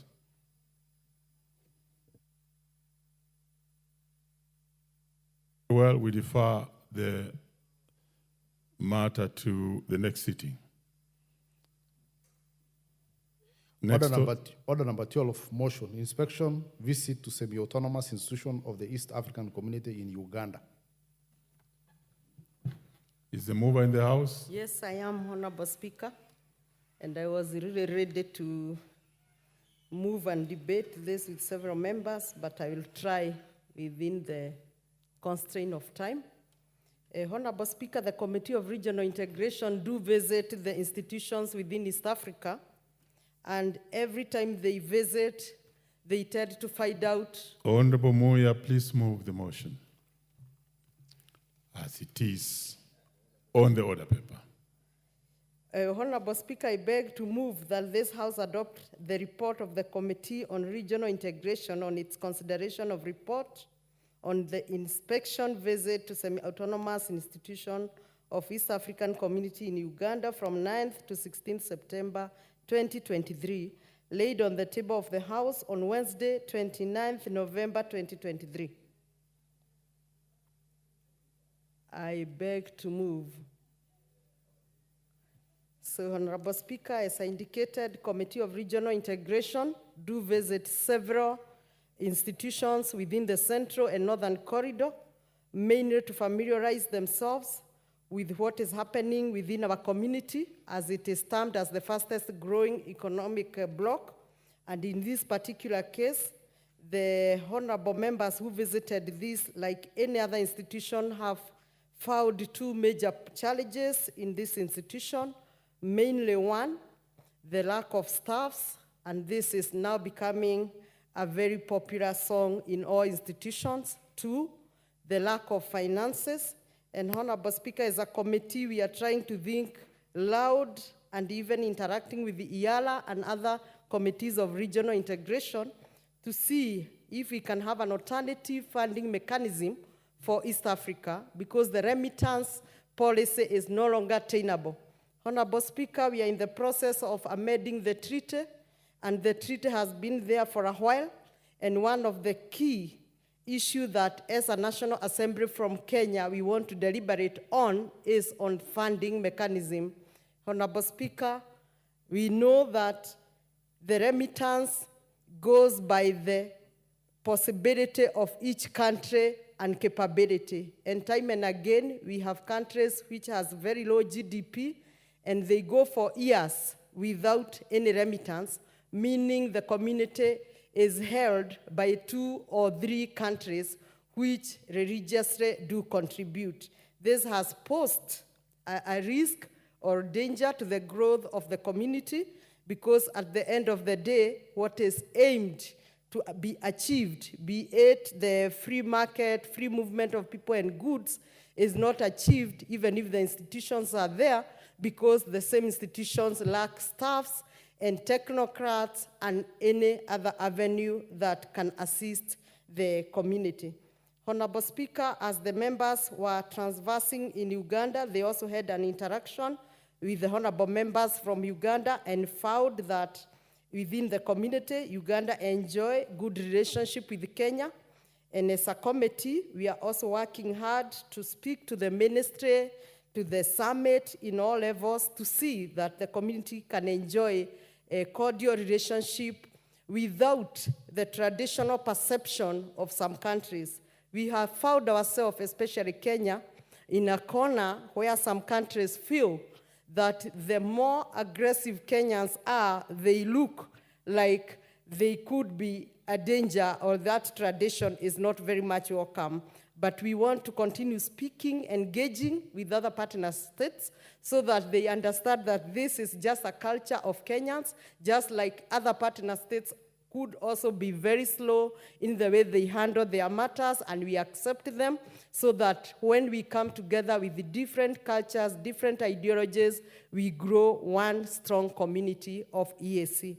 Honorable Speaker, I was to be seconded by Honorable Adipo, who has stepped outside, but I beg to stop it at there. If I'll be added few minutes in the next sitting, I would really be happy to be able to speak 2 or 3 more points.